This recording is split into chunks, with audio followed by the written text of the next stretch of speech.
Yo, what is going on, ladies and gentlemen? Hola, what's up? It is our last day of the promotion tournament for NACL Split 2 coming your way in just a month's time. But we got to send our final team into that split. First of all, my name is Mark Alexander Adrabide, joined here by the one and only Mr. Ben Honkington, aka I messed up the intro. Okay, we're gonna have to run that back. Producer, can we start off from the top? Give me another 10 count. We'll do it all over again. I'm just kidding. Nah, it's okay. Rafa and Hawk, we're gonna rock today, baby. What's going down, Hawk? Give me the laydown for the past 3 days of action for anyone who is just tuning into today's action here on the NACL.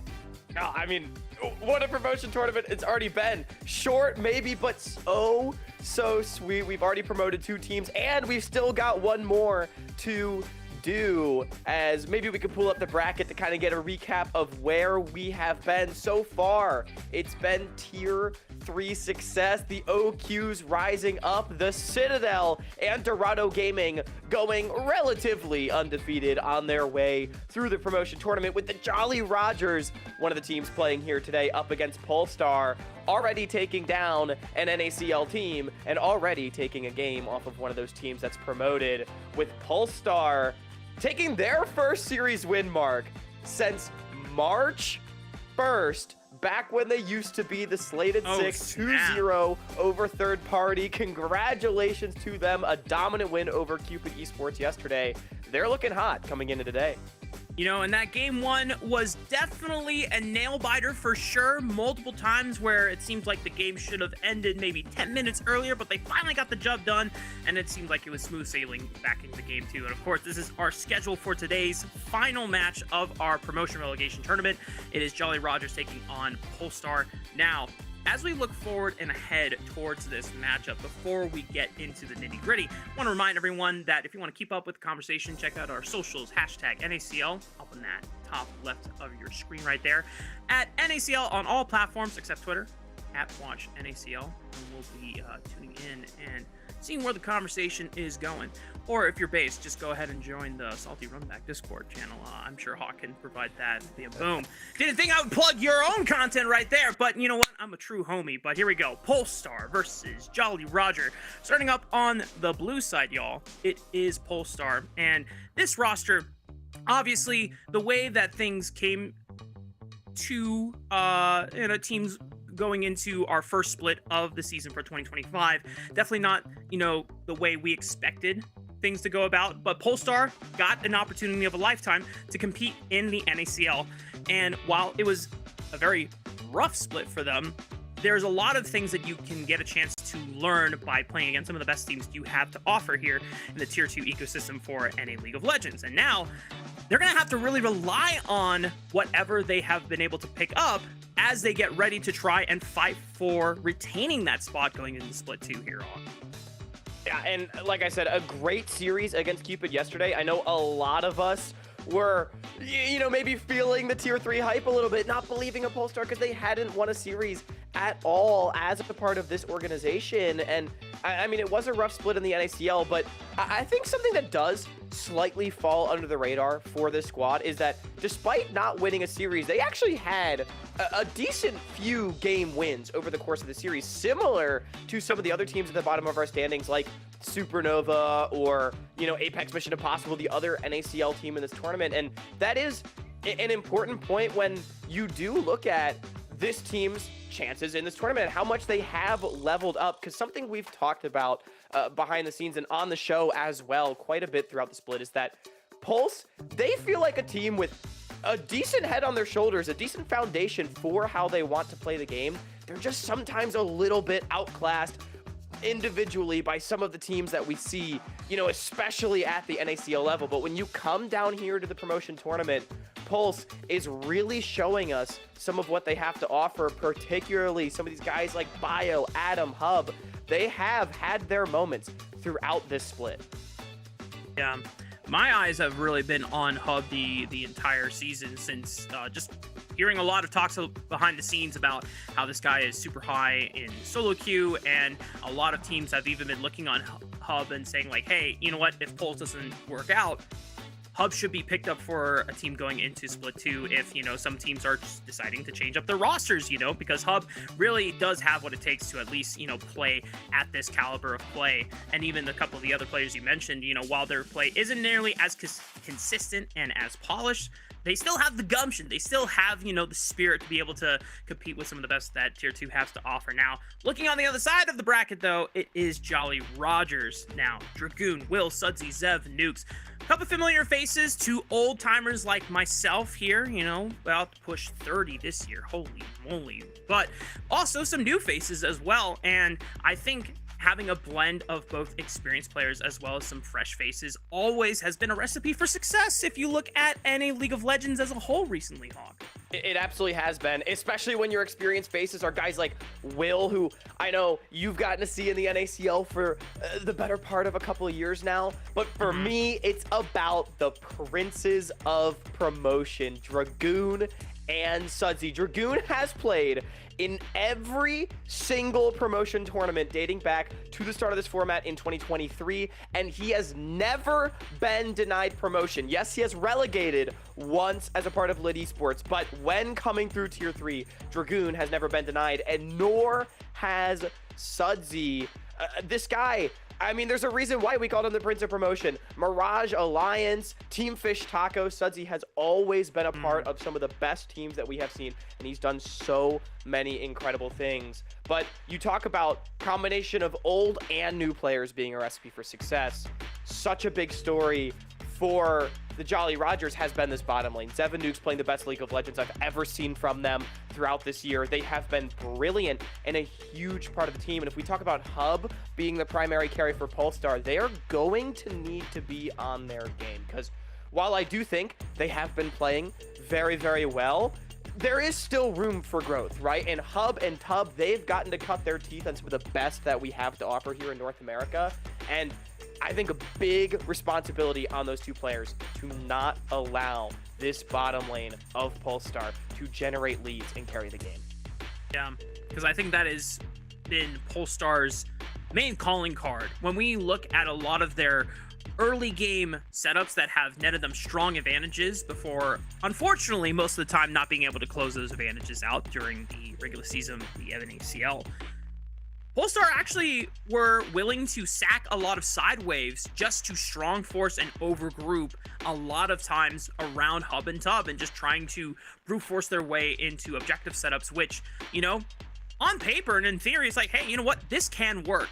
The question is like how fast you can do it, right? And unfortunately for them, that has not been consistent enough for Polestar. But, maybe against Jolly Roger, who, when we watched the Jolly Roger series versus Dorado, I remember voting for Polestar to be victorious against Dorado because I thought, oh, you know what? Both of these teams don't look nearly as consistent. Maybe after some time that Polestar has been cooking, with some scrims behind the scenes, maybe they'll put up a more competitive series against Dorado. They got clapped 3-0. I was wrong. I'll take the L on that. And unfortunately, that's why I'm going to be a little skipping ahead to our predictions, even though we'll get the full graphic up later on. I'm going with Jolly Roger for this series because I was kind of hoping to see a lot more consistency out of Polestar, and while I think there's still some great things that we can expect from this team, I think Jolly Roger is going to just have a much more consistent edge over Polestar when it comes pound for pound. Yeah. I mean, something we talked about is that, sort of the weakness of Pulse has just been some of that individual level of play across the board. And I feel like, we talk about the Dorado series between them and Jolly Rogers, right? It feels like a lesson Dorado learned, a lesson Apex Mission Impossible learned yesterday, and yep. I'm sure a lesson Polestar is going to learn today is that everybody gets Dragoon smashed once in a series. It just happens, right? And I mean, for me, one of the most important matchups in this series is that top side of the map. We already kind of highlighted the importance of bottom, but Dragoon and Dr. Calculus, for those that may not know, were actually the first and second voted all tier 3 in the 2024 Summer Split during that magical Ducky Getters run that Dr. Calculus was a part of. I think the best league we had ever seen Calculus play, and unfortunately, he just hasn't really lived up to that caliber of play for me in 2025. It feels like he's struggled to reach that level. Because I know, myself, Grapes, a lot of other people actually thought that Dr. Calculus should have been the first team player. Dragoon just kind of got it off of name value, if you will. But it's just not really been his 2025. I would dare even say he's been a bit of a liability for Polestar so far this year. So I really want to see if he can get back to that Ducky Getters form, if he can go toe-to-toe with Dragoon and maybe prevent...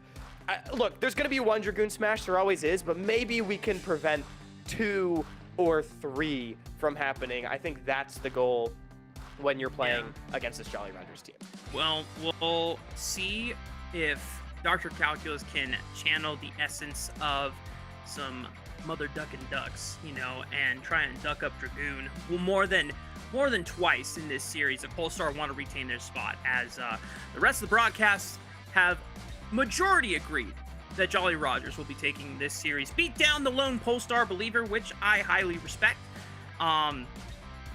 We'll see what happens. I will say optimistically, Ben, I think this will be, a competitive series. I don't think it's just going to be a 3-0 blowout for either team. Yeah. I think we're going to have a banger. So if you're just tuning in right now, I suggest go get yourself some popcorn, or heat up some leftovers, or go get yourself some DoorDash or Uber Eats. Look, we're not even sponsored by them. I'm plugging some food delivery services just because I know we're going to be in for a good time. Polestar has selected blue side. They're going to be opening up the draft here in game 1. Now, one of the other things that I'm going to be looking forward to is while Polestar has been relatively kind of, keeping it to meta, there hasn't been many, pocket picks that have been exciting from their side of the coin. Jolly Roger, you mentioned Dragoon, and that's all I need to say, and you don't even need to go down the list of everyone else's pocket picks on the side of Jolly Roger. And I think their drafts, while the execution isn't always there, I love what they're cooking, Hawk. I believe in the sauce.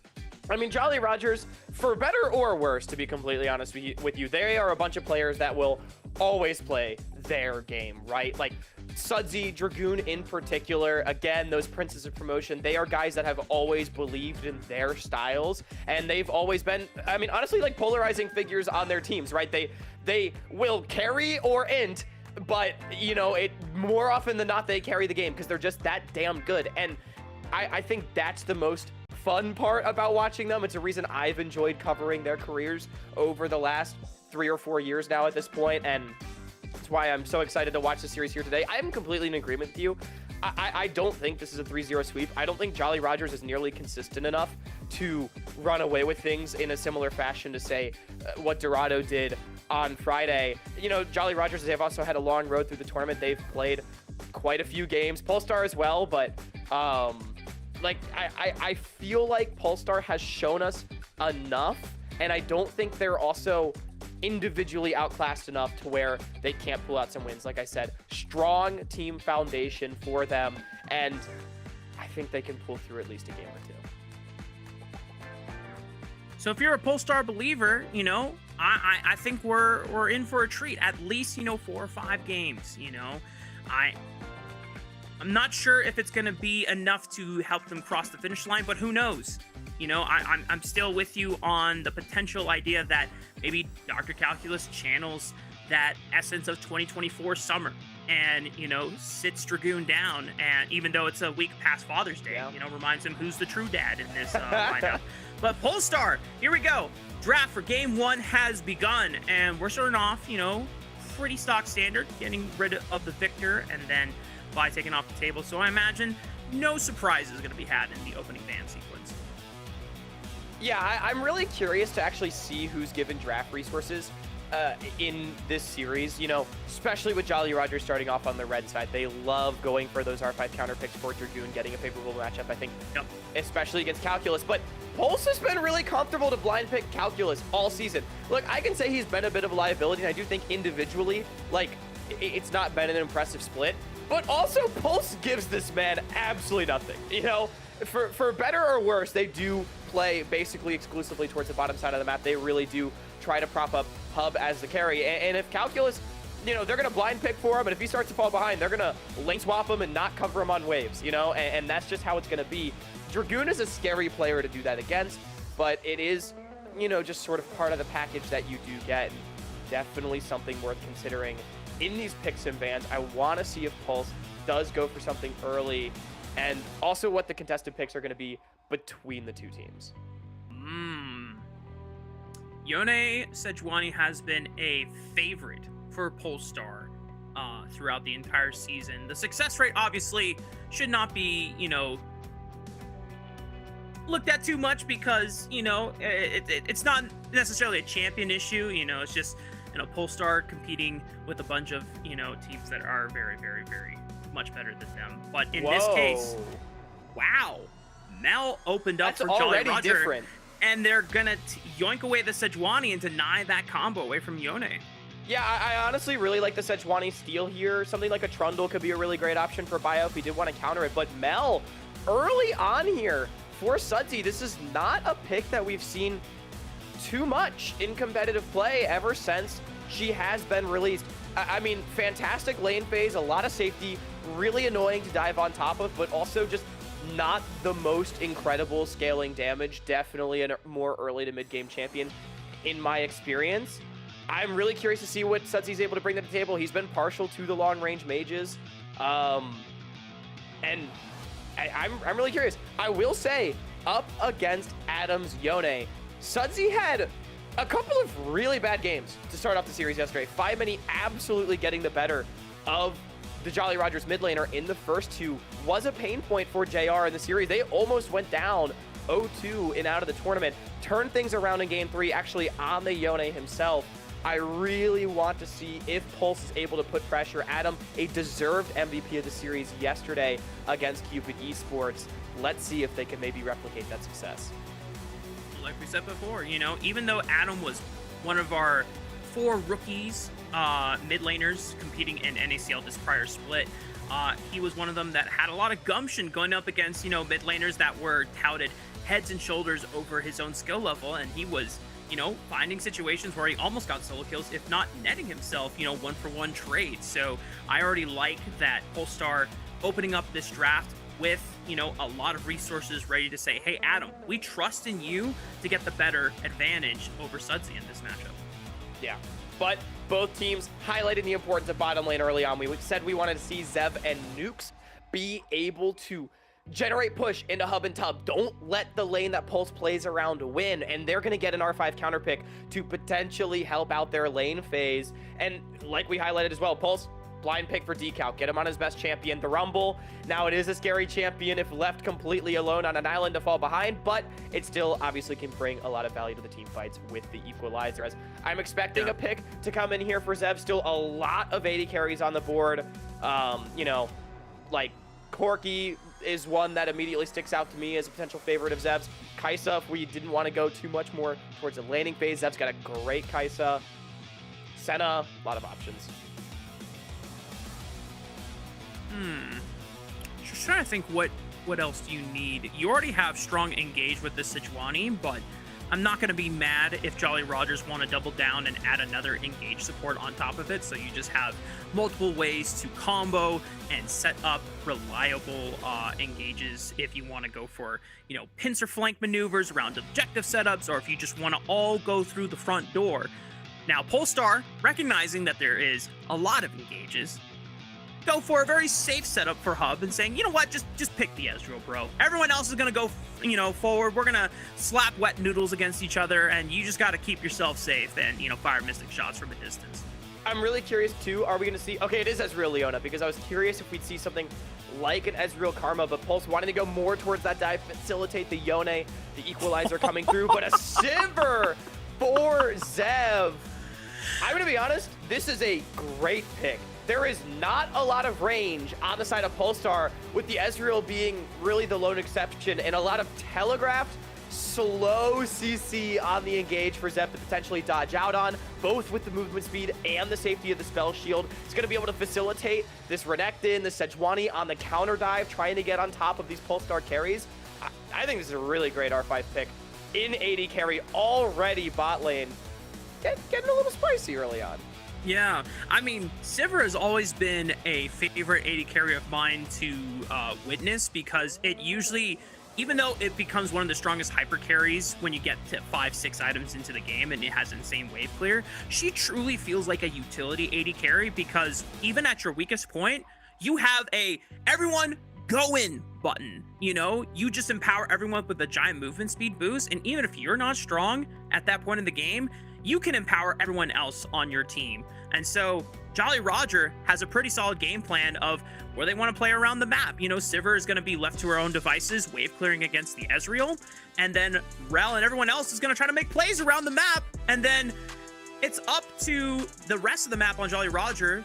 If things fall behind, then they have to just kind of stall for Sivir. Whereas on the other side for Polestar, then a lot of faith is being put into Adam's Yone for this game 1 opener between Polestar and Jolly Roger. Yeah, that's a big point that you do bring up, because I do think if Pulse does start to fall behind in this game, their damage could become a bit problematic, right? Rumble, Yone, not able to do too much from safety, really, with the exception of the Equalizer, and even this Ezreal not gonna burn through Sejuani, Rel, Renekton very well if he's not ahead. So I think Pulse really gonna want to make early plays. A lot of responsibility for me on Bio. I think all lanes are actionable. You have the damage from each of the lanes. You have the CC from the Skarner. Pick one, try to attack it. Dragoon, a popular pick to be attacked by a lot of teams just by the nature of his polarizing gameplay. But, like I said, Pulse, not often the team to play around their top side of the map. We'll see if the script continues to run its course as we have seen it run throughout the regular season for Polestar. And if Dr. Calculus eventually is forced to be bailed out of this lane and just lane swapped and continue to not receive as many resources compared to other top laners, or if this is the series that Dr. Calculus wakes up and reinvokes the spirit of Ducky Getters here, I would love to see a much more competitive fist fight between these two top laners, because as you already called out, it has the potential to be one of the most volatile already setups for this series. But yeah, it is funny, Mark, though, you know, we talked so much about, like, I mean, honestly, both these top laners, they love to, like, play their own game. They got their own pocket picks, this and that, and we just get Renekton Rumble game 1. Like, it's not really that exciting of a matchup. Listen, I was trying my best to sell it, you know, but we have to set I'm hoping for fireworks, but we have to set the stakes for the entire series, because this isn't, it's not just a game 1 sprint. It's a marathon for the entire. Already, if I was to talk about the jungles, it's Sejuani, Skarner. Are we seeing any level 3 ganks? Probably not. It's going to be full clear merchants from both Will and Bio here. But already, Adam taking a lot of damage, below 50% HP. I'm not jealous of his current setup, because playing against Mel is probably one of the most oppressive things to ever do. Oh, yeah. Will going for an aggressive invade. Gonna try to catch Bio on this blue buff. He has the push already from Dragoon. Bio forced to flash over the wall, but Will, because he saved the Arctic Assault, can just follow with a Q, and he can still get a flash in if he wants to threaten for an all-in. But it's just enough to force Bio out of his own jungle. No flash on the Skarner early, and Will at least be able to take this blue buff, if not the Gromp as well. Yeah, I think Will's gonna get everything on the top side of the map. Dragoon's got a push, and I mean, Bio, he's just gonna be forced to base. No, instead he's gonna go for the Scuttle Crab, but this Skarner I like it. I mean, he has nowhere to go on the map right now, and not only that, Jolly Rogers, they had full information of Bio recalling and canceling, so they know exactly what's going on. This is a massive advantage for Will early on, and Calculus's wave is pushing away from him. Ooh, mamma mia. Okay, Q over the wall, gonna connect. They already prime the permafrost thanks to that Ruthless Predator. Super easy setup for Jolly Rogers and first blood to Will. I mean, really great early planning from Will. He's given Dragoon so many resources in a lot of the games that Jolly Rogers has played, and I mean, paying dividends already early on in this first one. Able to use the push to walk in, then Dragoon playing the bounce off the tower. Dr. Calculus, no jungler to support him. It's kind of a damned if you do, damned if you don't, and unfortunately, he got damned to the gray screen. Well, doesn't look like we're going to get a change of the script so far, just based off of the first move made by Will. Nice replay of the situation as you called out. Yeah, Dr. Calculus. Either I die on this wave trying to push it out and reset it, or I, lose experience and get zoned off the wave. Yeah. I mean, it's an absolutely horrible position. I will say, to give Calculus some credit, I think it was wise of him not to flash. Like, just eat the death. There's not really much you can do in that situation, but make sure you don't become a repeat target. And so, good stuff from him, but Will absolutely off to the races this game. He's got another full clear to come through. I mean, he's going to be approaching an early level 6. I think looking at like 6.5 minutes here, also with the kill. Yeah. I just really like the adaptation that Will went for this game, because I was expecting both of these tank junglers to be full clear merchants, wait until level 6 before you start getting aggressive, but Will recognizing the moments of strength where he will be able to out-skirmish a Skarner 1v1, goes for that early invade, sets it up on the strong side thanks to Dragoon getting the early push. These are the adaptations you have to make, especially in a high-stakes scenario where you're trying to fight for a spot to get into NACL. Yeah, I mean, his solo lanes are absolutely crushing right now. Dragoon not really up CS, but look at the CS in mid. Sudsy has nearly double Adam's CS. This Mel matchup looking extremely impressive. To be honest with you, Mark, I was not really sure what to expect from this one. As here we go. Fate sealed, Zenith Blade, the push from Bio. I don't think Sudsy's getting out of this one. He still has a flash, but where is he gonna go afterwards is the real question. So Sudsy's just gonna try to stall as much time as he can, and eventually the kill does go over to Adam. This is what we saw in some of those early games against AMI the other day. It just felt like Sudsy was not respecting ganks very well, especially in these volatile mage versus melee matchups. Just flash the Fate sealed, man, and Sudsy's completely fine. Instead, he gets greedy with his positioning, not having any information about the enemy support jungle, still walking up and ends up dying. This is how, Phi Mini got out of control on the Akali, and now Adam up a kill. That is gonna help this mid matchup quite a bit. Yeah. Well, you were telling me before this matchup that Sudsy was a major vibes guy. Maybe Sudsy was just trying to check the vibe of that Fate sealed. Unfortunately for him, the vibe check was not passed. Is my opponent like that? Unfortunately, he was like that. Meanwhile, Will is now putting some pressure onto the bot lane. Tub is in a world of trouble, not going to burn the flash. Already knew that he was going to go down, and Zeb now rocking a kill for himself. There's the early level 6 coming through for Will as well. Could potentially go for the dragon should he want to, but instead just gonna farm it out. Shoring up the bot lane quite a bit, I will say, Mark. We talk about mid CS. Zev was also falling behind, so we talk about Hub needing to get ahead.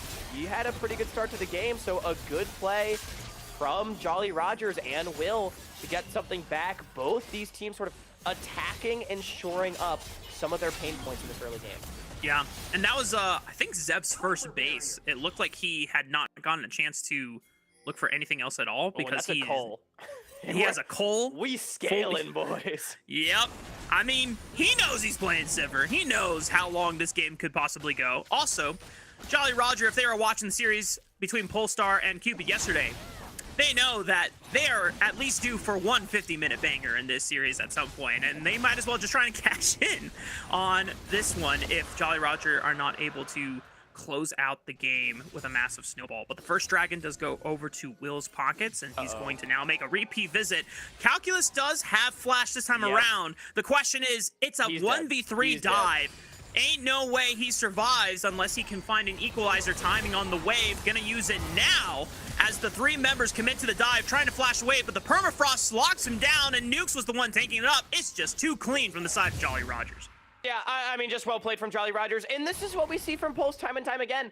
Dr. Calculus sitting under a tower with absolutely no help. I just feel like this one to me is on Calc. You have to give that wave. You know the enemy team just did Dragon. You know your team is on a swap timer for Grubs. I mean, there's just no way you survive right there. Ends up giving over a freebie in the trade of objectives. Jolly Rogers now up 1.2k. Yeah, or at least equalize the wave earlier so you have a little bit more time to walk away from the don't let turret. the wave get to your tower, but the equalizer being late meant that Nukes was able to tank one less tower shot, and that was absolutely the difference. Well, Jolly Roger have a decent advantage. Like, you could have at least forced him to flash. Come on, man. It is what it is. Jolly Roger, though, starting to fine semblance of a decent snowball for themselves. It's just 1,000 gold advantage, so it's not like Polestar are completely out of the game. And if we look at how their regular season games have gone, this is, you know, kind of on script. Dr. Calculus, unfortunately, being the one bullied in these situations, but many of times Polestar have put Dr. Calculus in these situations where he's on a champion that can still contribute to fights with a low economy, and Rumble is not going to be a stranger to that one. Will he do as much damage as before? Probably not, but Equalizer will still be impactful, and he'll still get a chance to shred some MR. It's just up to Adam and Hub to be the major damage carries, since they are the ones getting the resources from the side of Polestar.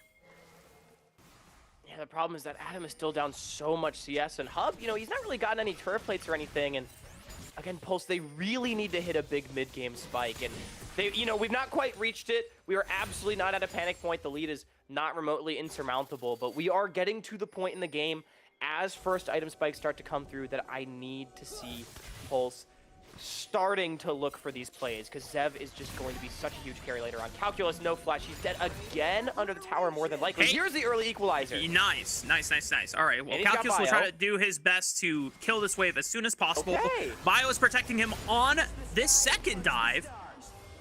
Good adaptations from Polestar. And strangely enough, Hawk, I am just looking at the CS numbers again. Dr. Calculus is actually on Dragoon. I was just going to mention that before the dive, because Dr. Calculus, I think he's been watching some EMEA Masters, doing his best Baus impression, dying for the wave. Because as you could see, Dragoon, he gave the wave on the top side of the map after the Void Grubs got done. So that's why he's down about 10 CS. He gave up a couple of waves. Calculus, he got that equalizer down. He died for it. So, worth? Question mark? I don't know. You be the judge. I mean, he's matching experience from Dragoon at the moment, so the fact that looks like Dragoon not only lost the CS wave, but also lost the experience from it. So, despite having 2 more deaths, Dr. Calculus is still in a fine spot. So, now Polestar maybe showing a lot more adaptations than we might have thought from previous looks, but second Dragon coming up in the next minute and 15 seconds here. Mark, 3 grubs were awarded to Polestar. Jolly Rogers, they got first item completions everywhere. So, again, Pulse, they're kind of getting to the point in the game where they want to be strong, but they may not be on their spike for the second Dragon, which I think would be a win for JR. Yeah, I don't think I want to fight Jolly Roger at this next objective fight. Hard steal. Not unless they can go back to base. I'd be very curious to see how close Pulse is, because they have like 1 more wave to play before they need to reset in earnest for this Dragon, but it feels like they've already gone for their deployment. So yeah, it's looking tough, and good vision control right here. I love to see Nukes and Will linking up in the bottom side of the river to just put down wards, and I mean, every single entrance, there's no safe approach right now for Polestar.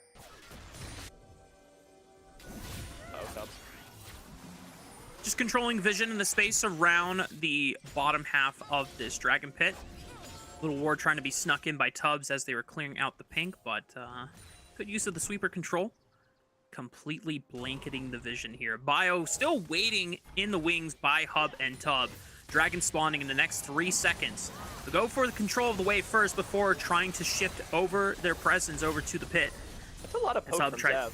Yeah. I mean, just good control, good setup here. Jolly Rogers, they're not going too far forward. They're not trying to overforce anything. They're simply dictating their position, forcing Pulse to walk in because they know they have the winning fight as long as they can take it on their terms. Here comes Polestar, though, going to try to mount the contest. We have a flank from Nukes. Dragoon has TP. There's a ward in that tri-bush, and Tubbs is doing his best to mark that potential entrance as well. 3k HP on the Dragon.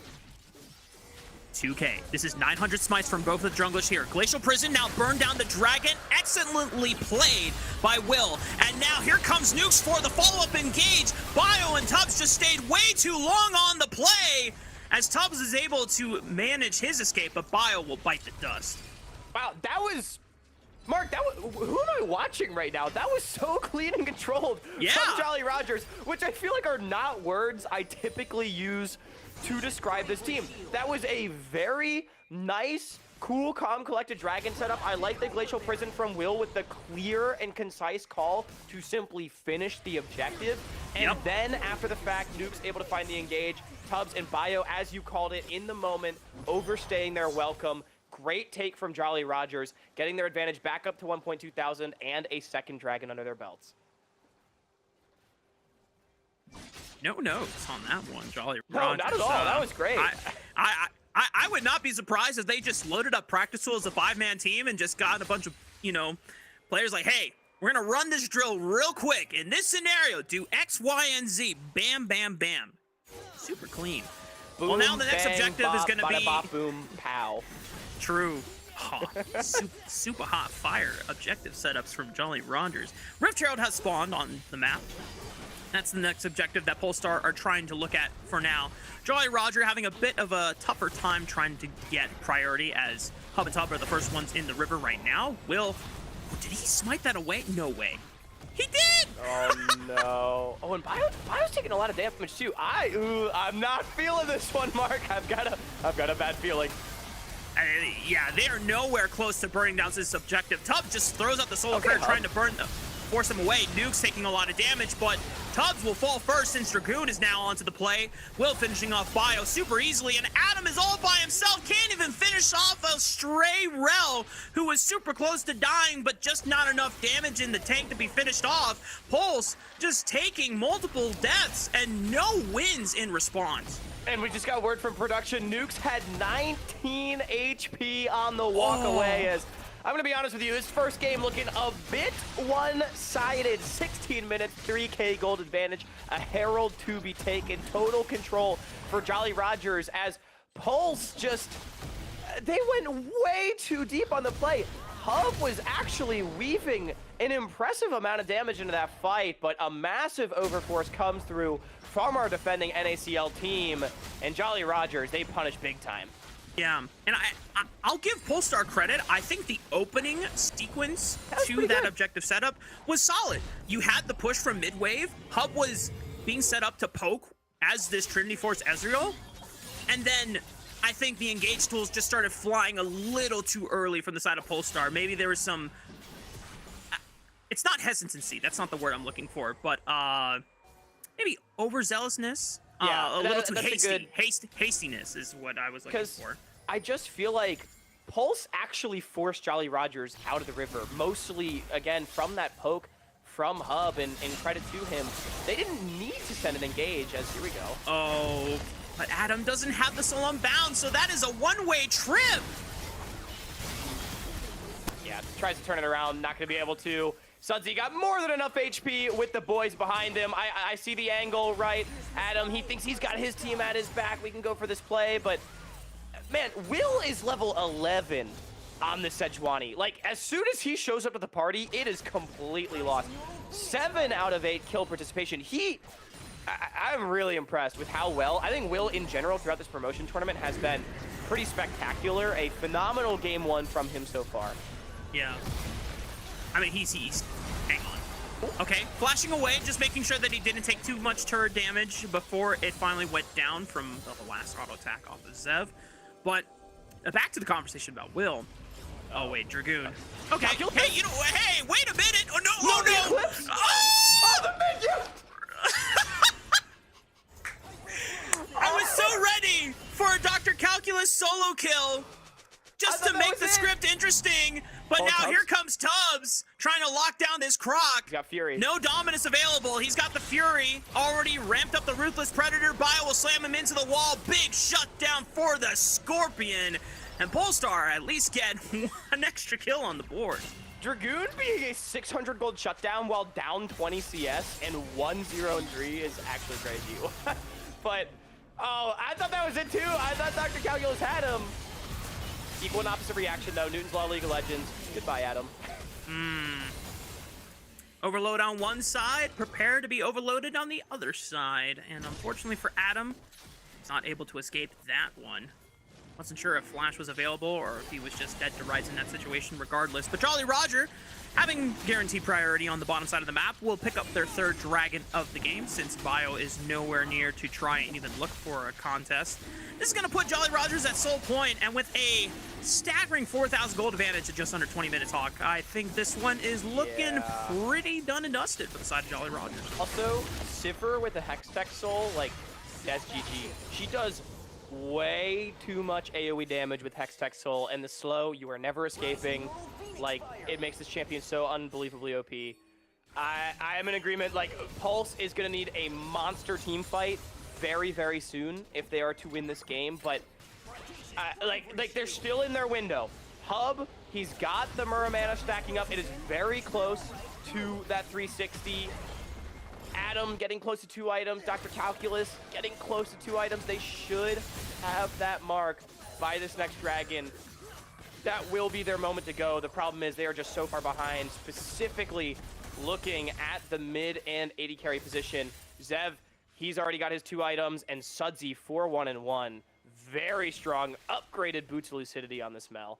And now Jolly Rogers just using their resources to set up for this Otacon. Not necessarily needing to start it up. Wait for Polestar to overstep their bounds, respond to Dragoon's pressure on the top side of the map, which Dr. Calculus will have to do. Both of these top laners have teleport at the ready to join the fight at a moment's notice. Polestar trying to take up space now, using the power of Hub, now fully stacked on the Muramana, to look for a poke with these Mystic shots.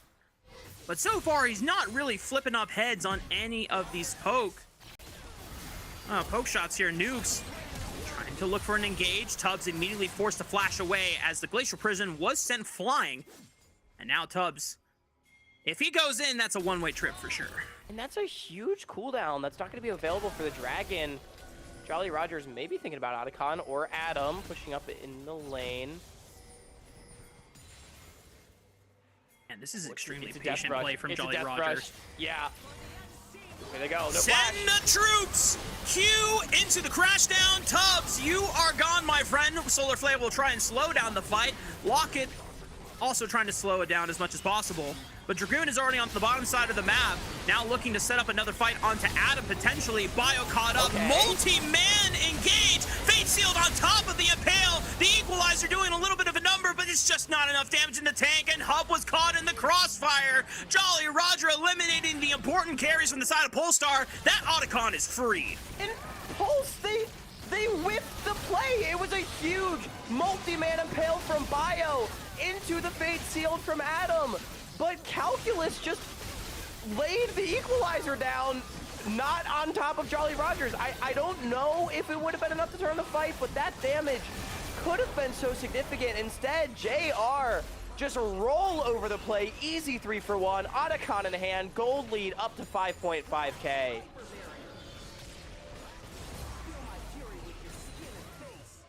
Take that, Dragoon. Have your recall stopped.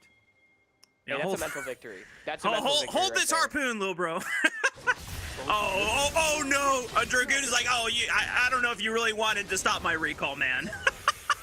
Ooh, yeah, and now that's a level 15 Renekton, by the way, with all those extra Otacon flowers. That's a lot of experience for Dragoon. This equips Renekton looking pretty good if they're in Okay. Flash.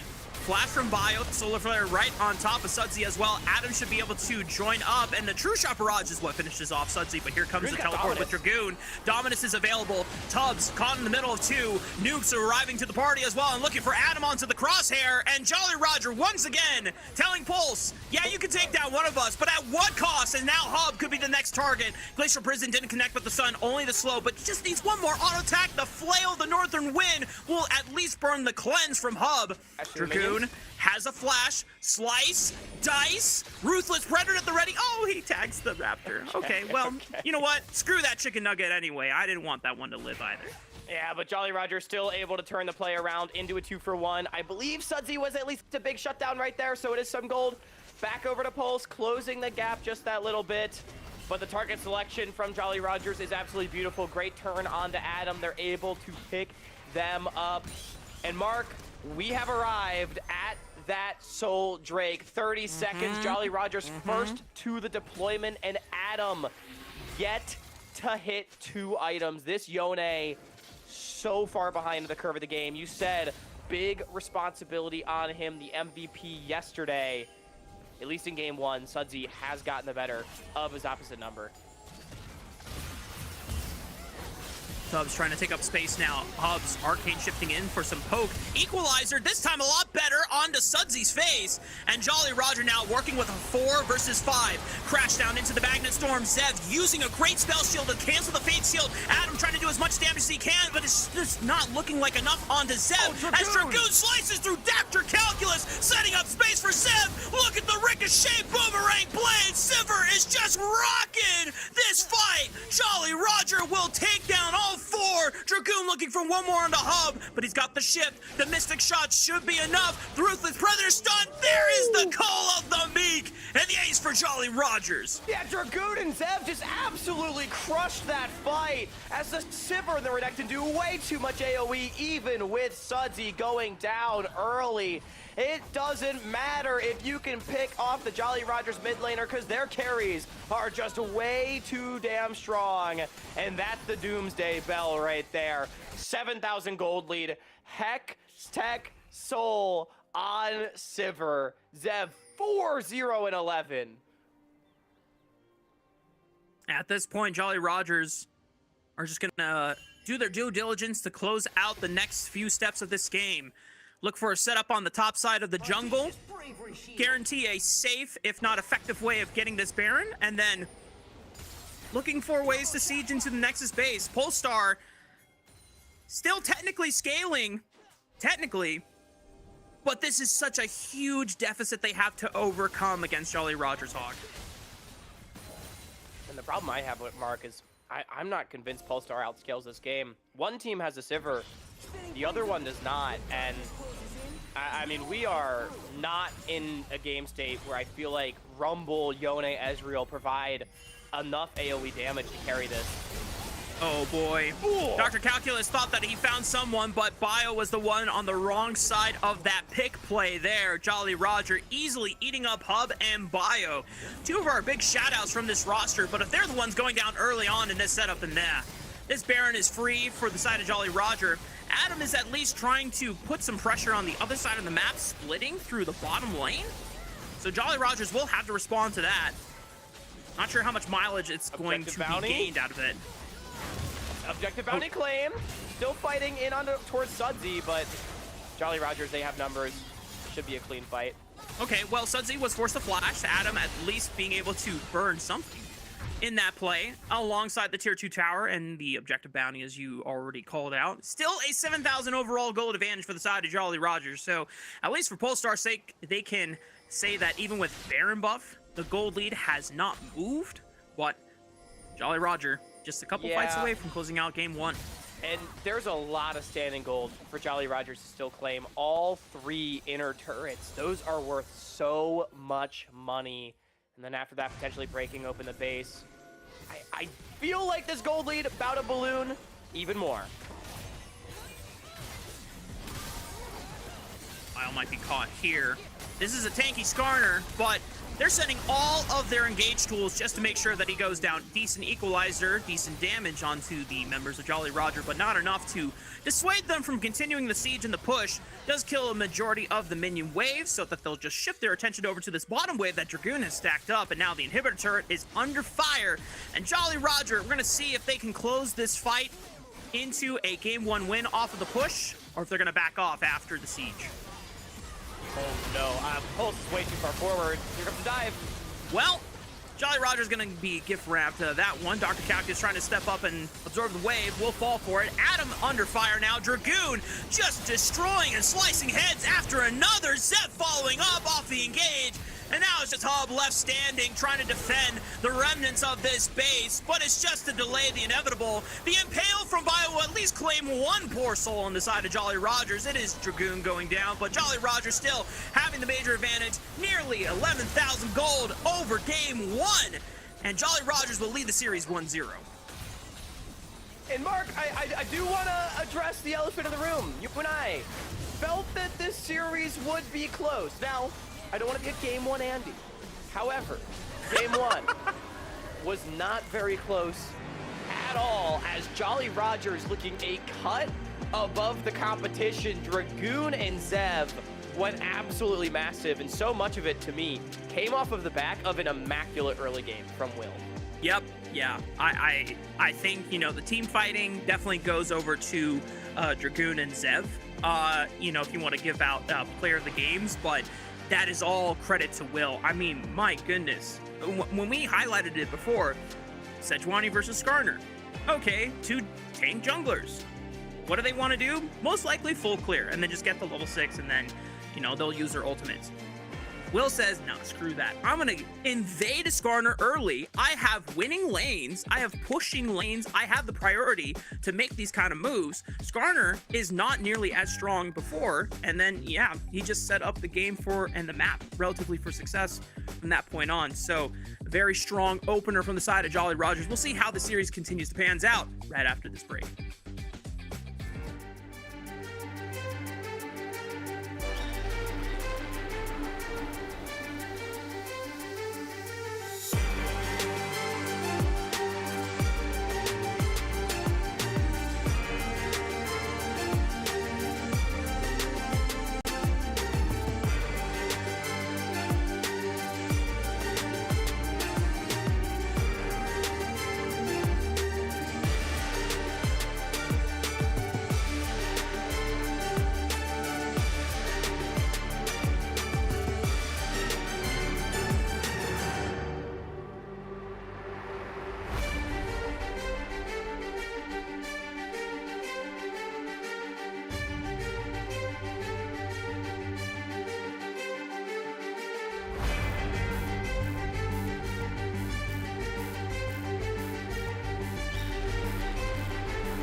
Hola, what's up? Welcome back, y'all. We're getting ready for game numero dos between Jolly Rogers and Polestar. And based on the way that we had kind of built up this series between Polestar and Jolly Rogers, we were expecting that there is going to be fireworks. There is going to be a lot of competitiveness between both of these teams.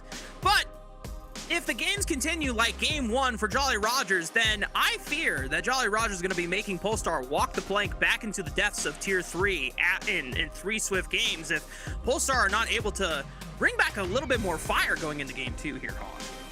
Yeah, I don't know if the rum runners are coming for Jack Pulse here in this one. I appreciate you. That game one was not very close. I'm just going to be straight up. Will, an amazing early game that got Dragoon going and just vastly superior objective setups. One major point in the favor of Jolly Rogers for me was that they actually played very cleanly and restrained. I commented the other day to some people, while I was watching some of the Jolly Rogers games, I was like, this team just looks so uncoordinated around neutral objectives. They look like they never know if they want to fight or finish the objective or what the call is, right?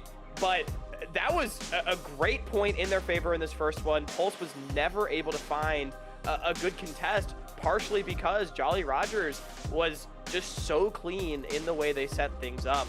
So credit to them for it, but I mean, I will say this game not without its blunders for Polestar as well. Yeah. And there's a couple moments where they were able to get some decent wins over Jolly Roger.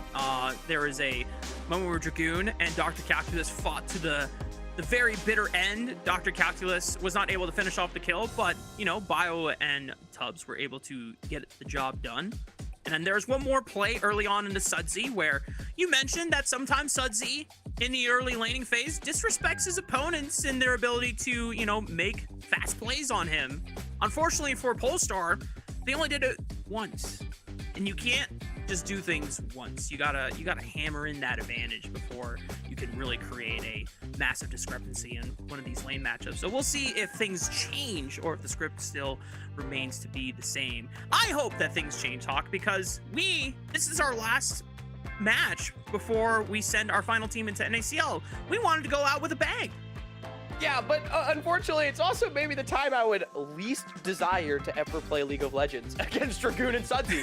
And that might just be the curse that Polestar does find themselves in. I will say, continuing on the Sudsy point, I do think that absolutely needs to be further exploited from Polestar as this series progresses. Sudsy had about half his team's deaths with 3, not particularly a lot, but there were some positioning errors in the team fights that were able to be exploited. I think Pulse just needs to go for more of those fast plays like you talked about. Put Sudsy in the dirt. Do what Apex Mission Impossible did in Game 2 yesterday, because that was absolutely a winning formula for them, and put Adam in a position where he can carry, because unfortunately in the counter matchup, Adam on his own was not able to do a damn thing against Sudsy. So give him the team support that is required. Bottom lane, credit the Hub and Tubbs. They actually won naturally before Will got involved. And, 07's to Dr. Calculus, weak side king. There you go. Yeah, I mean, and a credit to Dr. Calculus, I know we, gave some criticism about how he was encountering and receiving the first couple of dives and deaths that he had in the game. However, we later realized that he was still doing fairly decent for his current, top lane economy. He was catching all the waves despite dying, and the rest of his team was able to at least put some pressure on the Dragoon, so that Dragoon wasn't naturally getting ahead as a response. Yeah. So Dr. Calculus at least was keeping himself relevant in the game. And, not every equalizer was, deployed equally, but, he did the best that he could, I think, for the majority of the game. So Dr. Calculus, we're going to see what other champion he can get his hands on and still operate if Polestar continue the trend. However, Polestar selecting red side this time around. So this is going to change things up maybe for a red side counter pick for Adam, I believe. Yeah, interesting. Our little banner told us it was Polestar on blue, so I'm curious now, with them on the red side, what they do opt to go for, who do they give that counter pick economy to? My mind immediately goes towards either Adam or the bottom lane, right? I'm still expecting a blind pick to come through for Dr. Calculus. I mean, you do have the luxury of an R3 blind pick, which is definitely one of the other benefits of being on the red side, but we'll see what they're able to cook here.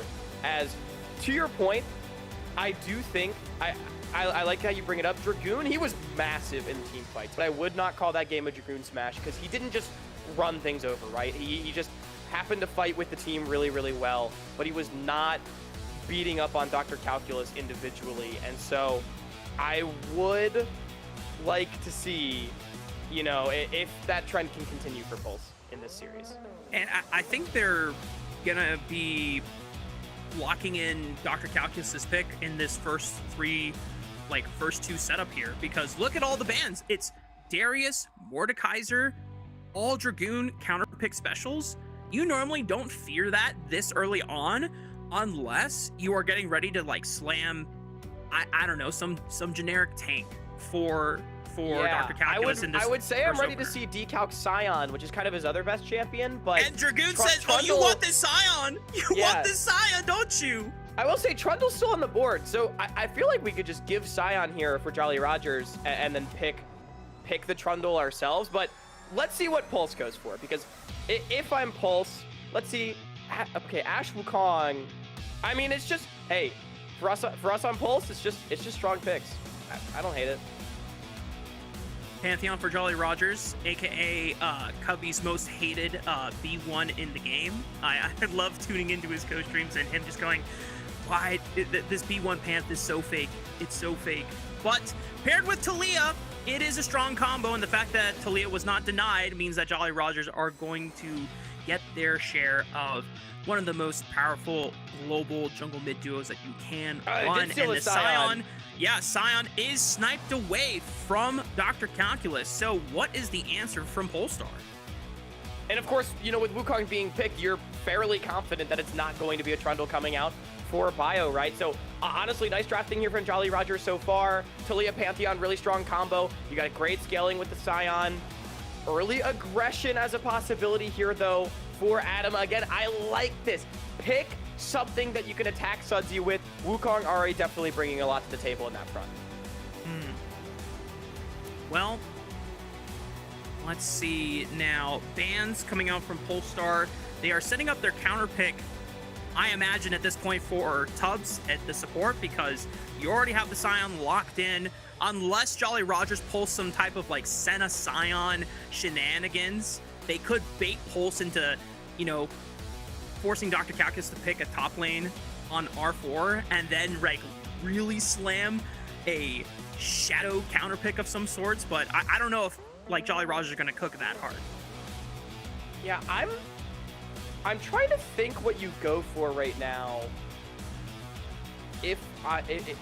What are we cooking right now for Pulse? I mean, Dr. Calculus against Scion, he's got...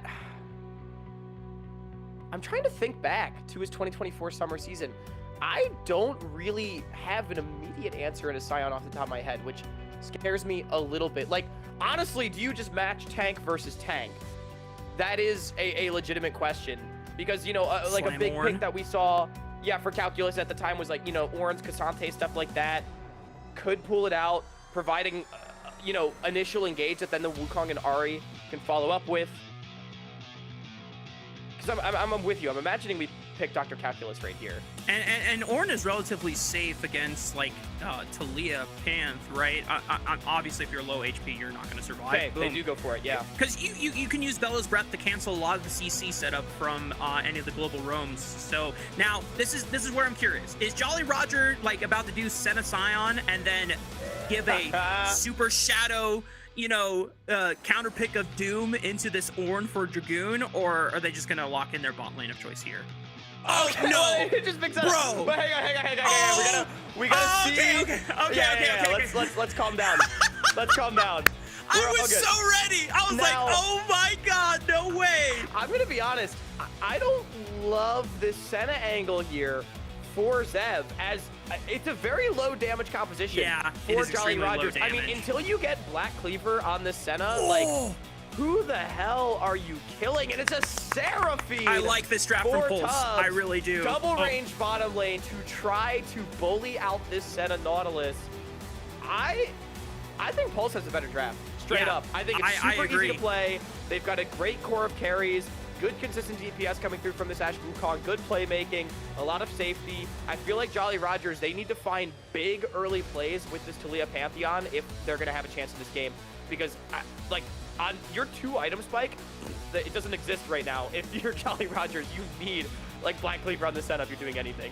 Yeah, I mean, when you have any type of strong Trinity Force carry out of the jungle and you put it with a Seraphine, I'm already super excited because constant heals, constant shields. Wukong is already deceptively hard to kill when he gets going, thanks to Conquer and just the way his passive and his Q works with that setup.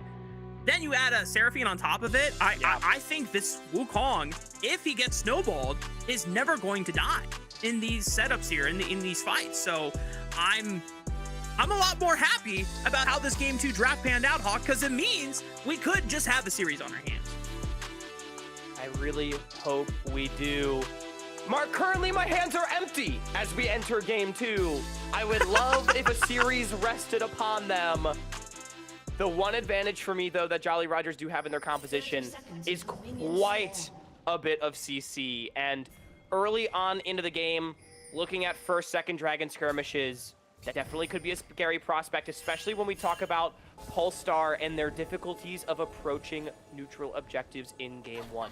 There were a lot of plays where Tubbs and Bio were too far ahead of the team contesting vision, and they got picked off. That is a major win condition for Jolly Rogers here in the second one. A great ward on the blue buff, though, defensively from Pulse, does spot out the 5-stack.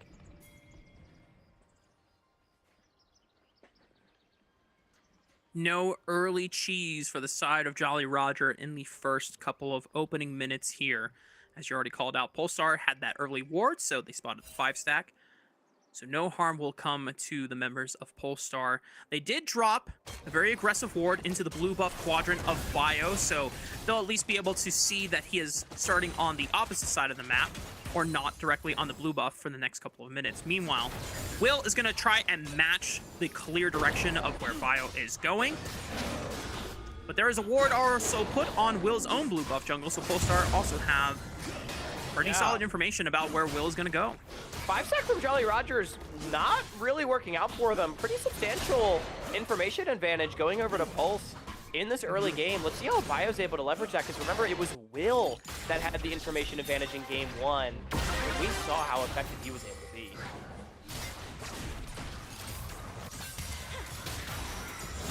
Gotta be careful about these hooks. Even though it's double range advantage and you have the opportunity to poke out the enemy bot lane, anytime you get CC'd, it's gonna be quite a hefty HP trade you're gonna be suffering at the backhand of that engage there. But as you called out, that is kind of where my mind is going to be.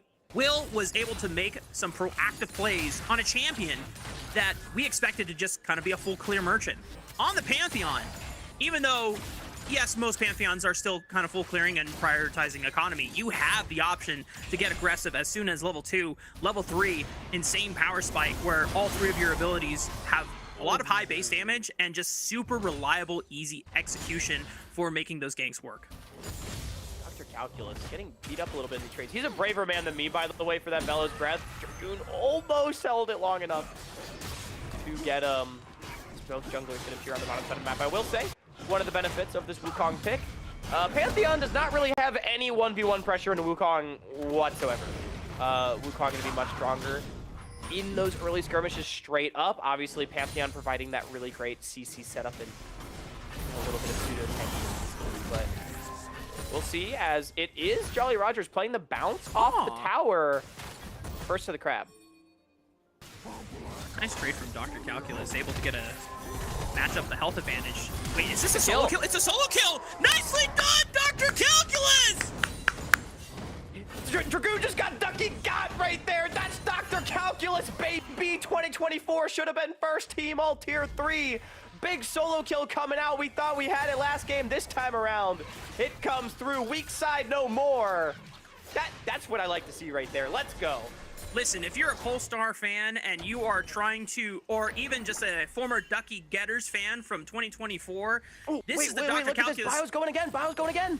Oh, Bio is paying a tribute visit back over to the top side. Dragoon had just TP'd. There's no flash on this Scion. Dr. Calculus receiving some love from Bio for the first time in 2025. Maybe another kill going over this time to the Wukong. Will flash to guarantee the kill, but is he going to die to a church shot on the way out? Will is there to receive it. Meanwhile, Hub and Tub just got the 2v2 solo onto Nukes. I mean, Polestar, it's not 100% clean, but things are looking great here for Polestar. That's a huge pickup. Bottom lane, so important. Hub on the board. Does end up being a 1-for-1 on the top side of the map, but Dragoon is very sad about the situation. Calculus, though, he did overstay. Will gonna pick up a couple kills for himself. There's no execute because the minions are there. Okay. So, Polestar maybe the hype. top gang didn't work out. Maybe we got baited like just a little bit. You know what I mean? Got a little too hypey. Will was like, hang on, guys. I just started getting involved onto the map. Let's not get too excited now. As things were looking pretty hype in the first 3-minute opener, Dr. Calculus finding back-to-back successful trades against Dragoon under the tower, nets that first solo kill, calls upon Bio for the follow-up, and then Will gets involved. Yeah. I gotta say, looking back at that solo kill, pretty poor death from Dragoon. You highlighted, I think, an outplay in the initial trade from Decal. He got the pillar to force Dragoon to take an extra tower shot, which was really nice. But, I mean, the late flash, you're gonna flash there. You have to do it on the Searing Charge. Dragoon ends up giving over his life and the Summoner cooldown. Ironically enough, though, maybe the flash was like Ultra 5-head, bait Bio into ganking, give my jungler 2 kills. kind of play Dragoon just 3 steps ahead on the chessboard. Okay, another look at the bottom lane, 2v2. I mean, just a lot of CC coming out from this Ash Seraphine. Nuke tries to re-engage the fight, but Tubbs able to keep himself alive with that little bit of extra EHP that Seraphine provides himself, and forcing the flash on the backside from Zev as well. Good stuff from the bottom lane of Polestar, punishing the overextension of the Jolly Roger support.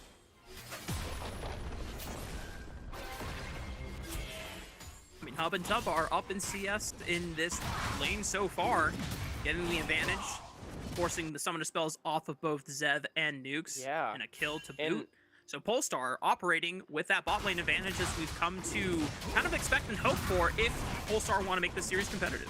Bio going to be able to pick up an early dragon uncontested right here. Not really anything for Will to do. Maybe he could steal a red buff. And not only that, I got to say, we talked about how long it's going to take for Jolly Roger's composition to really be able to swing into this front line. Zev is behind, and that's going to mean it takes even longer before Ornn and Wukong really take any meaningful damage in this game. Here comes the cross map, though, from Jolly Rogers on a Calculus. Well, Dr. Calculus might be able to at least get 1 kill back on the Dragoon before he falls, but the seismic shove, actually, none of the damage from Sudsy even connected. Will just finished him off before Sudsy was able to get involved, so that is a nice roam from Jolly Rogers, being able to punish Dr. Calculus on the lane there. But Hub and Tub are already on their way towards the top side to catch that wave. Unfortunately, Dr. Calculus does not have teleport, so this might be a full wave lost under the tower on the bottom side of the map. Yeah, and a bunch of free farm going over to Zev, which feels really good considering how far behind he was. Of course, it will mean Jolly Rogers late on the swap up to the top side of the map should potentially mean Grubs being given over to Polestar, who have first setup. They've really prioritized this objective so far throughout their run. It's been good to see these early setups, but Will, he's big. 3-0 on this Pantheon. And with him being strong, I mean, we talked about sort of that one win condition for Jolly Rogers, the early skirmishes, all the CC and the burst that can be provided. Will definitely need to be the one to lead the charge. Yeah, Jolly Rogers do have to be careful, though. Crystal Enchanted Arrow and Encore are available for Polestar, so Jolly Rogers has 5. Hang on. Scion unleashing the unstoppable onslaught, clipping. I think that's Bio, and this monkey is going down. No more jumping on the bed for Polestar there, as they lose out their jungler, and Jolly Rogers guarantees all 3 grubs going to them. Did Bio not have his clone? when Sion came in, he just got chain CC'd 100-0 by Sion Senna Pantheon. That is a big pickup, a kill for Zev, and all 3 Void Grubs as well. Sure, Dragoon drops away for it, but that boy's playing Sion. It don't mean a thing. That is a big reversal on Pulse's strong side of the map, and yet another neutral objective setup where Pulse is just not able to convert. I want to say that Bio didn't have flash either. I think his flash was still down for a couple seconds, but yeah. I mean, like, if he had clone, it's a big mistake not to use it. If he didn't have clone, I guess I'll say unlucky. It was funny because Hub, he flashed the Sion, maybe sold out the charger a little bit. Charm? Where's the charm? Damage here. Okay, just waited for the max duration on it. Okay. I don't really get that angle if Bio's not going to come for the play. Maybe it's to get Adam this base, actually, because it makes Sudsy afraid to step up to the next wave. But either way, it's just going to be swaps coming through still. Jolly Rogers just trying to get this Senna, I think, as much farm as possible. Well, no, never mind. They're going to walk top lane. They're not going to stick mid. There's no dragon for another couple of minutes. So Jolly Rogers still have plenty of time to pings on top get a lane. base They want to off go with Will here. and redeploy. Grand Starfall at the ready. No arrow from the side of Hub, so nothing will stop Will from making this engage work. Encore not going to be expended at this time around. I think Polestar are just going to hold on to that ability for the upcoming dragon fight instead. But Will, once again, game 1 on the Sejuani, playing a tank, making the early game super clean and super effective for Jolly Roger. Now this time on the Pantheon, and he's got all the kills here so far. And if you have a snowballing Pantheon, this mid game is so scary for Polestar. Yeah, Will is having a great series. He's having a great promotion tournament, and I gotta say, Mark, this is really refreshing to see. To be completely honest with you, I thought in 2024 that stint in Tier 3 for him was not great. I kind of thought Will maybe was falling by the wayside, you know, the peak of his career maybe behind him, but he has been playing exceptionally well over the last few days and absolutely looking like an NACL caliber jungler once again. So awesome stuff from him. A great call from Jolly Rogers. We had just talked about how Hub had expended the flash to dodge out on the Sion around the grub play, and Jolly Rogers closes the trap around him. Dr. Calculus trying to proxy a wave against Dragoon and just get as much gold for himself as possible. He's gonna lose 2 waves for this. Dragoon does not care about minion waves. He has a message to send. He took that solo kill personally. He needs to remind Dr. Calculus who's winning this top lane matchup. Tubbs in a lot of trouble right now. Bio forced to use the Cyclone just to bail his support out. Encore to follow up on the play. Does Adam have enough damage off the Spirit Rush? And Bio definitely can bonk them over with that stick. Adam following up with another Spirit Rush reset. Gets one more. Now it's just Zev against Adam. Forced to cleanse the charm. It's not going to be enough damage from Adam's R to follow up on the play. A messy and a bloody skirmish, but definitely an exciting one for Polestar fans. Yeah, it's a big 3 for 3, but the shutdown off of Will gets claimed. I didn't see if it was Bio or Adam that picked that one up, but either way, that is the power of the Wukong Ari on display for the first time this game. Big encore from Tubbs as well, as we can take another look. It's Jolly Rogers overloading on the bottom side. They want Hub yet again with no flash, but to be honest, the Weaver's Wall kind of leaves Will in a bit of an awkward spot, and all of Jolly Rogers forced to group up, sort of escort him out, and that's when Tubbs is able to pull the trigger. Adam and Bio, great follow through. I will say Zev, he's starting to look scary on this Senna. He's picked up a few kills for himself to make it a 3 for 3, but I think overall, successful play from Pulse. It is Jolly Rogers though, first back from the deployment, still continuing to absolutely dominate on the neutral objectives in this series. Yeah, even though the shutdown from Will was dropped over to Polestar, he is still a very strong Pantheon, already working towards his second item of the game. Thankfully for Polestar, Sundered Sky was acquired by Bio for that fight as well, so now both of these junglers are somewhat even on gold parity and overall scaling, and we've talked about it before. This Wukong, if he's able to get through this game and then start hitting second item spikes, if not third item spikes with the Seraphine behind him, It's so hard to actually finish off this Wukong. Good flash from Dr. Calculus away from the seismic shove. Will and the rest of Jolly Roger's going to continue pressing for this turret here. Dr. Calculus will use the Call of the Forge God to... thought he was going to clear a majority of the wave. Was, I guess, trying to knock up a couple members, see if he could find something out of that, but not able to do it. It's enough from Jolly Roger's overloading 4 members to take out the first brick of the game. Yeah, honestly, I really like that stack because, I mean, with Tub and Adam sitting mid lane, no threat of a dive on towards Dragoon, good brute force to extend their gold advantage, and Pulse doesn't get a ton back other than vision control on the top side of the map and a couple of jungle camps. We'll see if they're able to parlay that into this Herald fight, which I would assume they want to look for. First item spikes coming through across the board, and static shift Senna and not fully stacked Seraph's Embrace for Sudsy, not looking nearly as impressive as Malignance and Sundered Sky. I like this from Zev. He has an early Last Whisper. I think he's going to go for a Mortal Reminder second, just trying to help cut down on the healing as, wow, well, that's an Ashdown. Yeah. Yeah. That's pretty bad. That's not great. From Hub. I think that is the voice comms right now from Jolly Rogers as Zev just inted for a soul. What are the AD carries doing? Hey, Hawk. Yeah. What? Yeah. Yeah. Yeah. Man.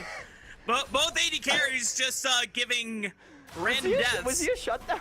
I think he might have been a shutdown. Yeah, that was dude, that looked like my center right there. NACL promotion relegation, baby! That's what I'm here for. Dragoon absorbing a charm with that unstoppable onslaught as he is now arrived to the part that the arrow connects onto Sudsy, layering up the encore right on top of it. Cyclone whirling him down. The flash doesn't mean a damn thing. Bio going crazy in this fight, looking for Dragoon next. A couple more arrows should do the trick. There's the Orb of Deception to finish off the giant beefcake in Dragoon, and Polestar being able to come up with another 2 kills. And a bit of hubris coming out from Jolly Rogers as... Mark, I just have a question. So our AD carry just died mid lane. Why are we Scion ulting and pulling the trigger in the 4v4 when help is coming off reset? Not the greatest look, I think, from Jolly Rogers, but I want to give Pulse a lot of credit because it was a good stand from them, and we said we wanted to see them convert around the Herald play, and they were able to. What was nearly a 2,000 gold advantage for Jolly Rogers has now evaporated into a 500 gold lead for Polestar, making things quite competitive. Because it looked like that big CC skirmish composition early game for Jolly Rogers was coming to fruition, but now I am not so sure.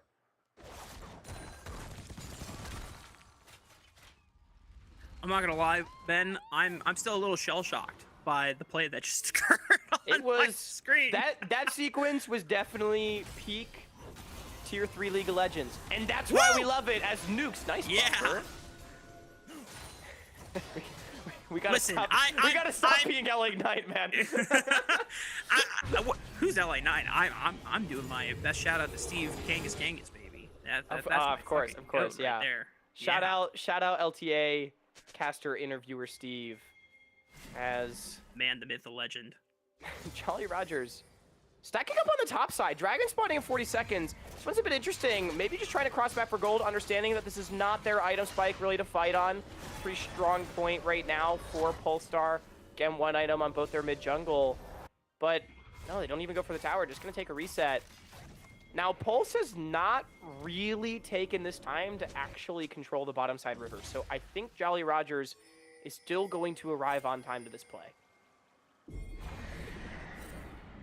Dragon in the next 15 seconds here. Rift Herald being deployed by Polestar. Sudsy, to do not walk up. Sudsy, what are you doing? Oh boy! Well, Sudsy, vibe check, not pass. Dragoon trying to turn the tides around here, but Will falls in an instant, and now Dragoon is just a tank, isolated with no damage behind him, so this beefcake is going to fall once again. Polestar taking advantage of the hastiness by Jolly Rogers once again in back-to-back fights. That should be the 3rd dragon of the game, awarded to Polestar.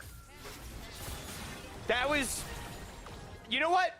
Jolly Rogers, good guys. They heard us say that it's not going to be 3-0.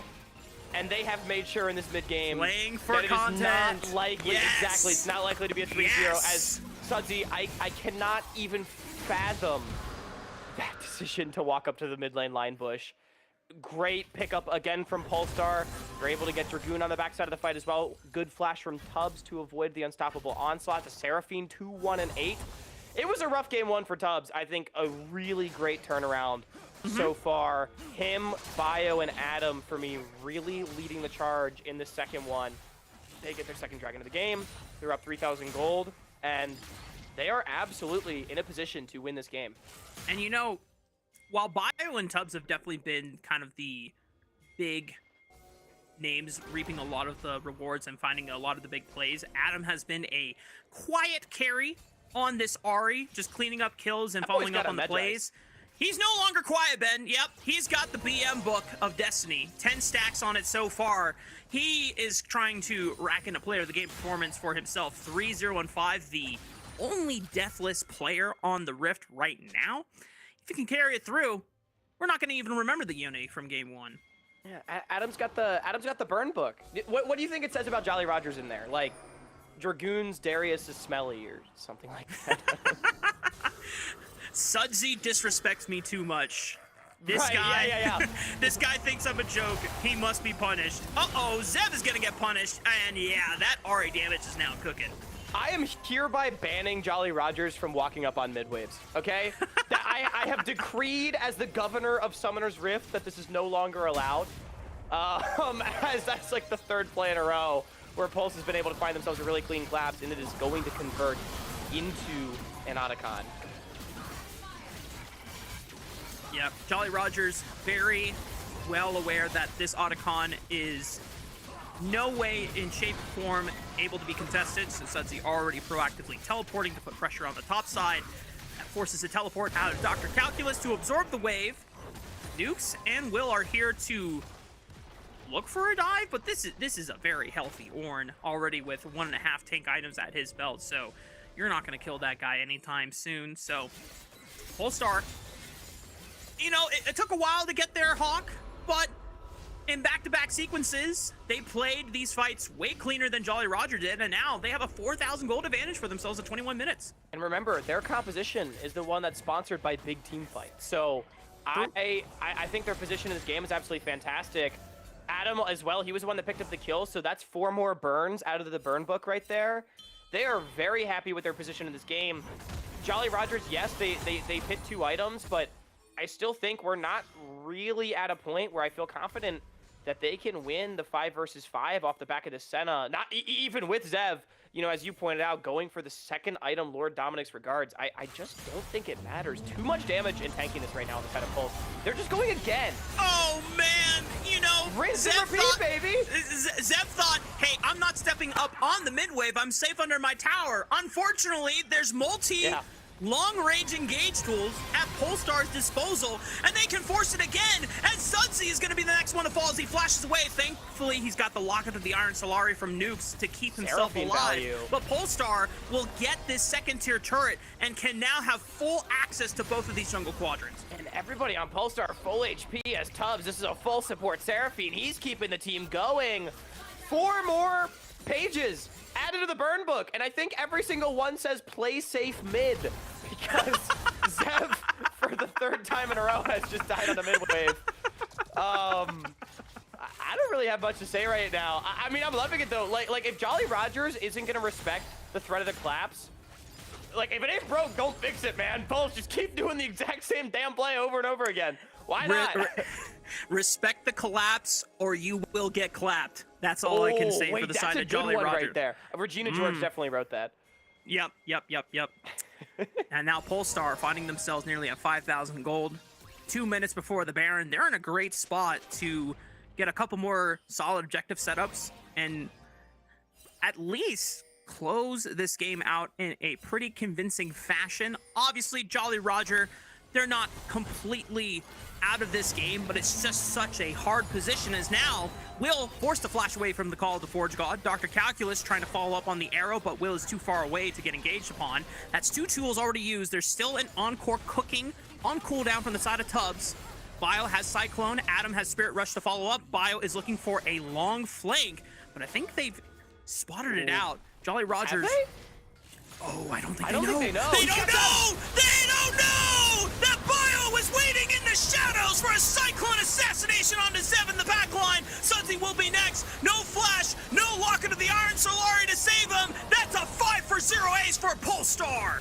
Jolly Roger says if you can't beat him, join him. We're going to group up on the mid-wave, but it's Bio that finds the flank onto Zev, assassinated one more time. I mean, you could see in the initial setup to that play, Zev starting to hit a little bit on the Senna, but Pulse has just surgically removed him every single time. The Burn Book is at full power. It's a Dragon Soul point on the Burn Dragon Soul. And I mean, Pulse, they're up 8,000. This series well on its way to being 1-for-1. Mark, I said at the beginning that my hands were empty. They're starting to feel a bit of weight to them. The hands are full. The series could be, it's very much manifesting. be manifested into our hands. Now Polestar are just a couple fights away from being able to close out this game. Baron has not been secured yet, but they are on Soul Point. As you called out before, 8,000 gold advantage. Burn Book fully stacked. Pages all written. Polestar. Come on, brothers. Close it out. Let's see a back-to-back full 4 or 5 game series. I want it. I would enjoy it as well. Now, I do want to remind everyone, game 1 yesterday, Jolly Rogers did come back from being down about 7,000 gold in game 1 against Apex Mission Impossible and won that game. It feels less likely this time around as, okay, Nukes finds Tubbs, but no follow-up. Two-man knockup, but there's no damage really there. Dragoon finally arrives to the part of the unstoppable onslaught, but Bio is already cooking the backline. Bonk goes the bonk stick, and Bio's gonna look for one more onto Sudsy, and the fight ends all the same. Another 5-for-0 ace. Polestar's heart is beating alive and well, and we're going to game 3. A 1-to-1 series score will be tied up. Polestar kicking and screaming and making sure this series stays competitive. I mean, Pulse just won game 2, even faster than Jolly Rogers won game 1, as Bio and Adam each had 1 bullet in their gun after being marooned on an island, and they saved it for Zev this game. Oh my goodness. This is the series that I was hoping to see today. No 3-0s are gonna happen. We have still yet to see whether it's going to be a full 4-game series or a 5-game series, but I'm hoping for the 5-game banger because I don't know if you saw, but I've got multiple drinks and waters here, you know, stacked up. I'm ready to be hydrated for a full 5-game series. I'm locked in, bro. I don't need to go anywhere. I've booked out my entire schedule to make sure that I can see some of the best 5 games of League of Legends that the NACL Promotion Relegation Tournament has to offer. And off of the strength of that game, Hawk, I'm optimistic. I'm optimistic, brother. I am too. Now, you know, we got the series is right here. It's in our hands. Now, let's just get some closer games. Both of them been sub 30 minutes. Come on, where's my 45-minute slobber knocker? You know, with us playing random champions because of game 4 Fearless. That's what I'm waiting for. But we've got at least 2 more games to come on up. NACL spot, the final one on the line. And you know, Mark, if you really want to think about it, an LTA slot on the line as well. As at the end of this NACL split, we will That's the grand prize at the end of the road. Promoting one team. We'll see if either of these teams can make it to the show in just a few. Don't go anywhere.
Hola, and what's up, y'all? We're getting back into our series between Polestar and Jolly Rogers. It is game 3, and thankfully for me and Hawk, it's not a 2-0 scoreline. It is a 1-1 scoreline, which means that we're going to at least game 4 and hopefully a game 5 all-time banger. Now, both of these games have been not necessarily super stomps. Game 1 was definitely a stomp. There was a little bit of give from Jolly Rogers in game 2 before Polestar eventually overwhelmed them with their really strong mid-game composition that they had for themselves here. But I want to see, you know, some 40-minute plus bangers, Hawk. I want to see some fists really being thrown. I want to see blood all over the waters of this rift. I mean, I definitely do as well. You're exactly right. Jolly Rogers, they got off to a lead in the second game. And to be honest with you, I was wondering if, you know, Pulse just didn't quite have what it took to get into the series. But I mean, some obscenely disrespectful positioning coming through from multiple members of Jolly Rogers, and great punishes from particularly the mid-jungle of Polestar. I mean, they were out to get Zev in the later stages of that game, not allowing the Senate to come online and facilitate this front line whatsoever. Absolutely working out for them. And credit to Pulse. Mark, I'm going to give you another fun Polestar stat. You know, yesterday they won their first series in almost 3 months. They now will be going to their first ever Fearless Game 4. Oh my goodness. They had mostly only played best of 3s, and they got 3-0'd by Dorado the other day. Ow. I didn't even consider that. I guess they never got to play a full best of 5 Fearless in regular seasons. It was all best of 3s. Nice.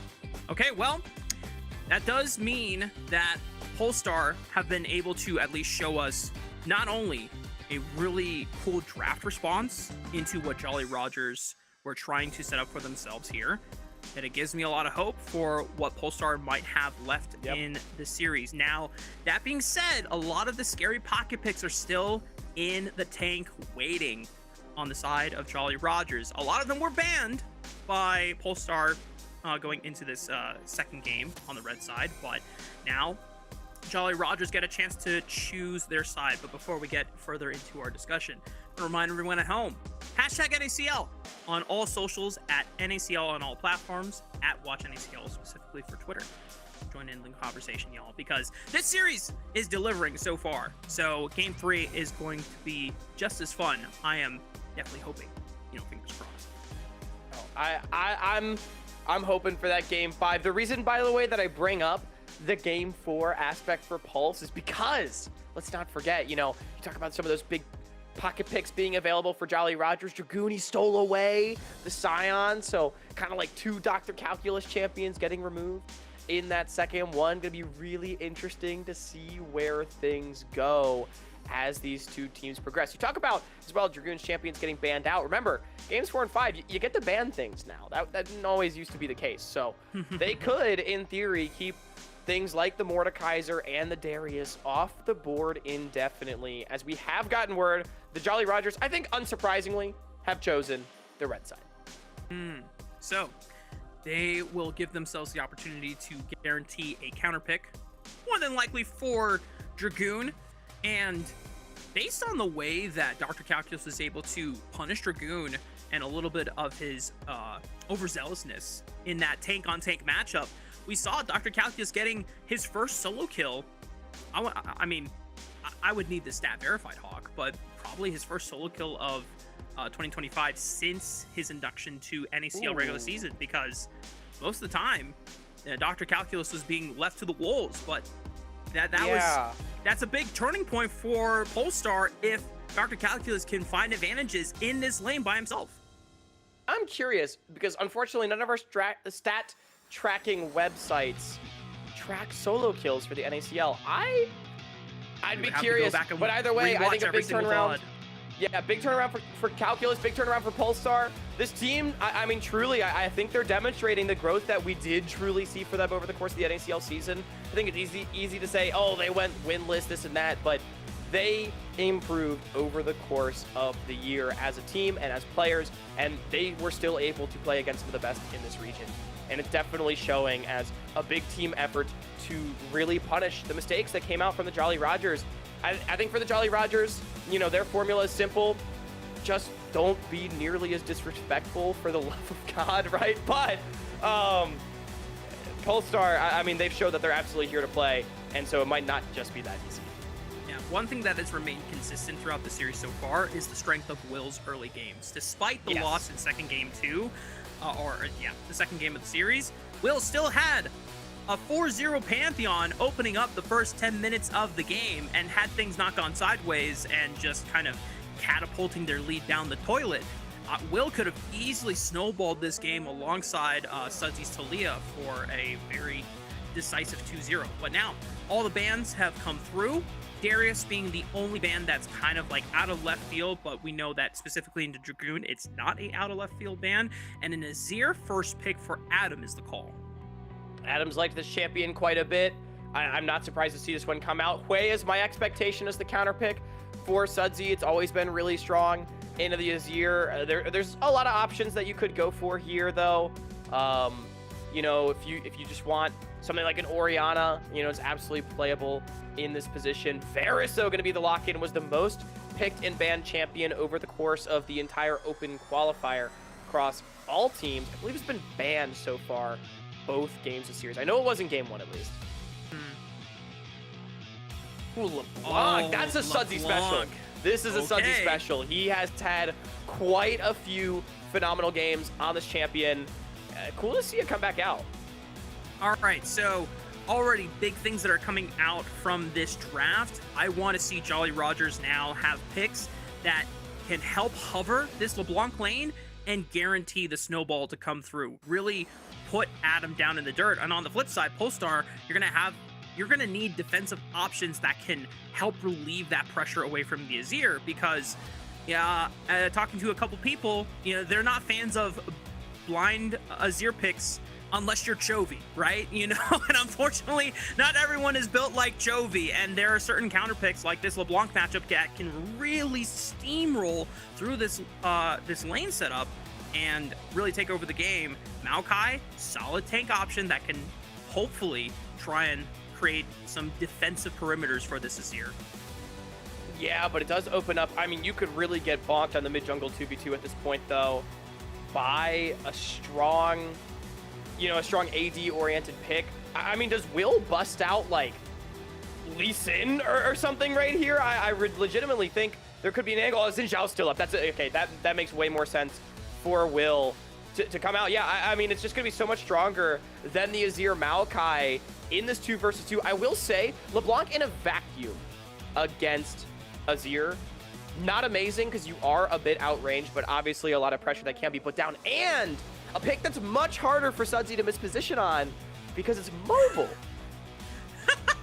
He's got a distortion, you know, so if things go wrong, he can W out of there. That is assuming that he has not already used the distortion for pushing the wave, or he doesn't have access to level 6 distortion. Now, if you want to hear me cook, Hog, what if you swap this Maokai somewhere else and you get a different jungle counter pick specifically into the Xin Zhao? Maokai Jhin? I don't think that's going to happen. I don't know if you want Jhin with Maokai, but if you're going to put Dr. Calculus on weak side status... Oh, maybe it could be top lane. The ISO special. Top lane Maokai, yeah. I do not think you do that against Dragoon. He's got a Mundo. He's got a set. That's why I'm not drafting. Darius is bad. Just watch it. I think it's gonna be for Bio. But hey, I like the cook. If it happens, you're a genius. Okay, like I'll call you the smartest man alive if that's what goes down. But we're probably just gonna have a support pick here for Nukes. Alistar has kind of the only champion that's not been banned out. I mean, if it's Alistar support, Maokai support doesn't sound terrible into it. I don't play bot lane, but no, it's fine. In my head, you can Bramble Smash his headbutt. You can W his engage. Okay, well, it's not Maokai top. It's a blind pick Aatrox for Dr. Calculus. Gragas? That could play. Still could be Gragas support, or it could be Gragas top. Well, no, it's not Gragas. Wait. No. Oh, it could be Gragas. You're right. Gragas jungle or Gragas support. It's probably Gragas support. I feel like that's what we've seen more recently. It's a very disengage-oriented pick. I mean, you already have the Maokai to facilitate sort of the Aatrox approach. And I will say, I like this Aatrox pick from Dr. Calculus. Now, it's not one we've seen from him too much, but I do look at Dragoon's Champion Bull. He goes for the Mordekaiser. It's not the worst matchup for Aatrox. So, from what I remember at the very least of this matchup, let me make sure to fact check myself. But I don't hate this for Calc. Yeah. Well, before we get into the nitty-gritty of the top lane matchup, let's look at the overall compositions once again. So you have Powerful Disengage. That is the name when I see Polestar, because Maokai Ultimate can, stall the fight down. You can throw out an Emperor's Divide. You can use an explosive cast to split open the fight. Against Jolly Roger, is that something you are actually trying to do effectively? Because this seems like a poke comp, if I'm not mistaken, from the sides of LeBlanc and Varus. That's what I was just thinking. And also, Mordekaiser is pretty immune to disengage, because you just take somebody, you know what I mean, and force them to fight you. Right? Yeah. Right. Disengage when I take you to Brazil. But I feel like, and you're definitely right. The Varus and the LeBlanc are definitely more poke-oriented champions, and there's not the most lockdown on the Polestar side for this LeBlanc either. Obviously, you do have the Twisted Advance for the Maokai, point-and-click CC, but it is on the slower side. Maybe if Tubbs has the reaction time on the Body Slam, it could come through. A lot of very strong skirmishing for the Jolly Rogers, but I do think there's no denying Polestar's ability to dictate space with their composition. Maokai, Jhin, Azir will be substantial. Yeah.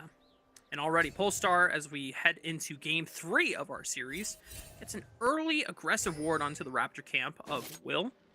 It's going to base in front of their face, but then backing off. We'll see if Will tries to do something funky for this opening sequence. Still making sure to not show on that single ward, while they found a way to drop a ward on Bio's Raptor camp on his bottom red side quadrant. And that's where Bio's going to try to start. Will, I think, is trying to match the clear once again. It's worked out extremely well for him so far. Information being traded as well on both sides. Raptor wards traded.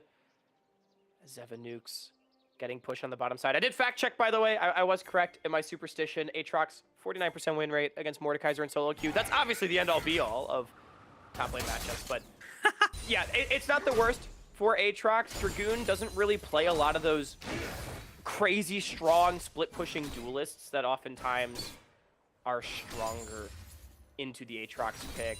We'll see, though, with Will pathing up towards the top side of the map, if he's able to get an advantage. At the very least, the Mordekaiser should have early push.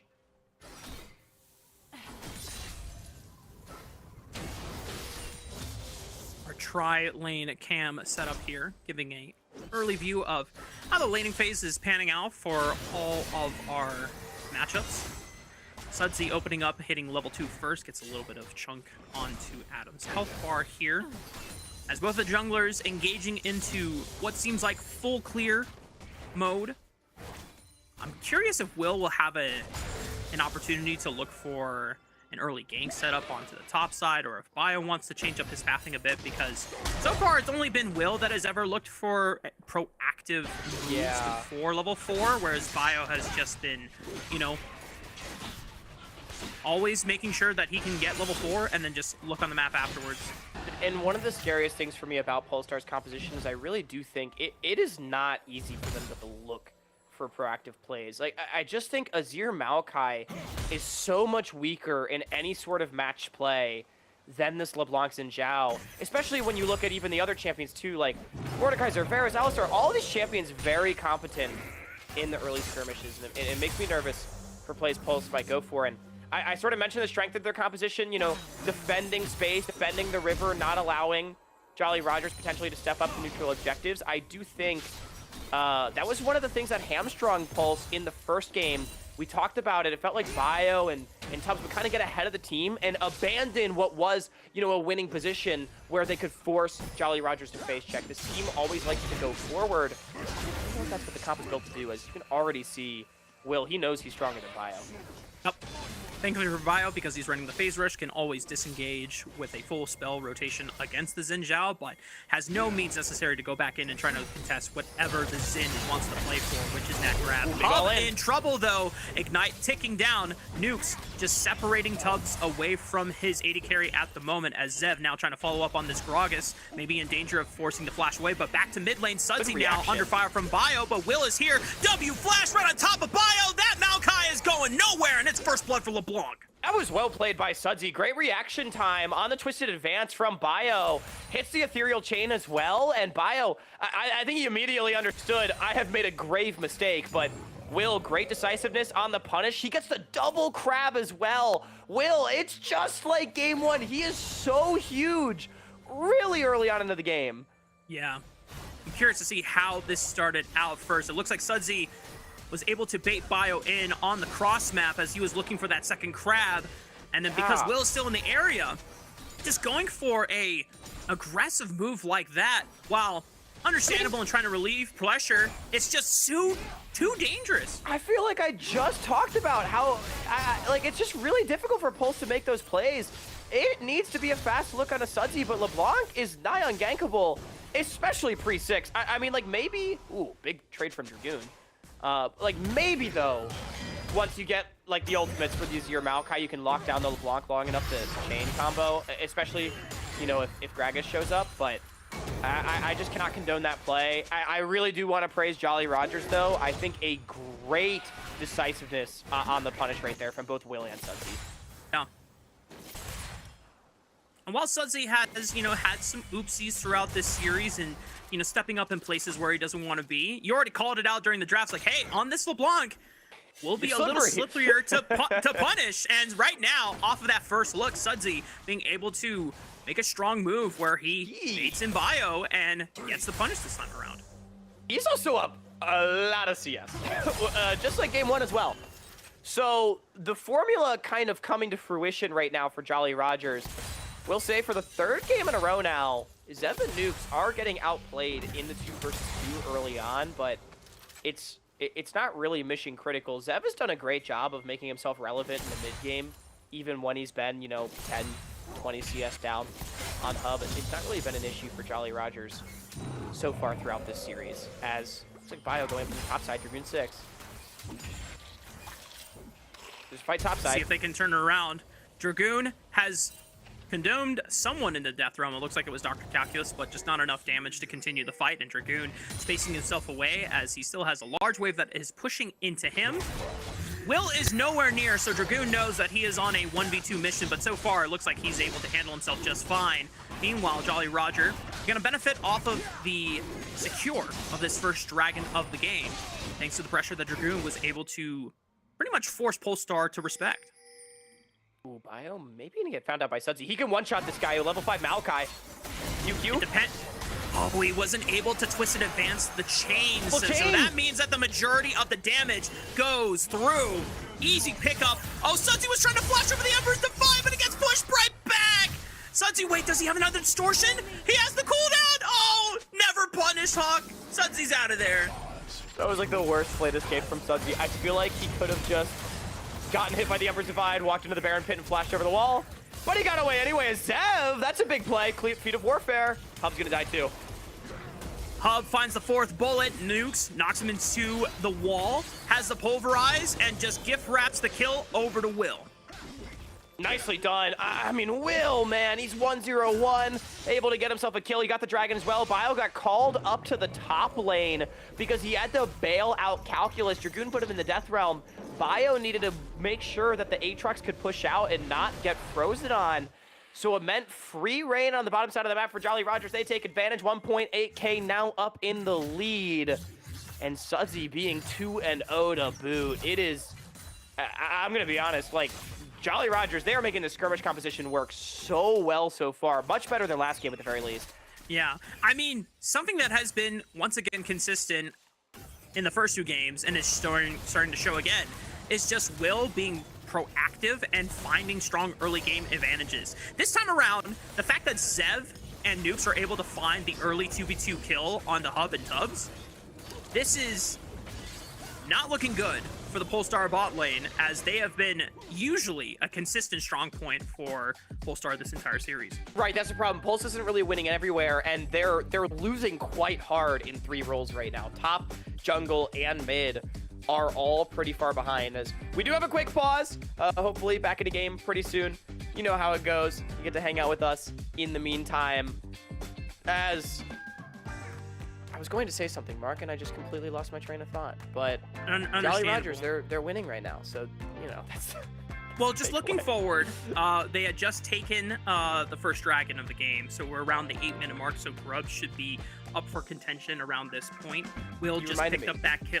Will just picked up the his own first kill, and he was already sitting on a couple of components. I think I saw the tunneler as well as a longsword, or maybe it was a health crystal. I don't remember.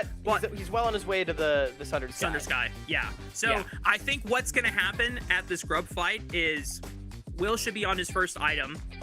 Dragoon will most likely be on his first item as well. And if they want to keep Dragoon on that side of the map so that he can threaten and walk up, and if they see Bio, take him to Brazil. So deny the Grubs away. You reminded me of what I was going to say as well, because we actually, right before we went into pause, for the first time in the series, it's actually Jolly Rogers that are first to swap up for the Grubs. Hub and Tubbs, they redeployed a bot lane after the 2v2 while Zev and Nukes went top. So Jolly Rogers right now has numbers on the top side to contest for the Void Grubs. I'm assuming the call from Pulse is just to give, which honestly I think is the right call. Like, I don't think we're winning 5v5s right now. Not against LeBlanc and Zhao, as you mentioned, just like way too strong, especially if Dragoon was to come up to the play. So we'll see if Pulse is able to get anything back on the other side. The problem is Mordekaiser is pretty impossible to cross map because of the Death Realm. Like, you can't really tower dive him. And I think he should have that cooldown back up. Yeah, there's like a few handful of top laners that it's super hard to force 2v1s on. Mordekaiser is one of them, just because he gets a free, oh, you want to force a 2v1 on me? No, I'm forcing a 1v1 on your weakest person that you send to try and stop me in my tracks. And Jolly Rogers, as you called out, bot lane swapped over to the top side. So all 3 of these Grubs will be guaranteed. Dragoon has Death Realm available. He's going to clear this wave. They're chunking him out from range so that Dragoon can't necessarily force the Death Realm, so he has to walk up and use it if he wants to survive under this tower. No flash. He just sidesteps the bullet. Oh, okay, but Hub still has an auto attack available. Hub said, Dragoon almost farmed some aura in that play right there. Hub said, parry this, you filthy casual, and force shot him. As Will, maybe gonna look for a counter dive. Recall from Tubbs. Calculus is giving the... No, Calculus, don't walk back up. Calculus. You don't have Equalizer. You're not Bouse. He pops the World Ender, but I think his world is about to end. He found decent sweet spots on the nukes, but that's an Alistar with an ultimate, so he's not going down anytime soon. So Jolly Rogers able to at least pay Dr. Calculus the same treatment that Dragoon just got. Papa, he didn't even get the wave. He's not even Bouse. What are we doing, Calculus? Just walk away. It was a good play from your team on the cross map, as I really do want to praise Pulse. They played that dive so well. They stayed out of the range of the Death Realm. Dragoon didn't have the flash to get in range of anybody. Extremely smart stuff. No flash on Sudsy. No distortion empowered from the ultimate either. Oh, double distortion! Explosive cask! Not enough damage! Nukes punch him away so Tubbs cannot follow up on the play! Sudsy, once again, never punished! He just walked away with 6 HP! Sudsy, oh my goodness, gets hit by the tip of the Emperor's Divide and lives to tell the tale. You'll remember this as the day you almost caught Captain Jack Sudsy. Yep. Jolly Rogers. See, everyone's been trying to make One Piece references. I'm old school, Mark. I'm going for Curse of the Black Pearl. Well, I will be honest with you. I'm not a fan of literally any of the other Pirates movies, but Curse of the Black Pearl's goated. Technically, I think One Piece is older than... Is it really? Pirates of the Caribbean. Yeah, because the first Pirates of the Caribbean came out in 2003, right? And One Piece was like a 90s anime, so... Oh, I didn't even know that. I guess like if you're going to make like 1,500 episodes, it's probably been going for a little while. I get what you're cooking, though. I'm definitely with comparing Jolly Rogers so then I'm just living up to the zoomer of the NACL cast. you know, No, moniker as Dragoon. it totally makes sense. Maybe Dragoon forcing Dr. Calculus into the Death Realm. Good flash by Dr. Calculus, able to space away, and now using the World Ender just as movement speed so he can dance on top of Dragoon's grave. And the rest of Polestar able to bail Dr. Calculus out. I was pretty entertained by watching Dr. Calculus just run in a circle around Dragoon at the end of the Death Realm right there.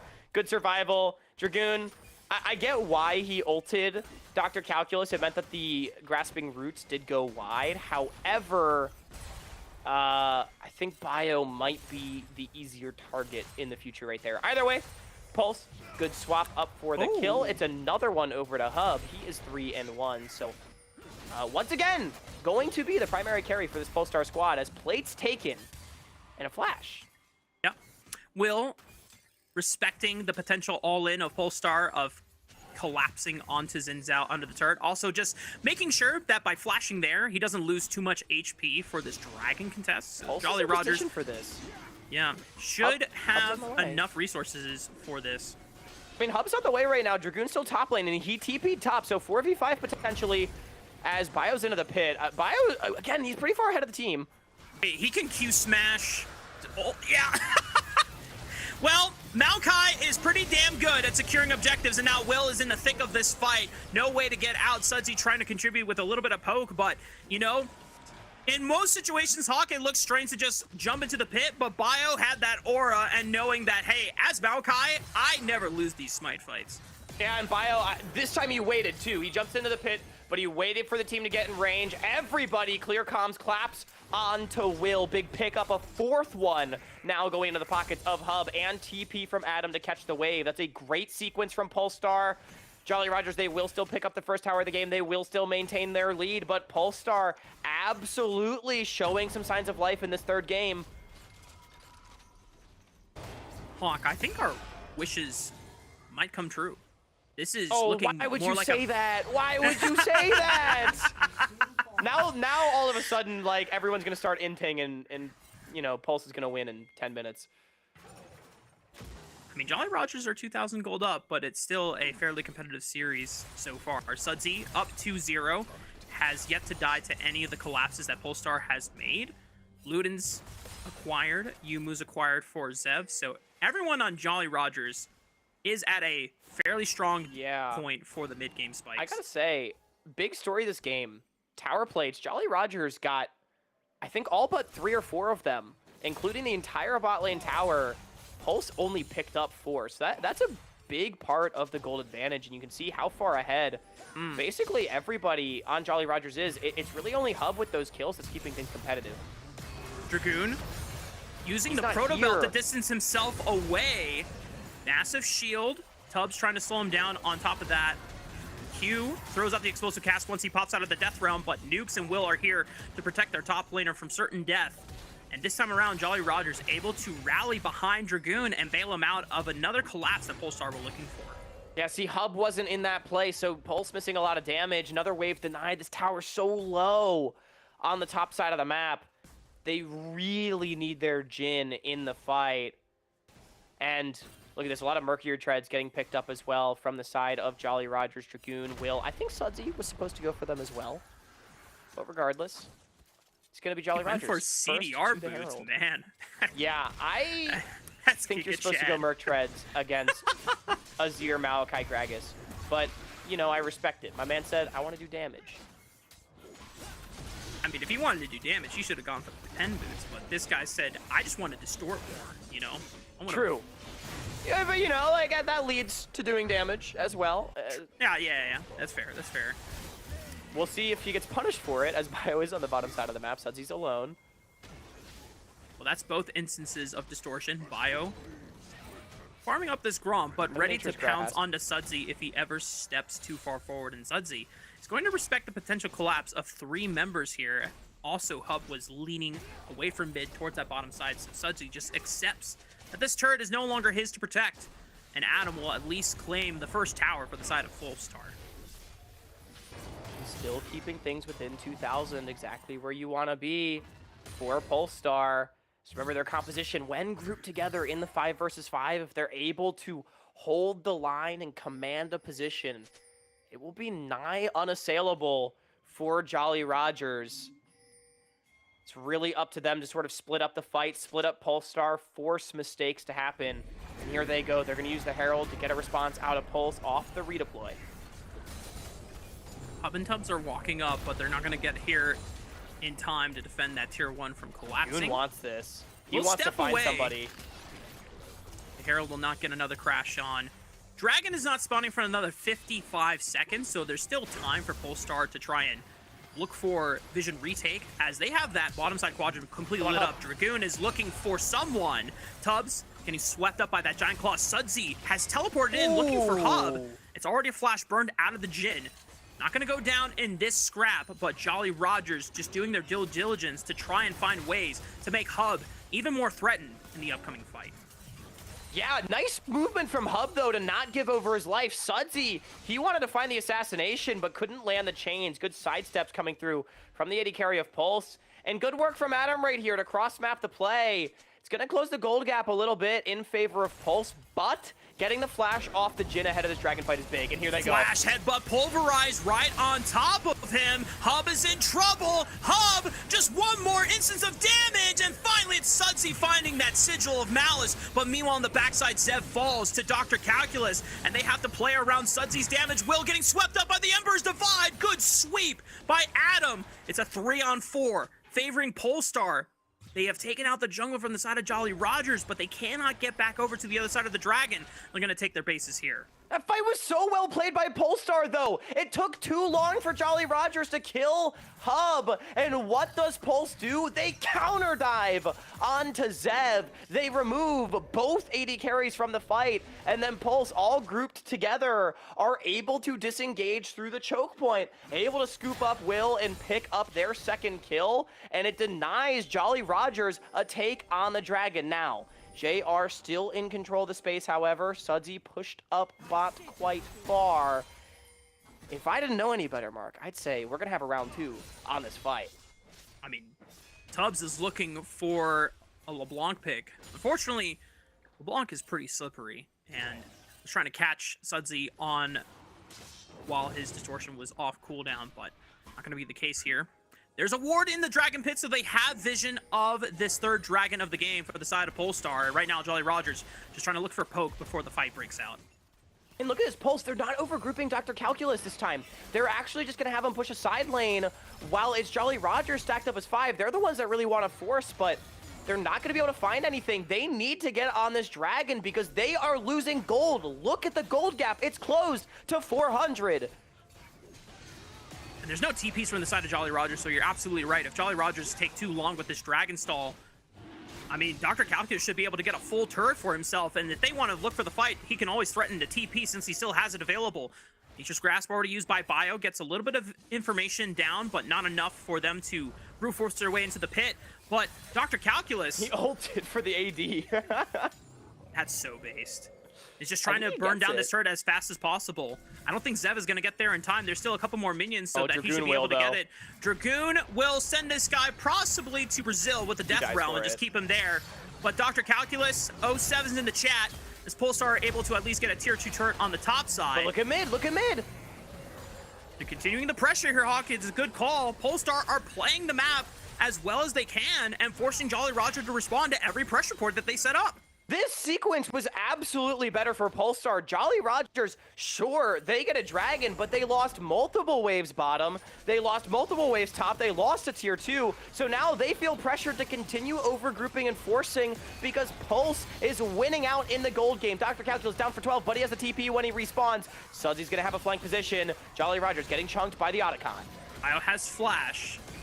No Nature's Grasp available for another few seconds here. Will he get it in time? Flashing over! Bio! Yoinks the Otacon away with the power of Q Smite on the Maokai, and now it's just up to Polestar to disengage and play range. Dragoon already sent one to the Death Realm, but he is wrapped around and isolated by all other 4 Polestar members. Sudsy tries to go in to bail him out, but Dragoon still falls, and Polestar now on the hunt, looking for more members. Sudsy trying to protect his own bounty as he has not died a single time this game. game. Nukes will fall, and Polestar rise to the occasion, overwhelming Jolly Rogers. And it's a massive fight win for Pulse. Hub is 6-2-1, carrying the hell out of this game on the Jin. But Bio, his second neutral objective steal of the series, and it's a big one as Jolly Rogers is completely falling by the wayside in game 3.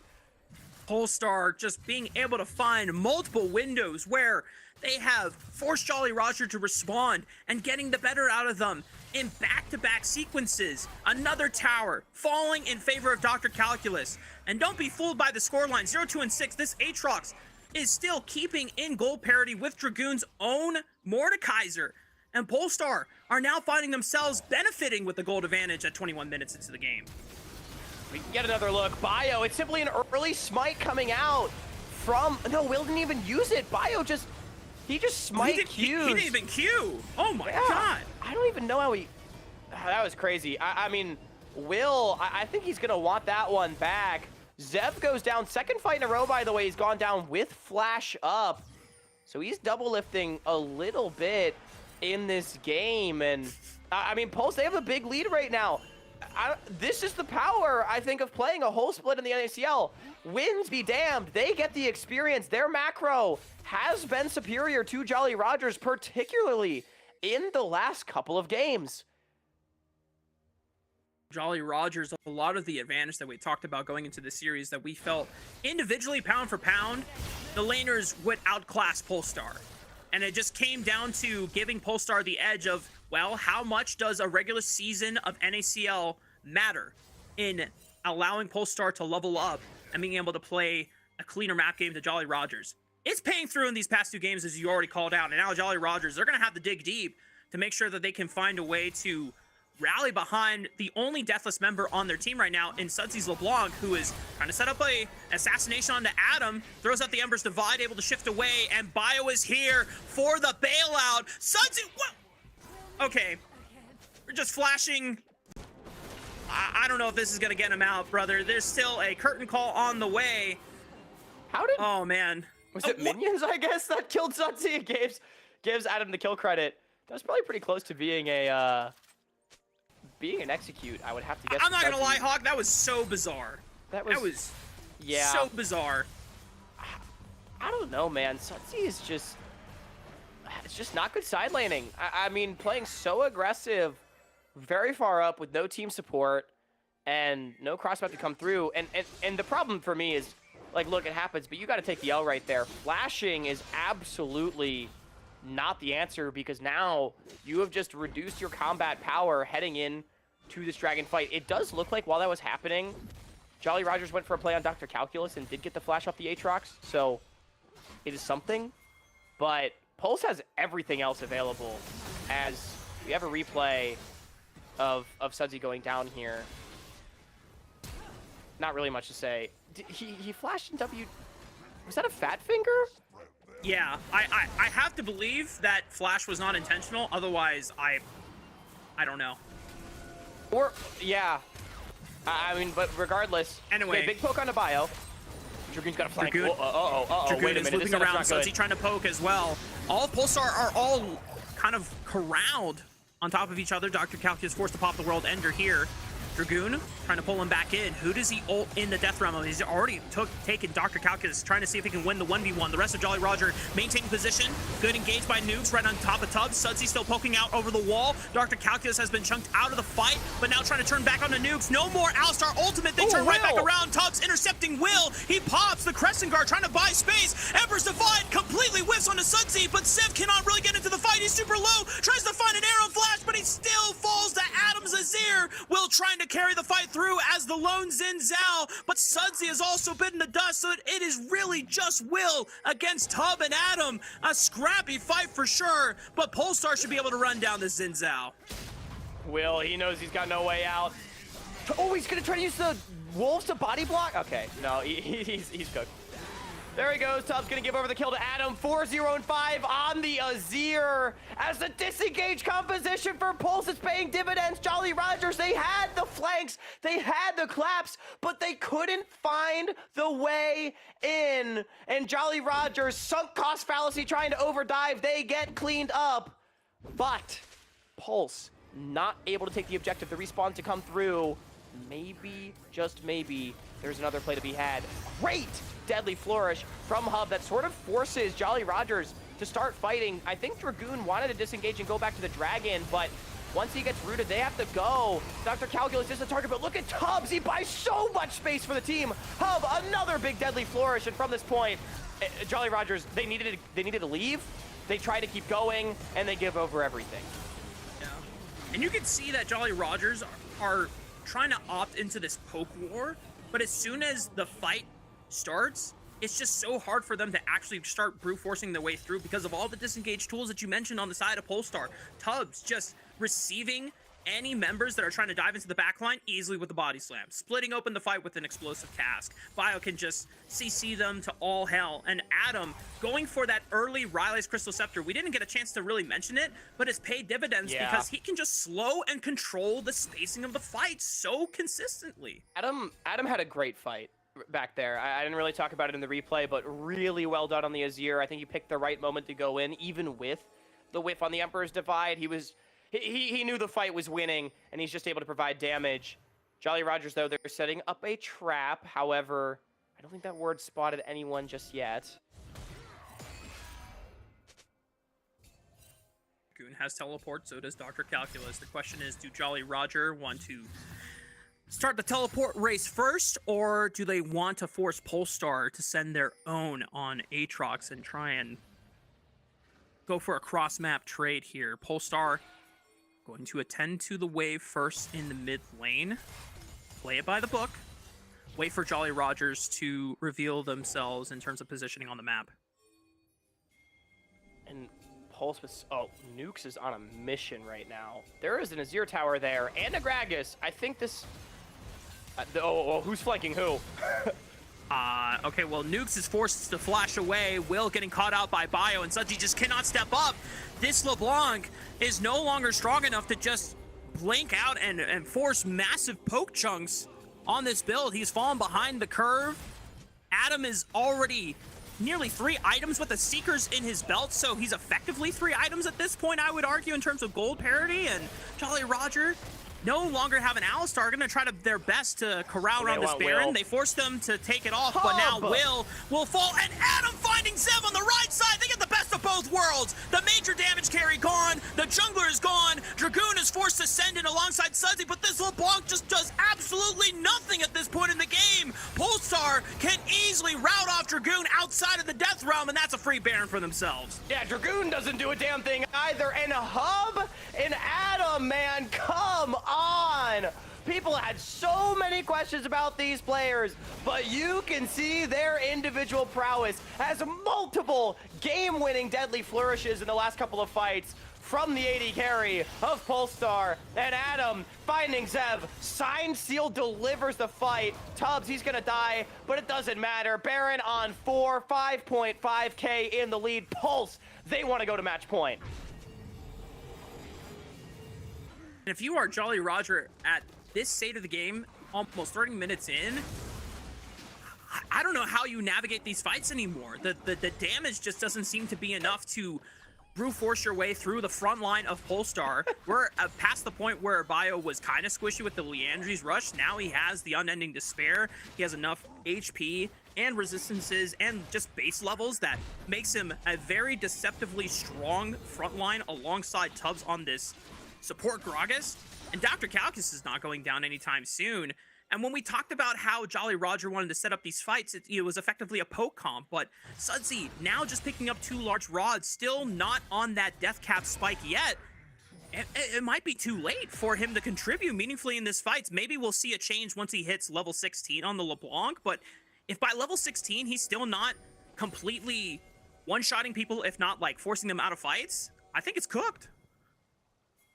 Yeah, I agree. I've not been impressed by the LeBlanc or the Mordekaiser. I'm going to be honest, I've not been really impressed by anyone on Jolly Rogers this game. Sudsy. Okay. Yeah, that reinforces my point. I've not been impressed by anyone other than Will. Oh, man, that's tough. I feel like Will tried so hard this game, but just it's not really been there for Jolly Rogers. You know, they had the skirmish comp, they got the lead, but Pulse, they started cross-mapping. They started playing side waves. A novel concept, I know, at this level of play, but I mean, extremely well done to them. I've been beyond impressed, really, by Pulse, especially in this game, and they're looking to end. Bio receiving the engage from Nukes, almost about to go down. The first curtain call bullet will strike down the cow, and Polestar start moving their forces over to the mid lane so they can easily take out the middle inhibitor tower and inhibitor. Oh, they want more. Pressuring the Nexus turret as well. They can try and end the game off of this push. Still 25 seconds on Nuke. Sudsy just respawning. Dragoon sends one person to the Death Realm. Sudsy sends it. Still no death cap in the tank. And Sudsy just cannot get enough damage done. Bio is the first one to fall, but Adam is still surviving. Will popping out of the GA just to get body slam flashed on by Tubbs. And Polestar, led by Dr. Calculus and crew, will bring us to match point. And Hub 1v1 against Dragoon in the Death Realm wins out 12-3-7 on the Jhin. Adam 7-0-11 on the Azir. The carries of Polestar. We said it at the top of the show. These guys, whether it's with this team or another one, we think they've earned their spot in the NACL. And boy, are they proving it right now against the Jolly Rogers. They are proving that all of Polestar may have just grown enough over the course of the split to defend their honor. And they are now on match point. One more game to go against the Jolly Rogers. That's right. So Polestar, for them, it's time to dig deep and not lose the composure that they've been rocking ever since Game 2 of this series and continue that momentum forward. And if you're Jolly Rogers, it's really time to lock in because you no longer have any more do-overs. The next loss you get, that's your chance of NACL gone for the entire year. Right after this break, we'll find out who is walking away this series with a 3-1 victory or a 2-2 scoreline. So make sure y'all stay tuned.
Hola, what's up, y'all? We're getting ready for Game 4. It is match point in favor of Polestar. 2-1, leading the series, one game away, one victory away, I should say, of retaining their spot in NACL and returning for the summer split for a chance to compete for, at the end of the day, the grand prize of going into that tournament for a spot in the LTA for the 2026 season and trying to snag it away from Disguise. Jolly Rogers, while they opened up the series very strong in Game 1, back-to-back games, Polestar have been able to triumph over them. And Hawk, I think it's time to start, diving deep into some of the composition that Polestar have been drafting for themselves against what Polestar is effectively playing, because not to take away any credit from Polestar, they are definitely doing their due diligence and playing out these 5v5s a lot better and more patiently, and macro play has been stellar. But where do we see Jolly Rogers starting to come up short? It's hard to say it because Jolly Rogers, 2 games in a row now, they've played more skirmish-oriented compositions, right? And they've gotten the lead that they want, but Pulse, they have picked comps that are built for the straight-up 5 versus 5, and they have cross-mapped better in the early stages of the game, especially in the mid-games. They've just traded for gold, then they've grouped up, and they've team-fought better, and I feel like Jolly Rogers almost just has not really been able to bait Pulse into the circus, if you will, that they've sort of been trying to create. And so much credit to Pulse for the poise that they have showed. I feel like it's such a stark contrast, honestly, from the first game. And Jolly Rogers, in complete contrast, they have looked flustered, trying to overforce into a Pulse that is not willing to make as many mistakes. And I want to remind everyone at home that the predictions were overwhelmingly favoring Jolly Rogers to win this series. It was 5-1. Beat down Boulevard, the only person that had Polestar winning the series. Well, right now, just looking at it from a series score, beat down might just be laughing all his way to the bank. It's not over yet. It's not over yet. It is not over yet. I'm hoping for the 5-game epic banger. Give us game 5. Give us Silver Scrapes.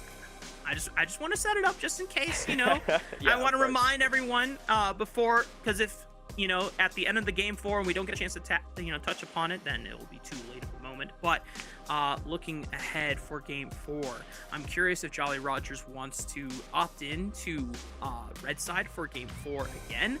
They used their R5 counter pick for Dragoon, Mordekaiser into the Aatrox matchup. It did not really pay its dividends for Dragoon and company here, Hawk, and that was credit to Polestar overloading a lot onto, making sure that Dr. Calculus was getting bailed out on the top side. And I think it's just overall a testament to Polestar's growth from playing in the regular season. Obviously, looking at the series score, 9 losses, no wins, it's rough, but you can tell that Polestar have leveled up and grown thanks to playing with higher caliber teams for a full month and a half. Yeah, they definitely have. And I do want to kind of continue on the point of, Pulse being 1 game away from defending their spot, because expectations were overwhelmingly in favor of Jolly Rogers. I think most people had Pulse and Cupid Esports as the 2 weakest teams coming into this tournament, right? With sort of, I feel like most people had AMI and Jolly Rogers as the ones kind of competing for this final spot. Well, Jolly Rogers took down Apex Mission Impossible, but now it's Pulse that stands on match point, and what an unbelievable story it would be for them, because they not only are on the verge of defending their spot, something that has rarely happened over the history of the promotion tournament, but they are doing it against a team that is comprised of the 2 goats of the promotion tournament, Dragoon and the Prince of Promotion himself, Sudsy. They have been so stellar every single time they've made it to this point. Will is a veteran of both Tier 3 and Tier 2. Zeva Nuke's obviously kind of new to this level of play, but I think just based on name value alone,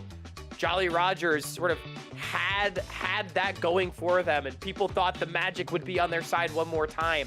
But it's guys like Adam and Hub. They have stepped up. They are playing like NACL players. They are outplaying their counterparts. And I particularly look in the mid lane, Adam versus Sudsy. I think the Prince is on the verge of losing his crown. Adam, in games 2 and 3, he has been stellar. There's been a couple times where Adam has now gotten the counter pick for, a certain matchup, and it is not, panned out in a way that Sudsy has been able to effectively snowball the game past the 20-minute mark. Early on, we can't, harp on this enough. Early game skirmishing, we have favored Jolly Rogers, and they have definitely. they've consistently found leads every single game. But then holding on to it has been the big question and the issue for Jolly Rogers in these past few games. And honestly, Ben, it feels kind of reminiscent of how Polestar would play their games in the NACL during the regular season. They'd sometimes find these early leads, overloading and overplaying their hand. It cost them a lot of resources, but they got those leads, and then they just couldn't figure out a way to close out those games effectively, right? And right now, one of the things that really, at least Cupid was able to challenge Polestar on in game 1 of yesterday's series, is that it took Polestar a very, very long time to close out the game because Cupid at least was trying to not overstep their welcome. But Jolly Roger has been trying to outplay them, outhands them in a lot of these objective setups where I don't know if it's a question of just drop the fight altogether or the fight needs to be played slower. Yeah, I think it's a little bit of both. I also think you could look compositionally. We said at the top of the show, Jolly Rogers, they always like to play their own game. They got their own picks, particularly in those solo lanes, and I feel like a lot of them haven't worked out so well. Pulse has just gone for real robust, disengaged teamfight compositions, and Jolly Rogers, they've not had the compositions to really break it. They've also, to your point, they've been feeding themselves to the wolves a little bit, and back on the red side, one more time, one more counter pick. This is their opportunity to take it to a game 5. These players have been very clutch in the past. I do not want to count out the Jolly Rogers, but Pulse, it has been 2 very good showings back to back. Can they string together a third? I was waiting for that Darius ban to see if Polestar was going to continue. They're never going to give it up. There's no way you ever give it up, especially not game 5. Yeah, nope. That would feed too much into the power of the aura for, game 4, game 5 momentum for the side of Jolly Rogers and Dragoon. But now it is effectively 3 top lane bans from the side of Polestar. Yeah, they're targeting Dragoon quite hard. They do not want to let him get into a matchup where he can steamroll the game. And honestly, I think it makes a lot of sense. We talk about Pulse hasn't really played 5-game Fearless. Dragoon hasn't really either. Over the he had a few long series in 2024, but that was also a different breed of Fearless. You couldn't ban as Darius the whole series. Jolly Rogers, for the first time, not banning the Vi. So now we get to see Vi emerge in Game 4 in a landscape where Pantheon, Xin Zhao are all gone, as you cannot match the Vi in terms of her early ganking, reliable setup, level 6 power spike, one of the most consistent in the game, point and click target. That person is now, condemned to a guaranteed knockup unless you have a way to bail them out. I don't know if we'll see it. Oh, Tristana. Okay. That's really it. So I was actually wondering if Adam would go Tristana. We've seen him play it in the NACL a few times because they deny the Galio. I think both these picks are maybe denials because it's, Galio Vi has been so incredibly strong, but then of course Tristana is a good option into the Galio. It also does provide a lot of safety, amazing single target damage, but I will say Zev has really struggled to carry for me in this series so far, and I feel like giving him the Trist, it's a big vote of confidence for Jolly Rogers with their season on the line. And Bessa and potentially Hui locked in for our solo lanes here on Polestar, still leaving things up to the cards for Hub and Tubbs. They were floating a Twisted Fate. Side tangent aside, Twisted Fate is very strong and not enough teams are playing him, but you know what, that's a story for another time. Hui is locked in, and even though it's not like a Talia Vi combo, you can still follow up on the Vi ulti with the Severing Bolt and another spell of your choice. Jolly Rogers now. Yeah. They're gonna go for their jungle of choice on this rotation. Whoa. So Will has said, I'm done on the facilitators. I'm playing the best on my team in the series. Give me the ball. And now we get the double AD carries. Takes a lot of the pressure off of Zev. Great disengage with Galio and the Lamb's Respite against what is a very dive-oriented composition of Ambessa Vi. I will say, this opens up Dragoon to get banned out more in the second phase. I'm going to be honest with you. I don't know if Kindred was getting banned. So I think I would have rather seen like the set or something come out that we saw from Dragoon yesterday against Zambessa. But regardless, we do get the Kindred. And I like this from... I like this from Will. Give him the ball, man. He's playing too well. He needs a shot. You know, primetime Will, when we look back at his first introduction to NACL, back then it was still Academy, in 2021 summer, he had entered the Dignitas roster as a jungler, and one of his first games was, I remember seeing his come up on something like Graves, and I think Kindred was in the ballpark as well, but just him on marksman carry junglers, that was like the big thing about this guy's name and just his overall raw talent and raw potential. He's really going to have to lean on that in this game to give Jolly Rogers at least one more fighting chance to bring us to Game 5. Banning out the set, as you called out, no more set option for Dragoon. Orianna also taken off the table in case this Tristana is a Zev pick and not a Sudsy pick. I mean, the fact that there's no Gragas, there's no Azir left from the Fearless bans, there's no reliable ways of punting people out of the Kindred ultimate if you are Polestar. So, and going with the Cassante is just a standard tank for the side of Dragoon.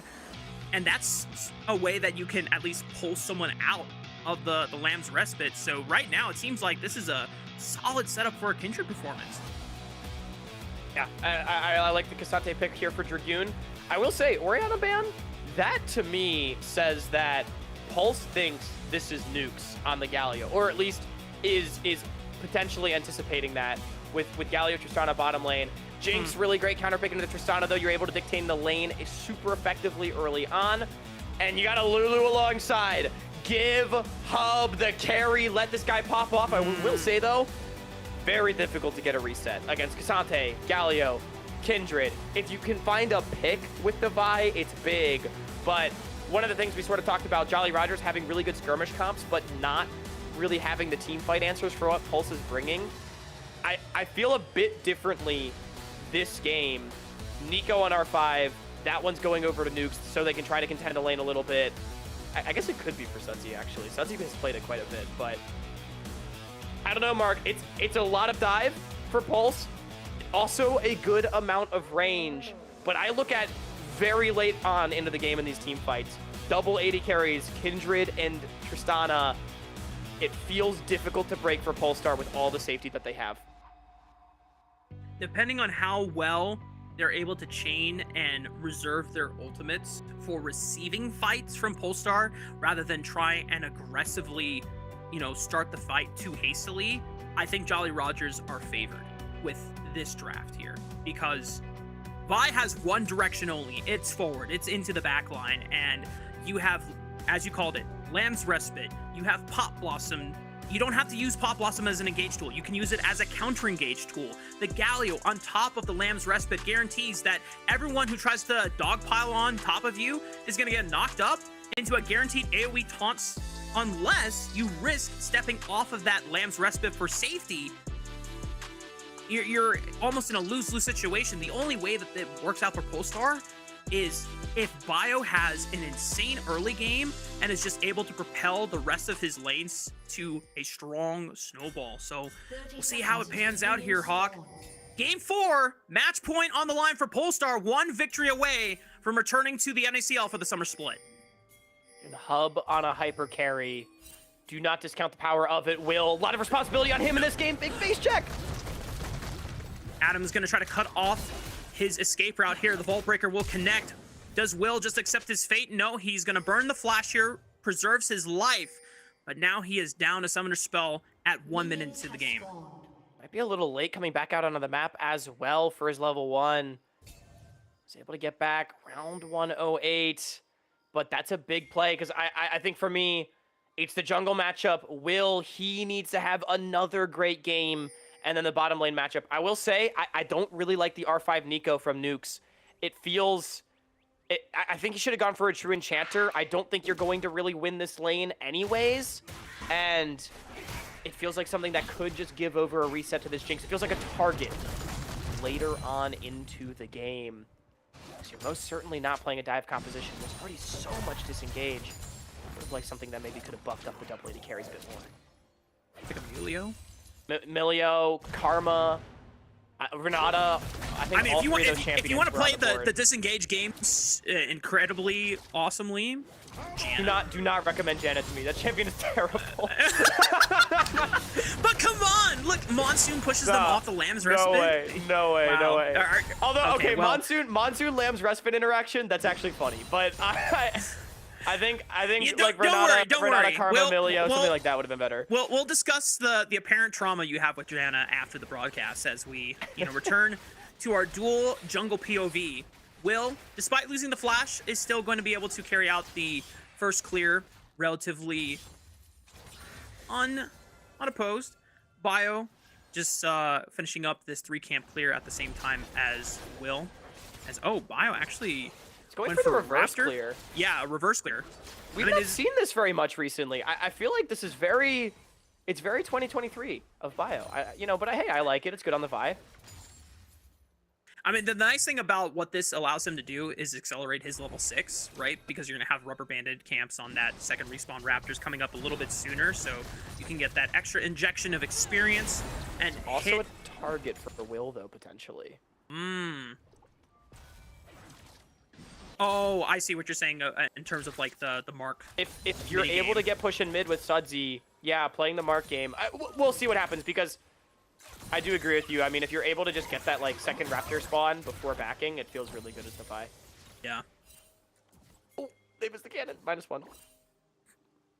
Hub and Tub trying to get the early push so that they can look for an aggressive ward into the river just to make sure that they are safe while overextending themselves to push on this wave against Nukes and Zev. Will wrapping around all the way around that ward just to make sure that this first gank is successful. Hub already forced to burn the flash. Will, I don't think he's going to have enough damage to kill Hub, but maybe could look for Tub instead. One more auto attack will not find the third proc off of that E, but Jolly Rogers burning effectively all 4 summoner spells from the Hub and Tub bot lane. Yeah, that's a pretty big play. Does lose the mark for it, but I mean, it's a coin flip either way. And not answered by Bio. He will get that Raptor respawn though, so he'll be that little bit higher up on XP. Got the campsite respawn faster. I think the biggest question is whether or not Will is actually able to punish on the bottom side of the map. The fact that Will's camps are all respawning on the top side first means that he has to deal with those before he can make his way back down to the bottom side. It might be enough time for Hub and Tub to look for defensive vision, at least in the tri-bush, so that they avoid another scenario where Will goes all the way around. But you can already see that there's wards, aggressive wards from Jolly Rogers in that choke point where Will would want to approach for a gank. So if there is vision laid down by Polestar, Jolly Rogers will know, and they can play around it. Good laning from Calculus, though, on the top side of the map. Gonna be able to base later. Good interrupt from Dragoon. Means I take it back. But Calculus hasn't based yet, right? So Dragoon really trying to crash this wave and go for an even base because he's down the teleport. So well played from both sides. It's going to be pretty even. Calculus is up. Actually, a decent amount of CS. Jolly Roger just going to use the pressure of guaranteeing the priority against Hub and Tub to win this first dragon of the game for Will. Bio just well on his way, power farming through his camps and trying to speed run his way to level 6 so he has access to the cease and desist. Grub's still not up on the table for another 2 minutes and 20 seconds here, Hawk. And right now, not really sure who is going to be winning the race in those first item spikes at this pace, because so far everyone is farming relatively even, aside from small CS advantages for Dr. Calculus and Hub. Those are not insignificant advantages, because, I mean, again, I think Jolly Rogers, they really need gold on these carries, right? And they need their front line to be strong so that Jinx can't just chew through them. So, leads in the right places right now for Polestar. Another -1 as well right there for Sudsy.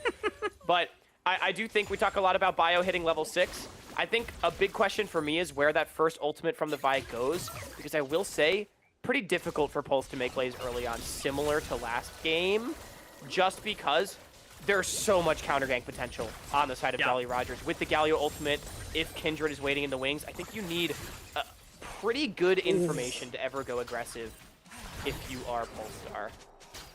Could have been dangerous for Bio if he had gotten clipped by that Nuke's E.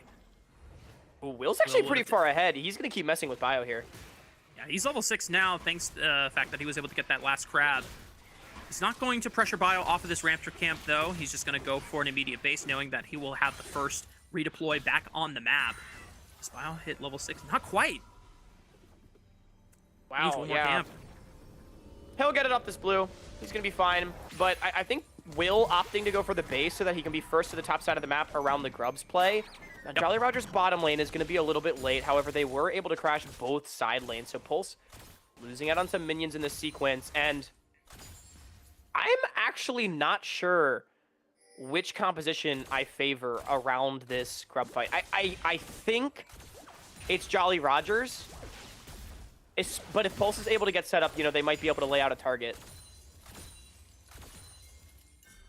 Hub and Tub already aggressively walking forward into this tri-bush so that they can put some vision down on where Jolly Rogers will be entering from on the top side. Will have to play through mid lane if he wants priority, but look at this! Dr. Calculus is already moving! There's no teleports on either side of these top laners, so he's ready to at least catch the mid wave, but it looks like Polestar are calling it off, saying that, hey, Will hasn't shown for this Grub fight yet, so we're going to guarantee one and just back off, and that's all we care about. We just denied 3 Grubs away from Jolly Rogers. Yeah, that's a pretty good play from Pulse right there. They're going to be able to pick up all their waves as well. Dragoon did start matching their roam, so I think that's also part of the reason why Pulse decides to walk away. However, it is still a slight win for Jolly Rogers again on the swap. They won out on the minion waves, closed some of those CS gaps that little bit, and also 2 for 1 on the Grubs feels good for Will. We're going to be hovering on the top side. Unfortunately for Jolly Rogers, Hub and Tub have gotten all 4 of their summoner spells back after the early gank setup that Will went for a few minutes ago. So Hub and Tub are still relatively safe. Sudsy was moving aggressively to aid on a dive play, but nothing is really happening here against Hub and Tub. Vi is here from Bio to just make sure that they can receive and Will is spending a lot of counterplay. Pop Blossom engage onto 2, guaranteeing the knock up there. Wild Growth receives the engage and gives a little bit of HP back to Hub. Will just trying to get as much damage as he can as they look for the first reset onto Zev. Zev forced to flash away. Lamb's Respite, where is it? Doesn't save Zev as it finally comes through. Or maybe it was just used earlier in the fight and I didn't see, but Sudsy at least able to answer 1 for 1 against Bio. Yeah, Zev flashed off the Lamb's Respite. Bio flashes past the team to get on top of him. Oh, It is still ultimately a 1 for 1. Kill for Nukes and a kill for Bio. Not really where either team wants the gold, to be honest with you. I think more importantly, Hub is still alive. He gets to farm the wave. Meanwhile, Zev does not. If we get a replay, I would love to see what happened exactly, but I'll take your word for it. As Dr. Calculus and Dragoon have exchanged ultimates on the bottom side of the map, but it looks like Dr. Calculus will be forced to take the base first. Yeah, I also wouldn't mind a replay of that fight, just because I'm going to be honest, I don't think Zev has really done a great job disengaging for himself in this series. Just not great usage, I think, of his flash or his defensive resources. Jumping in on Hub, definitely aggressive right here. Takes a lot of upfront damage stepping on the chompers. And then, look, he just flashes off the Lamb's Respite. And I think good identification here from Bio. That 1 for 1 is worth for him, in my opinion. It may look like a sad cinematic POV of Bio, but he gave his life for the cause knowing that that was a mistake by Jolly Rogers. Either on the coordination or just Zev not trusting in Will to pop the Lamb's Respite right then and there. Yeah, Jolly Rogers trying to set up for the dragon now. Just feel like it was misexecution from Jolly Rogers. I think Zev played that fight too aggressively and ends up getting punished for it. And he is down quite a bit on Hub right now, and that is exactly what Pulse needs. It is a Cole on this Tristana, so he's all in on scaling. Look, we expected this Tristana to fall behind in the lane. We knew that the Jinx would have the push, but still, I think Jolly Rogers wanted that one to go better. Yeah, I don't think Polestar are unhappy about how the events panned out for that play. Neither team has a carry with a first item spike for the second dragon fight, so for the most part, everyone seems to be even on gold parity. Will still waiting for that Lamb's Respite to come off cooldown, whereas Bio still has Cease and Desist available. I will say, credit to Dragoon. He's closed the CS gap on the top side of the map. Some good trading into Dr. Calculus, so he's in a good spot in this game as both teams dancing around the Dragon. Dragoon going all out under Dr. Calculus under the tower. I know. Oh, well, Keyshawn. Dr. Calculus gets the 1v1 against Dragoon, and it's 2024 summer vibes all over again for Dr. Calculus. I mean, Dragoon just didn't need to do that. He's had like one of those games. Dragon. Every time, but this is not the time. Bio, can he pull out another miracle? Will secures the dragon for himself. Sees an assist. It's a solo mission onto Will, whereas Nukes absorbs the engage, looks for a counter. Sudsy on top of Zev, but he is solo in this play against everyone else from Polestar. And don't tell me Bio's about to solo out Will on the backside of the fight through the Lamb's Respite, but Bio doesn't have flash anymore, so cannot follow up. Dragon secured, but at what cost for Jolly Rogers? Yeah, it's just a terrible fight for Jolly Rogers and Pulse. This Lulu pick is looking so good. As for the second fight in a row, Zev, for unknown reasons, decides to rocket jump on top of Hub's head, and he just gets burned down by the Jinx. Sudsy goes in for the dive, but it was ill-fated. 2 for 0 in favor of Pulse, and Hub getting one of the kills is most certainly big. At the very least for Jolly Rogers, they actually get the objective, which is not something we can always say. The fight looks okay, but Zev just auto-attacked the Lulu. You don't need to rocket jump in. Now, all of a sudden, Jolly Rogers is way too deep into this fight. This is the second time, Mark. I think Jolly Rogers is completely misunderstanding how to play this Tristana pick. There seems to be a trend with these compositions that Jolly Roger are drafting for themselves, where on paper, there's a lot of strengths, and it's like, oh, okay, we understand how it could be played out, but then Jolly Roger not consistently playing through the strengths of the compositions, and they're not playing with each other. Will completely out of that fight because he took the dragon and he bailed. That was an opportunity for them to say, hey, we got the dragon, it's time to run. Will is already trying to get out of there. The rest of Jolly Rogers say, let's go forward, and then you think to yourself, Mark, what is the call? Yeah. And I want you to remember game as Dragoon is dead. Okay, good flash. No ult on Bio. All right, never mind. Dragoon's not dead. But I want you to remember game 1 when we were like, who is this team, Jolly Rogers? They look so coordinated around neutral objectives. That is no longer the case. They now look like the flustered Jolly Rogers that we were seeing yesterday and early on in the tournament. And I mean, it is difficult to see, but credit to Pulse for putting Jolly Rogers in that position. I really do think Tubbs looks like an absolute genius for this Lulu pick right now. And I mean, it's working out extremely well for both the bottom lane of Pulse and the team as a whole. I mean, he's been playing it super well. Oh, Dragoon. Gotta be careful, buddy. He's got Will in his back pocket to save him if he needs it, and he has successfully baited Dr. Calculus into a trap. Dr. Calculus, knowing that the last time Dragoon went all out was, well, Super Mega Death Rocket does not find Dragoon on the back end of that. Jolly Rogers will at least find some reprieve. That's a big pick right there. Big shutdown over to Will, as he needed that one. Jolly Rogers needed something. We said Will needs to be the big carry, especially in the early stages of this game. 1-0-1, Trinity Force complete, Herald getting started up, Dr. Calculus, no teleport to arrive. Sudsy trying to mark the entrance of this Rift Herald pit. Will has Lamb's Respite available. No flash for a few more seconds. Nuke's taking the form of this Cassante.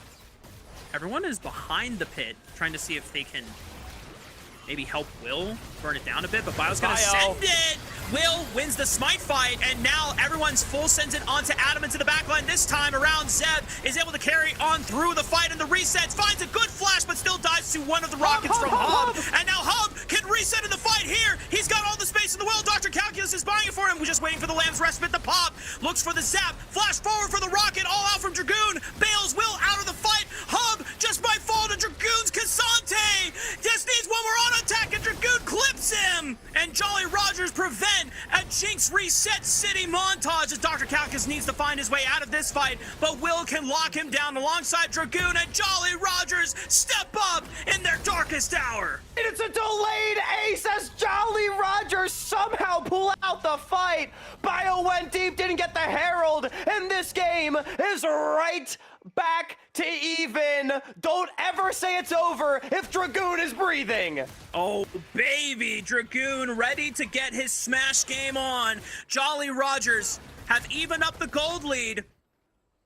And we get a chance to look back at this fight again. I mean, it looks terrible for Pulse. Bio gives over his life to try to go for the objective, and the dive is so good from Jolly Rogers. But Hub survives the play because he's on the backside of this fight, and I thought this was the moment to carry, but the Lamb's respite from Will keeps himself alive, and the resets wear off. And Hub, rare mistake right here. He thought the zap would hit. He flashes in, selling out for the reset on the Will, but he doesn't get it.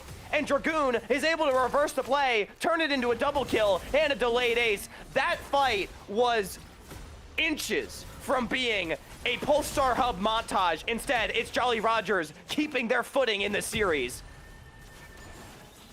Keeping their lifeline alive for a chance to get into the NACL for the summer split. Polestar, still strong on the map, are able to claim for themselves the third dragon of the game, but that's okay for Jolly Rogers' case because they use this time to send the Rift Herald into the mid lane tier 1. Doesn't take it out completely yet, though. Polestar are able to return to mid lane fast enough. So now it's just trying to stall the engaged public execution, finding Sev! No way to get out of that one. The first reset is there for Hub. And a teleport from Sunsy! The fight's already over! Oh, no, it's not even Sunsy, it's Dragoon, but the punishment is still there for the side of Polestar. And I can already see Hawk just shaking his head in the POV of my second monitor. I know I'm with you there on that one. Yeah, it's another sunk cost play. Jolly Rogers, they've had so many of these this series. Pulse, great find from Dr. Calculus onto Hub, but Dragoon just needs to let his AD carry go. Oh, Nuke's about to just get absolutely eviscerated by that Spiraling Despair. Severing Bolt does not find him, so the Nico will stay alive. Bio on the right side of this tower. Pretty hard to dive a Galio at this point in the game. It's too tanky, but they're just going to continue playing the wave. And, you know, we thought for a moment that Jolly Roger have found their footing back into this game, but Polestar are still strong-holding their way into the advantage state. And if we can get a gold toggle from the observers, because I have a sneaking suspicion that Hub is the richest member on Summoner's Rift, and that is the winning formula for Polestar. With their superstar on a hyper carry. Dr. Calculus, though, did you overstep in the side lane? I think the answer is no. Thankfully, well, maybe. He had a flash. Yeah, it did cost him something.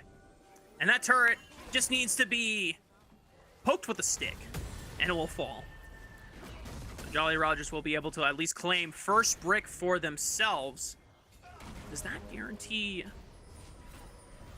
I'm not actually sure who got feats of strength this game, but we got the gold toggle from our observers. We'll see when the gold toggle's back over. It might be neutral feats, actually, because I think the objectives haven't gone down. And yeah, I was right. Hub is by quite a large margin, by the way, the richest member in this game. And I still think that's going to be the difference for Pulse. I'm not sure Jolly Rogers is going to have enough gas in the tank. The saving grace is that Will, second richest person in the game. He is quite strong, very balanced across the board for JR. Really feels like the 5 of them against the 1 of Hub. But this is a 2-item Jinx. Yeah. I'm afraid. So Jolly Rogers did confirm feats of strength here. Bio all-inning onto Will, trying to flash behind him for the Vault Breaker to punt him into the team. Lamb's respite popped. Nuke's trying to stay alive as long as possible, already using the pop loss in the... What? Super Mega Death Rocket went wide for some reason. Nuke still falls. Zeb finding the first reset will get blinked out here, but Bio's already gone from the fight, but they are peeling well for this Jinx reset. Sudsy sending it on to Adam. Does he have enough damage? But the Polymorph is well timed, and at least it guarantees a trade 1-for-1. Dragoon and Will still alive, but not healthy enough to contest. Tubbs, Dr. Calculus, and Hub on the mid-tier 1. Dragoon needs to be careful. Hub's coming off with the reset. Should be fine. Maybe gonna get 2 towers here, though, as Pulse, they still win out on the play. Ends up being a 3-for-2 in their favor. Hub getting even more gold injected into him. They get the objectives on the back end as well as Zev waited until after Lamb's respite to use the Buster shot. I don't get why he didn't just shoot Bio off of it. A questionable play for sure. And either way, it means that it took too long for Pulse's front line to die. And Jolly Rogers, they had already committed themselves. I will say, Will is the lone deathless member on Summoner's Rift for this game at 21 minutes. He has done everything he can to pretty much guarantee self-preservation. He has 4 Kindred stacks as well, so he is at that 575 range. Yeah. He is a playable character at this point in the game, which is so necessary for Kindreds at, you know, the mid-game point. Otacon, next objective on the line. 35 seconds for the 4th dragon of the game as well. Oh, they might just rip it here. Now, this is bold from Polestar, but it's pretty difficult to walk into a Jinx and away. A lot of zone control. Pulse just lets them, though. Yeah, they were using their zone control abilities to try and burn down the Otacon, so there was a moment where they could just kind of walk in. The Otacon will reset, and Jolly Rogers can just back off for now and try to return over to the dragon on the other side of the map.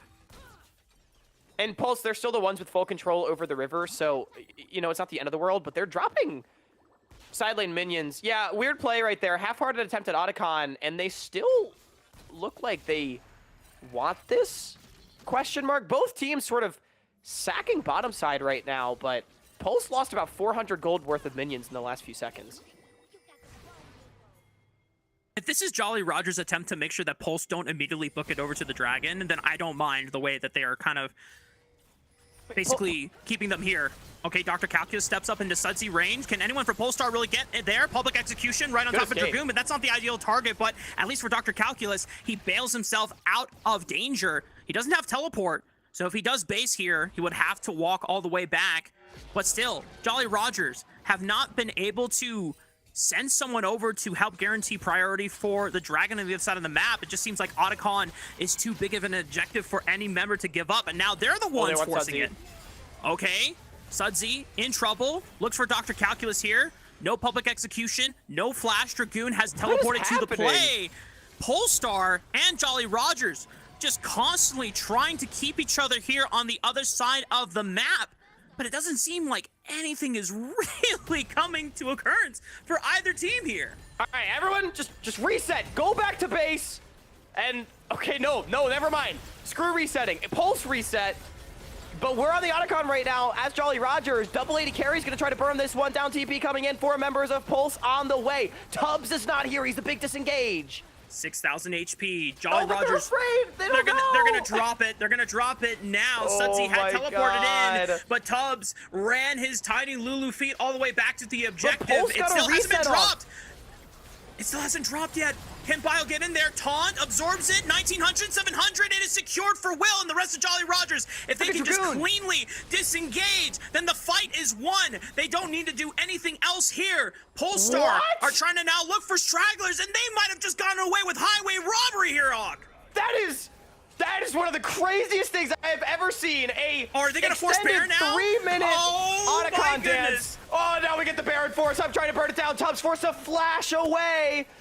It's going to be resets from the solo laners. Zev already went back to base. They don't have this. They don't have this. No, yeah. They're just trying to bait them into a fight. They know that Zev took the reset. 8,000 HP. They're still leashing the Baron here. Whoa. Will has flash. He has Lamb's respite available. Bio, does he commit to the Baron? No, the Baron finally resets. Will the craziness stop here? Okay. And everybody can go back to base. Dragoon, please. Dragoon, I swear. Okay, he's going to leave. It's over. So I will say, take a breath. That was a huge sequence for Jolly Rogers. They got the Otacon, and Pulse, as a team, was only farming 1 wave for a very long time. So Jolly Rogers also closed the gold gap during that amount of time by a few hundred gold. They're also going to get the dragon off of Pulse resetting because they overstayed on the map again to take the objective. This is insane robbery from Jolly Rogers to get a pretty significant advantage. Soul point and an Otacon buff. Dragoon, Spiraling Despair, absorbed. Does he fall all out onto Dr. Calculus under the tower, trying to buy time for... Oh, that was just a clone. Okay, well, it's not quite real here. Nuke steps up, but doesn't want to burn the Pop Blossom because I don't even think he has it off cooldown quite yet. Severing Bolt gets some clip damage there. Dr. Calculus forced to flash away from Will as Jolly Rogers are committing everything to just defend the turret on the top side of the map. Is it even worth saving at this point? Polestar starting to wrap around. Will still has Lamb's Respite, but he bails and says, good luck, Sudsy. I hope you can make it out. Hero's Entrance will guarantee it. Counter engage from Nukes with the Pop Blossom, but their damage is not there yet. Reset. Zev finally trying to get involved in the fight, but he's forced to jump away. Will is doing everything he can to punt out damage. Dragoon is now into the front lines, and Dr. Calculus still doesn't fall. Jolly Rogers, they can't get their damage to step up. Their front line is just getting eviscerated one after another. Yeah, I mean, Jolly Rogers, they don't need to walk into Pulse. They're trying to create something out of nothing. They could have just disengaged the fight. Instead, they give 2 more kills over to this Jinx. And I think Jolly Rogers feeling pretty lucky they didn't give over more. Now TP coming to the Baron, though. Did I speak too soon? All right, Will. Where is Will? Will is back in base, so Polestar believe that they'll have enough damage to be able to burn this down. 10,000 HP. Will is way too far away. He's just committing to the other side. They have already conceded the Baron in their mind and just trying to set up for the other side of the map.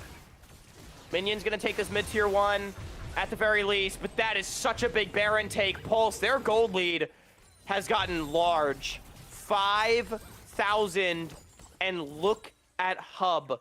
3.5 items. He is so far ahead of this Tristana. Zev is not the carry that was promised in this game. Hub absolutely is.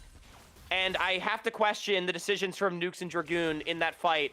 Walking forward into Polestar to try to create something out of nothing. It's plays like that, when your season's on the line, that you might just look back on and want back as a Jolly Rogers player.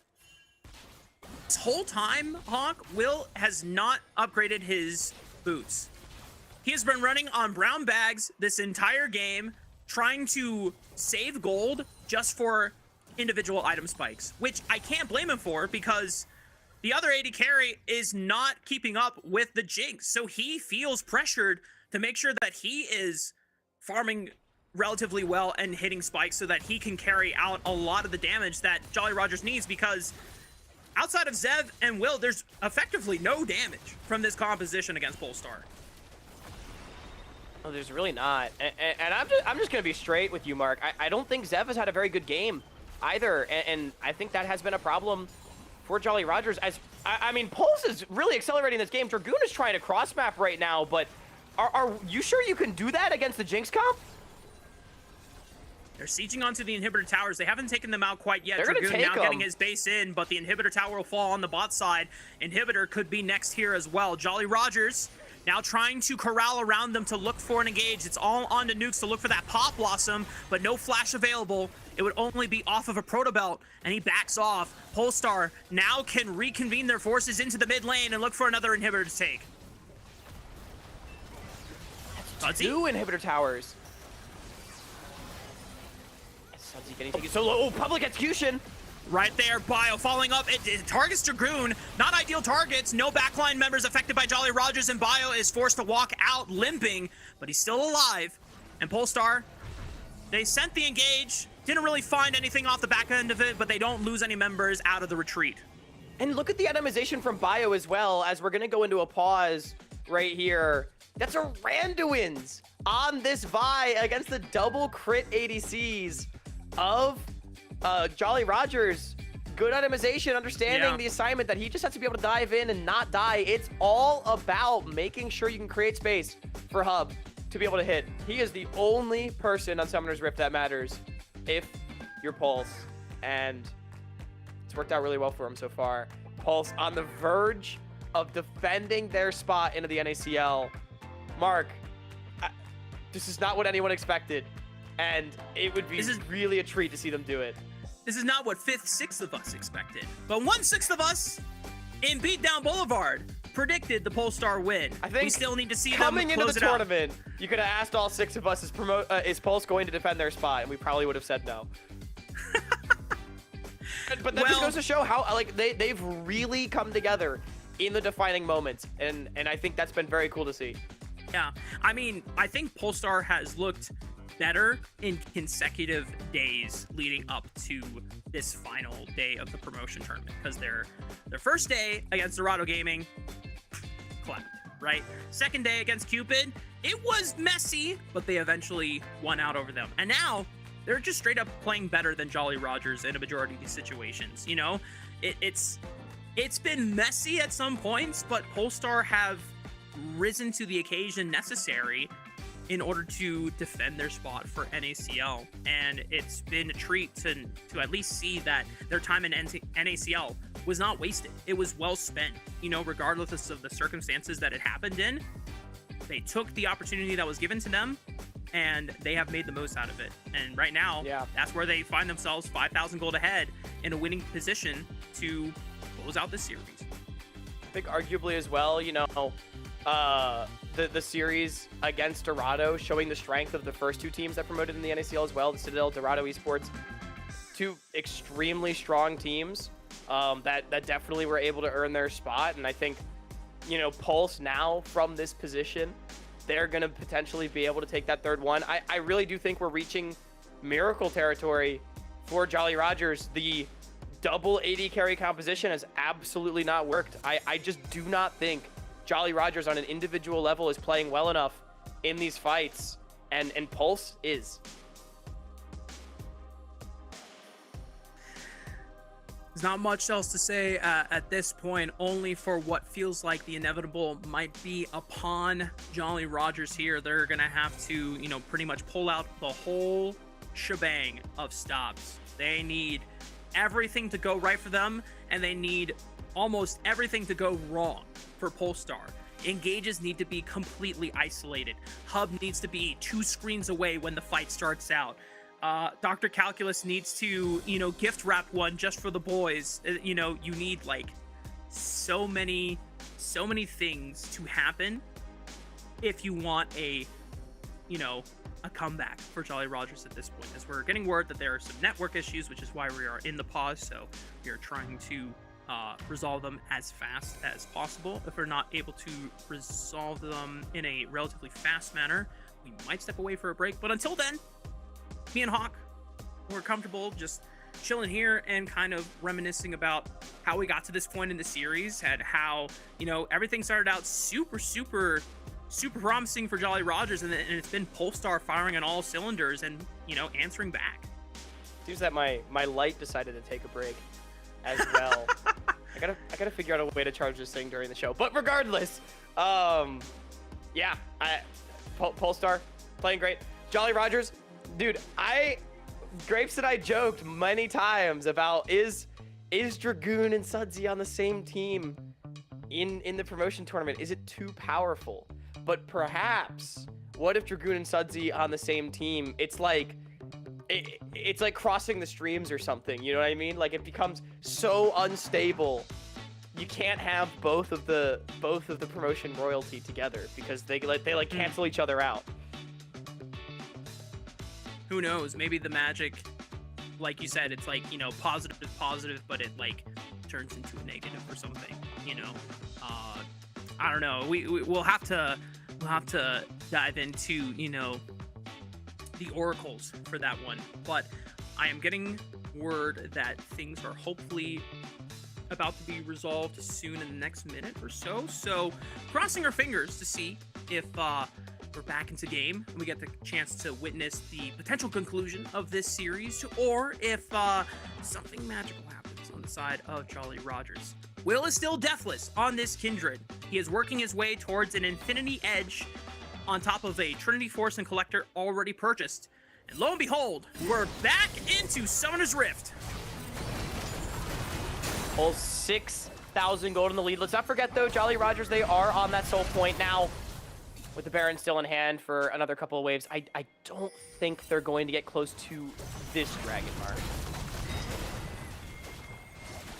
I think it would be wise for Jolly Roger to not risk the end of this series on the next Dragon. They do have 3 items on both their AD carries now, so that's something. They do. But they can also potentially wait. But Mark, it's promotion tournament, though. We are absolutely going to flip the game for the soul. They gotta go for the cinema angle. You know what? They are dropping mid, by the way. There is an open inhibitor. Okay, Nukes is trying to flank his way around. He drops a control ward, so Adam is alerted that someone is behind here. 4,000 HP on the Dragon. Bio goes in. Will secures it. It's Ocean Soul. Secure for Jolly Rogers. Dragoon is onto the back line. Sudsy's going to get in there with a Hero Touch. Pop Blast right into 3. Will's going to look for the executions. Power of Infinity Engine Collector. Jolly Rogers just found the fight they needed to stay alive. Oh my God, Mark! There's no way we might have a game 5. They're gonna be able to kill Hub. Hub goes down, Zeb finds him. Dr. Calculus gonna get cleaned up for the ace as Will, after getting outsmited by Bio for 2 games in a row, he has hit 3 clutch smites this game. Are you kidding me? The jungler of Jolly Rogers refuses to lose as him and Nukes completely crushed this fight. Meanwhile, on the other side, shout out to Zev. He went deep onto Hub, who this time did not have his Lulu to defend. And in the 1 versus 1, the Tristana absolutely wins out against the non-resetting Jinx. Hub was not able to do damage. And I mean, we said they needed a miracle. Jolly Rogers, they just found the perfect fight. It was literally everything going well for Jolly Rogers and multiple things going wrong for Polestar. You called it. Tubbs and Hub completely separated and isolated from each other. Nukes finding a perfect Pop Blossom angle onto the squishiest members of the composition, isolated from their front line. Dr. Calculus and Dragoon were doing combat on the right side of the fight, trying to peel for Hub, but Adam and Tubbs already collected in that left side flank. Will following up, so incredibly strong on this Kindred. 4-0-6, still the only person yet to die in this game 4, and he is carrying Jolly Rogers by the bootstraps and trying to haul them over the finish line to game 5. I mean, if Jolly Rogers somehow wins this series, everybody on Pulse owes him dinner as we get another fight.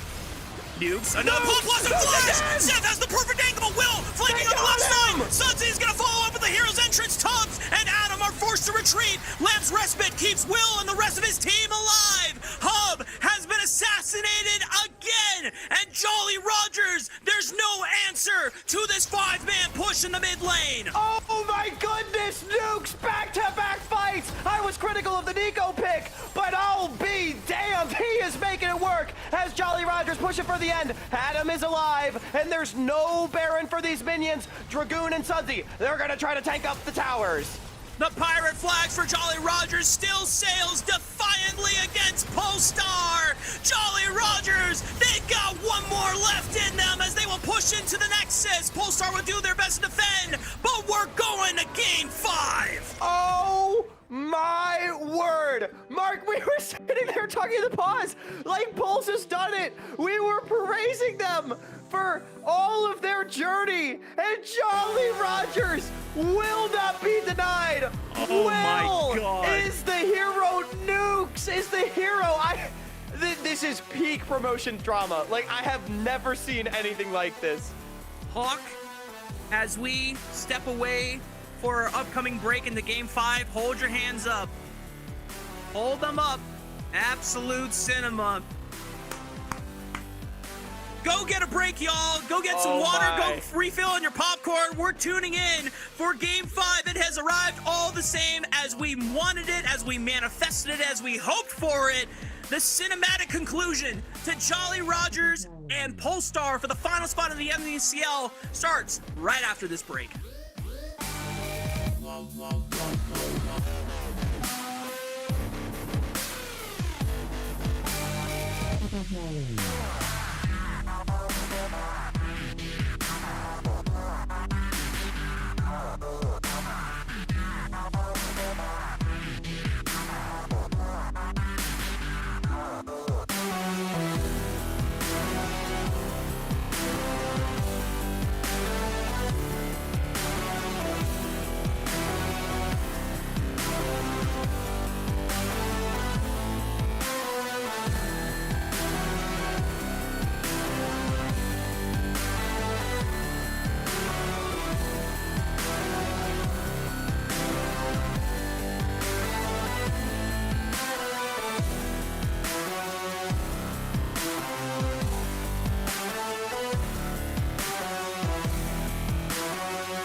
Be woo-woos, y'all. Game 5 has arrived between Polestar and Jolly Rogers. We wanted it, we manifested it, and we're getting it. Man, that Game 4, if you are just tuning in and you missed out on the epic saga that has been this series, well, I've got a fantastic storyteller in Mr. Ben Hawkington to tell you the tales of Jolly Rogers' will on the Kindred, bailing them out of what should have been a Game 4 series-deciding win from Polestar. I'm being so for real right now. If Jolly Rogers wins this series, give Will the salaries or something. This guy is playing out of his mind this series. Also want to give big credit over to Nukes on the Nico for finding back-to-back game-changing pop blossoms in the heat of the moment, but they would not have even gotten to that point if it weren't for the heroics of Will, both throughout the series and this game.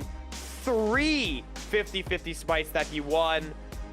This is the first early game that Jolly Rogers lost in the entire series, and yet they still somehow won the game because of just some absolute heroics around neutral objectives and the team fights. I am sitting here in disbelief at the fact that this series continues And I am legitimately sitting here wondering if the magic of Dragoon in Sudsy in promotion tournaments is just that damn polarizing. We've got one more game to find out.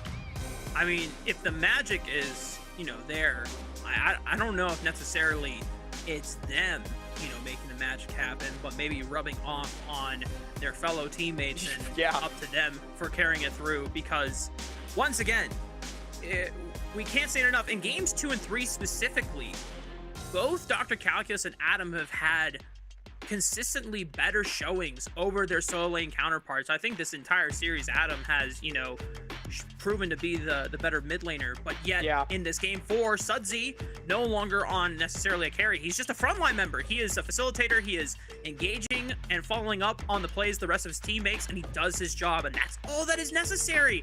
If Will is being a superstar right now for this squad, and they're able to protect Zev and allow him to hit uncontested, that's all you need.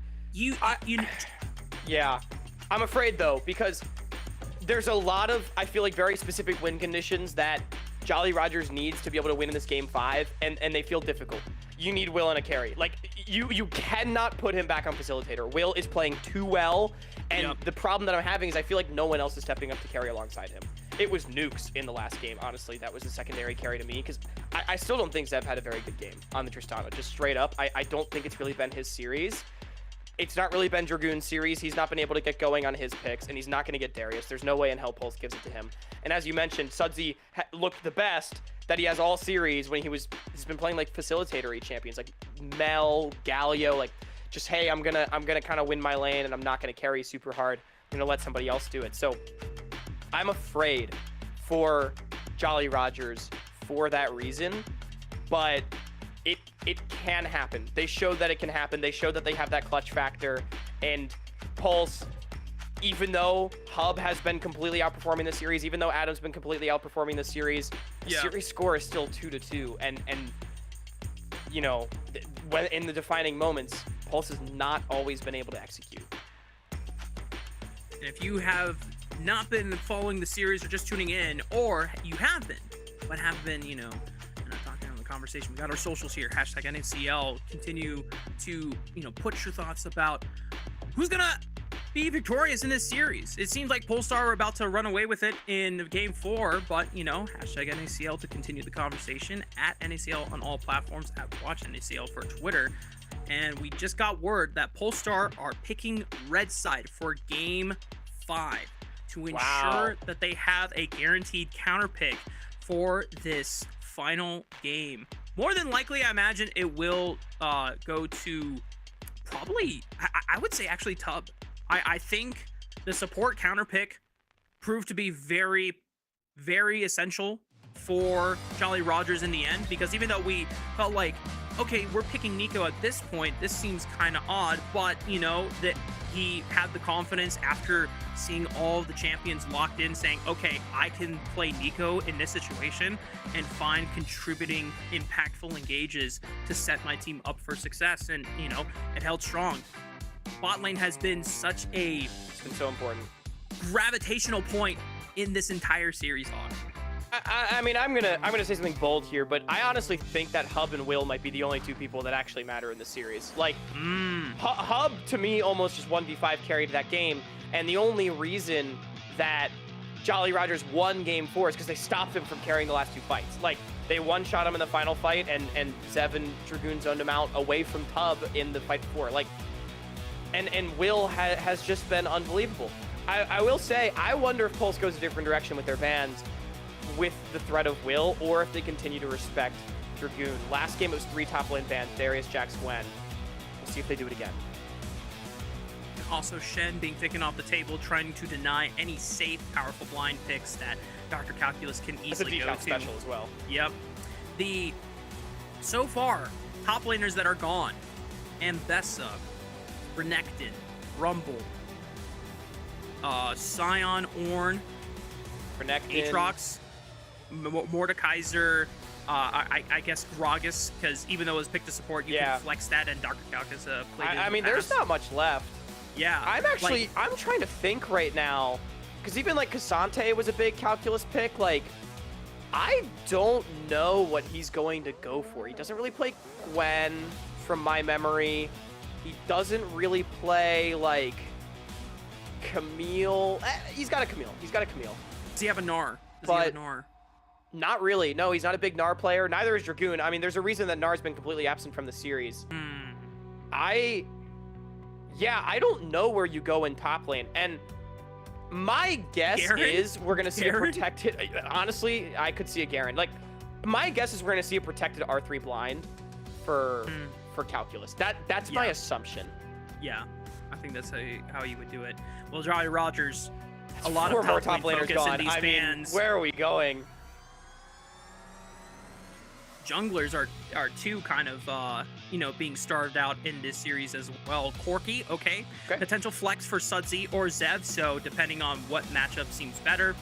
Solid opener for Jolly Roger so far. Neither team has gone for Twisted Fate this entire series or the promotion tournament, if memory serves, so everyone's sleeping on Twisted Fate. It's fine.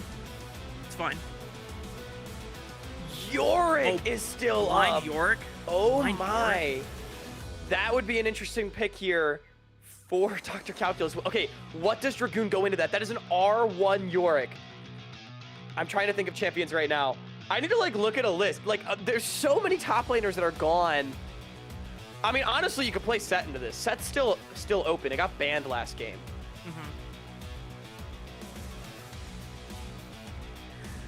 Oh, man. What do you...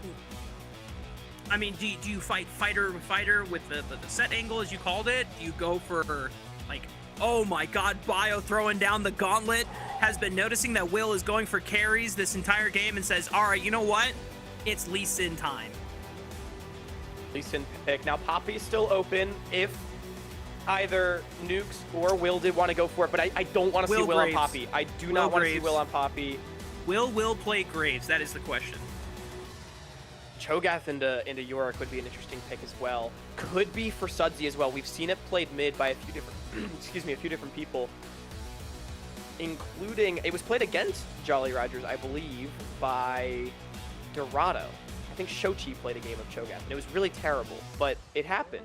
Or was it? No, sorry, it was Moz against the Citadel. It was on day one, but regardless. I'm sort of just waiting for this draft to unfold because I don't really know, like, what these teams are going to prioritize at this point. I don't like that. I don't like that at all. I don't like it. We're going to get, like, a hub Zeri right here. And then there's still... there's Milio, Karma. There's so many things to facilitate it. Kais is also a good pick. Yeah, it is way too early to pick the Jarvan because you can pick a marksman that can easily escape the Cataclysm. And it's so, it's so vegan, too, for Will. Like, you need to have an immaculate early game. And I don't love its matchup into Lee Sin. Yeah, I'm not a fan here, Mark. It's not inspiring confidence. You know what? I'm praying that Jolly Rogers are cooking up something diabolical. That this is, like, Cho'Gath mid... Jarvan top, Jarvan support. I don't care. Just Jarvan not in the jungle because after we have pretty much, talked about how Will has been playing the best out of his team this entire series by giving up that agency and carry potential in the later stages of the game where these games have been super volatile over to someone else feels... It's not what me and Hawk would do, but, if Jolly Rogers had a conversation behind the scenes and saying, you know what, this next game, Zev, Sudsy, we trust you. We trust you to bring us into the NACL after Will gives you another strong early game. And, it's just going to have to come down to that. Because like you said, Jarvan, strong early game ganks, but particularly into Lee Sin, you have much more agency to play around Jarvan's telegraphed abilities as Lee Sin, and the potential 2v2 could be favoring Adam and Bio going into this final game. And I'll say as well, they banned Blitz. Rakan's open. Just take Rakan right here as Tubbs. It's banned too. Rakan's banned too. Oh wow, sorry, I didn't even see it in the first phase. Thank you, Mark. Okay, so all the big engaged supports are gone. Literally nothing's available. Is that gonna be the Twisted Fate? We get it! There it is! Mark, you were asking for it. Twisted Fate for Adam, and we're gonna get R5 support. So now it's all gonna be revealed, right? Because there are, in theory, multiple flex picks on the side of Jolly Rogers, but more than likely, it's AD carry top and jungle that have been locked in. I will say, Sudsy, this is your moment to try to carry. Twisted Fate is very exploitable early on into the game. Something like a Silas Aurora with strong skirmish potential to link up with this Jarvan. He's had good early games. It's been the mid to late where he's struggled. So I'm okay with this. What is the blind support pick for Jolly Rogers here? Tubbs will get counter pick of choice, and it mattered a lot for Jolly Rogers in Game 4 when Nukes was able to turn the tables alongside Will. Going for Karma. I'm fine with that. So Engage is pretty much limited to Jarvan. It is a Cataclysm full send, and then honestly, I think the way that Will has to play these engages has to be very particular. He can't use all of his engage abilities unless it's a guaranteed play. I think sometimes you're gonna have to walk up, use the poke you have for space, and then try to lock people. Oh, Trundle support! Trundle support! Oh my goodness. We are getting Trundle support from Tubbs in a Game 5 season on the line for both these teams against a Cho'Gath Dragoon composition. They're going to try to shred through this front line, and I mean, it's all single target here. Pulse is going to try to kill that guy, and Trundle makes it such that that guy can always die. But I will say, Corki Karma in the lane, incredibly oppressive. You have a Silas Jarvan, very, very strong mid-jungle 2v2. Early game once again in favor of Jolly Rogers. That was a story in games 2 and 3 in which they were defeated. But I will say scaling is also pretty decent. They have damage from a lot of sources, and there is not a lot of CC on the side of Pulse. You know, I'm gonna reserve my thoughts. Let's get it, y'all. It's Game 5 between Jolly Rogers and Polestar for a chance to return to the summer split of NACL in just a month's time. It all comes down to one last game. And now, let's dive into the nitty-gritty, Hawk. Because you called it. This is a melee support being locked in actively into a double-range bot lane. This does not seem like a fun time. Tubbs goes for Hail of Blades? What? Wow. And Ignite, too. They are... I think they're going to try to level 1. I think they're going to try to level 1 on Nukes and Zev. Like, you have Lethal Tempo in this Kai'Sa as well to try to take an extended trade. But... oh, man. I mean, this is the kind of pick. If Pulse wins this game, you look like a genius. But Tubbs is going to look like a donkey if they lose this, because I'm going to be honest, Mark, I do not like it. That is my opinion, but we'll see. I was really curious about what the cook was behind Trundle, and I thought, okay, you know, are you going for like Pillar Max, Glacial Augment? You know, you throw down the pillar and then boom, Freeze Rays of Doom, slow down the opposition on pretty much limited engage, which, you know, I was like, okay, maybe it's double range, but Hail of Blades. I mean, if you do not just completely destroy this bot lane early on, what kind of it? You're against Corki Karma. Again, they're going to try to level 1 here. Tubbs really wants to take space, but good spacing from Nukes early on. And like, I'm going to say, Pulse's composition, it's so side lane focused, I feel like they have to get ahead.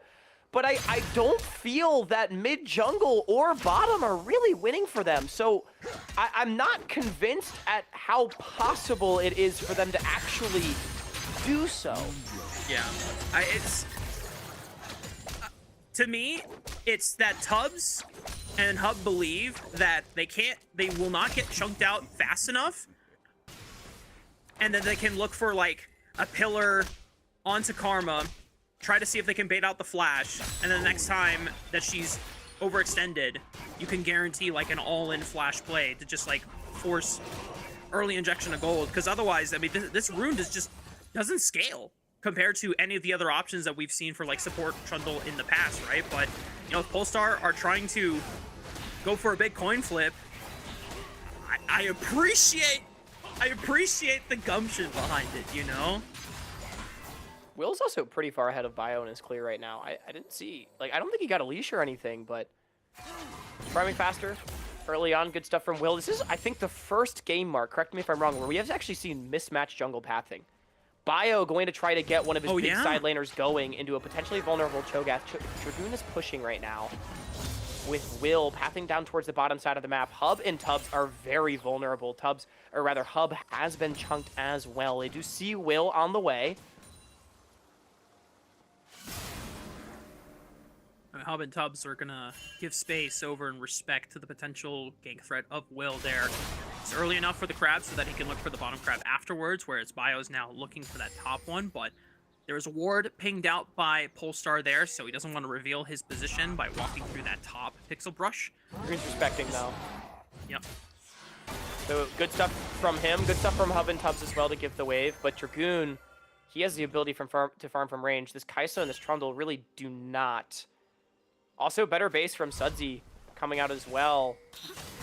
Early on, I mean, again, this is, I think, the expectation for the lanes for Jolly Rogers. It's going to be up to Pulse to break the status quo of this early game. I like that Bio was able to put an aggressive ward down on this blue quadrant, so they'll know that Will has returned for this respawn side of the map. Will trying to threaten and walking up on Dr. Calculus so that he backs up after the wave so that Dragoon can potentially look for a freeze here if he wants to. Dragoon not going to hold it. I mean, Dr. Calculus is going to TP back. Dragoon could be vulnerable pushing out without having base. Jungler pathing away from him. We'll see if Calc's able to take advantage, but of course Dragoon still have the Bio shadowing. Look at this, Bio shadowing. They're going to look for the pillar, but if Zev is the target, he can always Valkyrie away. It has to be on Karma to at least burn a summoner spell or... I mean, even something. then, like, you don't really have any lockdown. Like, there's not CC in this comp. It's all gold card. That's it. I mean, the pillar, too, but...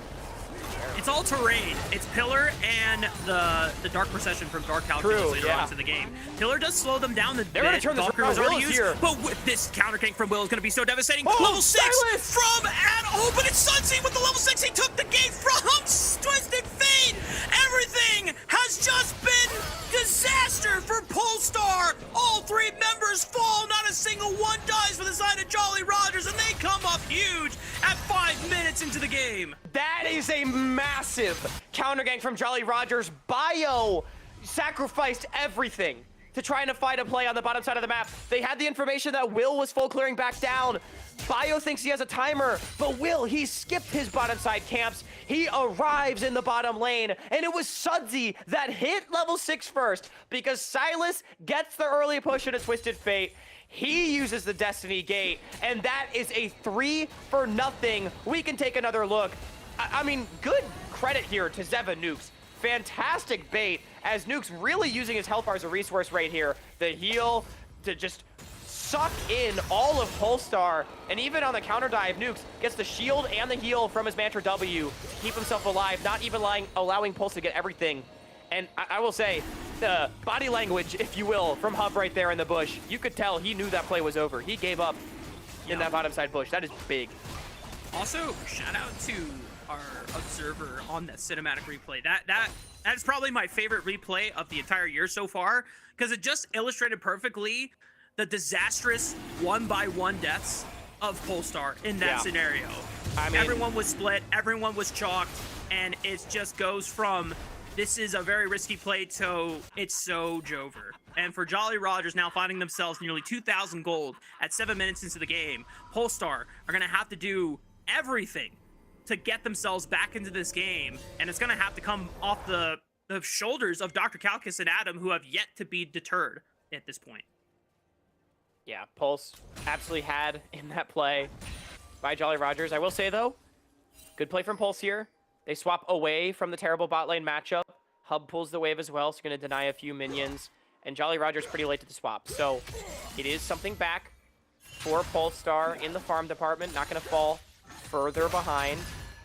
But with the Void Grub spawning soon, something tells me Jolly Rogers, with their kill and gold lead, are going to want to fight for it. Gold card connected on the Sudsy, but Bio decides not to actually try and engage with Sudsy there. Can you eat the Maiden as Yorick? Or as Cho'Gath, rather? I think so. He should be able to. His feast is off cooldown. Right, he doesn't have it, but I'm just realizing, I'm like, maybe that's why this matchup is, Dragoon wanted it. Yeah. No. You should definitely be able to feast the maiden. So, Dragoon, definitely happy with the counter pick scenario. As now Jolly Roger have full control of this grub pit. It looks like Bio was able to sneak away one and denied the all three grub scenario for Jolly Rogers, but overall, in terms of objective feat score, it will go over to Jolly Rogers. Ooh, here we go. First Destiny Gate coming out. Bottom side, Dragoon. Flashes away. The flash from Dr. Calculus. Oh, the Dark Procession doesn't connect and wrap him inside. Oh, so and he the gets a chance dive. to walk away. Now the counter move on the top side. Sudsy has grabbed the Subjugate. So now he can shred the resistances off of one of the members here. Tubbs popping his own Subjugate. Trying to steal health HP. Flashing away from the Cataclysm. Bio looks for the... Oh, no! He was looking for the kick flash, but Will buffered it. And don't tell me he survives on top of it. He finally goes down, but it was a full send from Hub and still an overall net victory for Jolly Rogers. Oh, that got dicey for Jolly Rogers as it looked like Bio might be able to turn it around. But Jolly Rogers, they juggle the aggro super well. Bio can't quite find the angle as you highlighted. And it's 2 more kills going over to Sudsy, a tower plate as well. And Dragoon, him surviving on the bottom side of the map, I feel like that was not supposed to happen. But a big survival nonetheless, as he is up CS on Dr. Calculus. And Adam had to go back to mid lane empty-handed. Jolly Rogers just winning out on both sides of the map in those 2 plays there, Hawk. Dragoon surviving the 2v1 gank. And the dive goes so well. Oh, I didn't even see that he stopped the teleport on Dr. Calculus. Wow. Damn. Oh, and he spam taunts him. That's crazy work. Good catch from the observers. I didn't even notice that Dr. Calculus tried to join the play. That is a pretty good interrupt from Dragoon right there. I gotta say, Mark, what's up with Sudsy in these elimination games, though? Like, he's inting this whole series. Not inting. I'll be less hard. He's struggling this whole series. And yesterday it was the same thing. And then he busts out the Yone game 3 and has a great game against Apex Mission Impossible. And now, game 5, He's on locked the in. Silas, He's locked 3-0-1. in.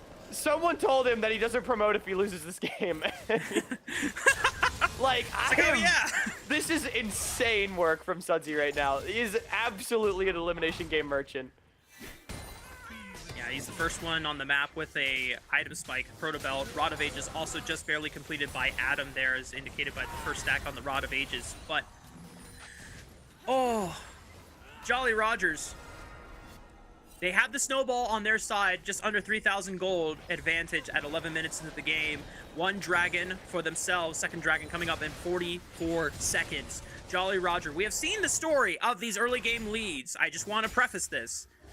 Now it's up to Jolly Rogers. This is a big one, though. To have this snowball not be catapulted and thrown away. It needs to be reminiscent of game 1, where it was just a stomp from this point on, because you do not want to give moments to breathe for Hub on this Kaisa, who can still scale relatively well. Yeah, I mean, this is, I want to say, the biggest lead we've seen from Jolly Rogers at this point into the game, at least since game 1. So that does account for something. But I do agree, Jolly Rogers definitely going to want to make it a point to not have the wheels fall off the bus this time around, as Pulse sets a trap. It is 3v3. Adam reveals all of them. Nice kick by Bio. This time, Zev is caught. Bio is traded. Now, who wins the fight afterwards? It looks like Pulse are on the retreat as they drop Tub and Adam. And Jolly Rogers say, sure, you can take Zev, but we still win the fight and we'll get the dragon after as reward. Dragoon did TP down to the bottom side, so Dr. Calculus is going to get a lot, but Will continues to be the carry for me, Mark. He had the counter gank in the first bot play, and this time around, the Cataclysm onto multiple members of Polestar holds them in place and allows everybody to do the damage, even with Zev gone. Sudsy gonna get a lot of damage on this bottom side tower, maybe even the entire thing. A couple more autos will do it. Wow. I'm gonna be honest. I really hope Will goes for something like a Shojin second item this game and just amp up the amount of ability haste so that he can just continue making plays and creating space in these fights. as Dragoon and Nukes are going to try to burn down Dr. Calculus. No flash on this Yorick, and he ain't going nowhere as Dragoon feasts himself upon a nice, juicy Doctor in the top lane. This game is getting out of control so quickly. Looks like Zev found a great trade onto Hub, as well as Calculus. Tough play right there. Tries to flash away, create distance from the tether, but it wasn't enough. Dragoon, he doesn't give a damn. He's got a Bramble Vest and 2 belts. This Lee Sin ain't killing him anytime soon, especially down 2 levels. Teleport coming in from Dr. Calculus to at least rejoin on the top side of the wave, but there's 3 members piled up onto the mid wave, and Will throwing down to Demacian Standard gives that extra bit of attack speed so that they can just continue taking plates faster for the side of Jolly Rogers. Sudsy can rotate over as well. Pulse tries to go aggressive. There's going to be a 4-0 Silas here. He's got the burn book now this game, Mark. Okay, oh Pulse, boy. They called off the play, but I mean, there is no more deserving nickname than the Prince of Promotion for Sudsy, man. I'm floored right now at how well he is playing in this game 5. 4-0-3 on the Silas, as you called out, 10 stacks on the burn book. Now it's his chance to start writing members of Polestar and whether they're stinky or not. As Jolly Rogers continuing to carry the snowball forward, it has ballooned from 2.6 thousand to 4.2 thousand in just a matter of 3 minutes, Ben. At this point, Jolly Roger, they're doing everything right by the book to carry out this advantage. Now it's up to them to find successful fights that can allow them to close out the series and win their spot for NACL Summer. After Calculus is going to be able to pick up a very early objective bounty right here.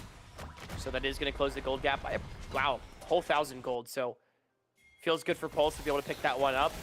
But this game does, to me, feel more similar to game 1 than the other 2. Herald spawning soon. Jolly Rogers should be able to control the objective as Sudsy. Side laning has been a problem for him. Destiny used by Adam, but... Or actually used by Sudsy. Sudsy's, yeah. Sudsy just goes back in! I guess Adam had just used the pick a card, so he doesn't have to fear the CC, and I mean, this is fake right here from Tubbs and Bio, I think. They're going very deep. They need to get something. They need to take out the stacks off of Sudsy's burn book so that it gives them a big advantage, because they already know that Will was on the cross map getting the Rift Herald, Dragoon pushing for a tier 1 turn on the top side, and unfortunately for Polestar, they get absolutely nothing. Sudsy didn't even burn a flash. I mean, I'm going to be honest. I think Sudsy going in with the gate right there, I think that's what he wanted. I think he wanted Pulse to try to continue making that play. Because look at Jolly Rogers elsewhere on the map. They got the Herald, they got a top lane tier 1, they got a mid lane tier 1, they're going for mid lane tier 2. And Pulse is not here to defend. Tubbs and Hub cannot hold this. Okay, they respect the threat. Yeah. They didn't know where Bio and Adam were. Yeah, there's a teleport. Actually, no teleports available from the solo laners of Polestar, so that's why Jolly Rogers felt confident to step up at least that far for the push, but can't continue the siege. And right now, Jolly Rogers just well on their way to setting themselves up for strong spikes on the next dragon fight coming up in a minute's time here, Hawk. And Mark, to think we might have yet another Dragoon team promoting into the NACL. To think we might finally have Sudsy get an opportunity to actually start in the NACL with this nickname, the Prince of Promotion. You know, newer fans might think, he's played in the NACL then before, right? No, he hasn't. He has not gotten the opportunity to start on the teams that he has been with, which, I mean, it would be really great to see him hopefully get that opportunity with Jolly Rogers if they do make it through this game. Zev and Nukes, what a story it would be for them, who had not really found success at any level of tier 3, at least a significant amount of it. And from there, go all the way to the NACL. I mean, so many great storylines converging on this team. They've not finished the job yet. Still a ways to go. But Pulse, it is an uphill battle for them. Yep. Dragon spawning in now 12 seconds. Everyone from Polestar has been trying to protect Dr. Calculus on the push against Dragoon. They are completely conceding this third dragon of the game, knowing that they have no business in trying to fight them and cause the gold lead to spiral even farther out of control. Tubbs, is he in trouble? He has a flash. Sudsy tries to close the distance, slowing him down. Subjugate is popped. Sudsy getting kicked back into the team. Doesn't have a Seekers or anything, but Sudsy is still alive! No way! Sudsy beats them all in once again! The Prince of Promotion doing his due diligence to bring Jolly Rogers over the finish line, and everyone else does the job as Polestar dropped 2 for nothing. Oh, Mark, I think that's the backbreaker. I thought that might be Sudsy getting 2 big first bridges. We've seen it a few times today, but he somehow stays alive, makes it into a 2 for 0. They get the mid lane tier 2. They're gonna get soul point. This game, I just don't know how you come back from that if you're Pulse. After this dragon, it will be close to a 6,000 gold advantage, under 20 minutes, Hawk. Soul point for Jolly Rogers on the line now. And what can you do as Polestar except hope for a miracle fight from Hub? But as we talked about it for Polestar in Game 4 and Jolly Rogers, when they were on the other side of the coin, it would have to take everything going right for Polestar and multiple things for Jolly Rogers to go wrong just for a miracle to bring them back. Sudsy, I mean, you can see he's always looking. Adam's Rod of Ages, by the way, has popped, and he is only the same level as Sudsy. That is how strong this Silas is, level 13. 6, 0, and 3, 18 pages in Medjai's burn book. I mean, I've never seen this kind of turnaround in performance, because I asked who was going to be the secondary carry alongside Will, because Will's been that guy all series. Well, turns out Will can take a backseat in this game. He's definitely number 2, 3, 1, and 5, but Sudsy showing up when it matters most. It's an overload on the bottom side of the map now for Pulse, and maybe try to find something onto him. Not really anything to fight over, though, other than the shutdowns. Sudsy has no flash, no Seekers purchase to give him an additional layer of safety. He is just relying on his raw level and stat advantage, as well as the HP from Protobelt and what I believe is going to be a Riftmaker second off this build. But he has somehow managed to stay alive so many times in this game. And now Otacon could be the objective that Jolly Rogers just take for free. Once again, Polestar opting out of contesting them and forcing a fight that could just end the game. But now they're going to poke their heads in, see if they can finesse a heist out of this Otacon. Bio would have to pull off a miracle. 3,000 HP, he sees it, he goes in, but the Feast from Dragoon secures the Otacon. Bio tries to ward hop away, but Will ferries off of him, finds Adam in the backline with the Cataclysm. Dr. Calculus is splitting on the top side of the map, but someone is gonna have to answer the Yorick split push, while the rest of Polestar now have to defend the remnants of the base, as Jolly Rogers doesn't look like they'll be able to breach the base anytime soon, but they'll look for a tier 2 turret off of it. Honestly, Polestar cross-mapping pretty well right now. They're going to get a couple towers, a couple of objective bounties off this sequence, but I don't know how much Jolly Rogers cares, and they want more. Dragoon forced to flash away from the Dark Procession. Nuke's trying to wrap him down with the tether. Tubbs subjugating the giant Cho'Gath. Sudsy pressuring from the left side. Zeb arriving to the Bark. Valkyring forward. Dr. Calculus is separated from the fight. Polestar will just sacrifice their top laner to get everyone else out. And Jolly Rogers, as you called it, Hawk, even though they made major map plays, somehow the gold lead still stays relatively the same, thanks to all of the objective bounties that Polestar picked up. Yeah, the main difference maker for me in the play is the Otacon, which, I mean, is so huge. Sudsy and Dragoon are now up to level 14. I mean, even Roa Adam, he just can't keep up. They're so damn strong. And Sudsy's still getting even more kills. He's basically fully stacked that Medjai's. Bio, I respect the attempt, you know. I think, like, one more kill, it doesn't really matter, right? So may as well give your life to try to steal it. But unfortunately, it is not Game 3 anymore. Will, he has been red hot this whole series, but these last couple games, 4 straight smites now that he's hit. Yeah. It's not a Shojin second, but Black Cleaver does the job relatively the same. Still a high amount of ability haste, and the Armor Shred will definitely help ensure the demise of multiple Polestar members. Even though none of these guys are true tanks, anytime that Tubbs does subjugate someone, he is a giant beefcake, and Black Cleaver does help punch through that just a little bit more and guarantee those fast drops. Now, Jolly Rogers setting up for Soul Point in the next 50 seconds. What can Polestar do to contest? I don't know if they can do much, especially if they lose their support right here. Tubbs too far ahead of the team. No. Good rupture. Good rupture right there. Dragoon, he cut off the escape route. Tubbs wanted to get to the blast cone. Forced him to go back into Zev's damage, and that's a big pick. 4 versus 5 on the map now. Jolly Rogers will guarantee that they will have the numbers advantage when they set up for this dragon. Destiny! Oh, no! Adam got too close for comfort, tried to Destiny and port out of danger, but gets clipped by the chains. Dr. Calculus still trying to push onto the top side, but now Sudsy will respond while the rest of Jolly Rogers feel confident to take the dragon in the face of Polestar since they are down members here. Dr. Calculus flashing away from Sudsy, and the Dark Procession will lock him down. No teleport available from Sudsy. Dragoon can join the fight. Bio. Okay, Bio. He knows. Like, what else are you supposed to do, right? Yeah. But Jolly Rogers, they find him. They're going to kill him. They're going to get the dragon. That's going to be Soul. Ocean Soul over to a Silas Cho'Gath Karma team.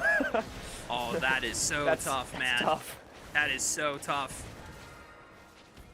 Teleport from Dragoon just to make sure that no one from Polestar has any funny ideas of trying to steal away a dragon with a stray long-range skill shot. Looking at you, Kaisa.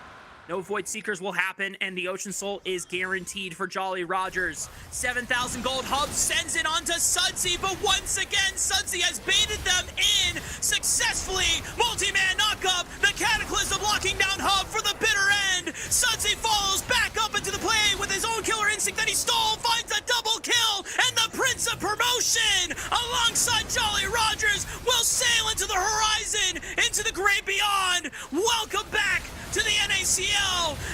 Jolly Rogers will find another kill onto Bio and Polestar. The hearts were beating, but it has come to a rest. Jolly Rogers beginning the siege and ending their victory march.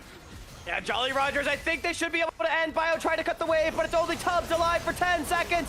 Here come the Pirates, and these seas mark, there be monsters.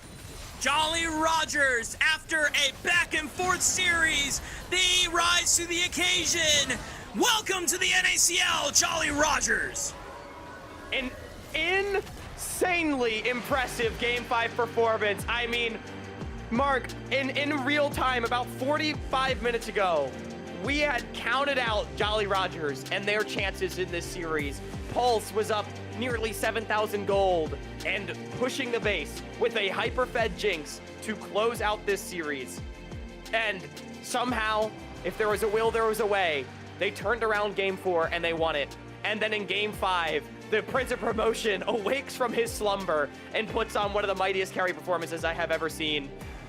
I think it was 9-0-6 final scoreline on the Silas. Yeah. Absolutely insane work from him to get it done. And the whole team, Jolly Rogers, their perseverance, this team, undeniable.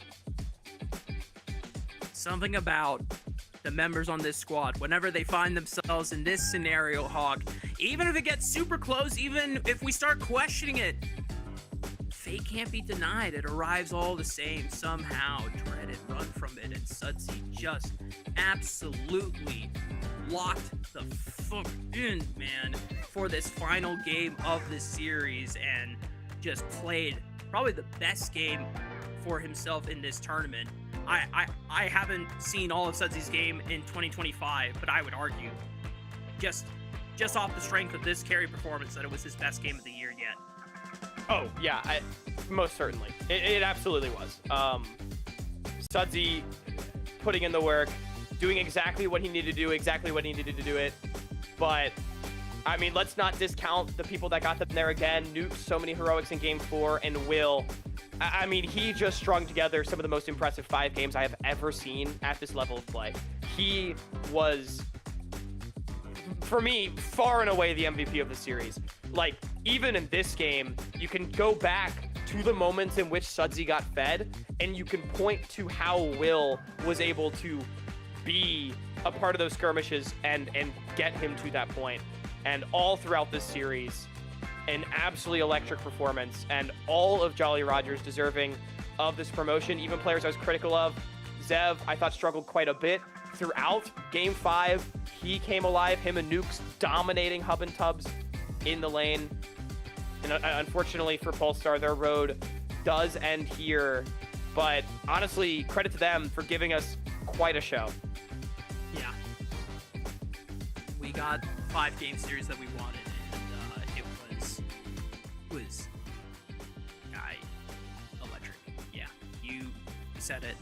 You could even see in the replay there that Bio was trying his best to cut the wave and stall for time, but you did not deny Jolly Rogers and the aura that they came with in this final game of the series, man. Oh my goodness. And I really hope that when we get to NACL next month for the summer split, that all the teams that have promoted continue putting their best foot forward as much as possible, because it's going to be a tough challenge for them going up against the rest of the roster that we have in NACL in a month's time. But there's a lot of talented players that are coming up on the 3 squads that we are sending from Citadel, Dorado, and now Jolly Rogers that, have the potential to do some damage against the other players on some of the other rosters.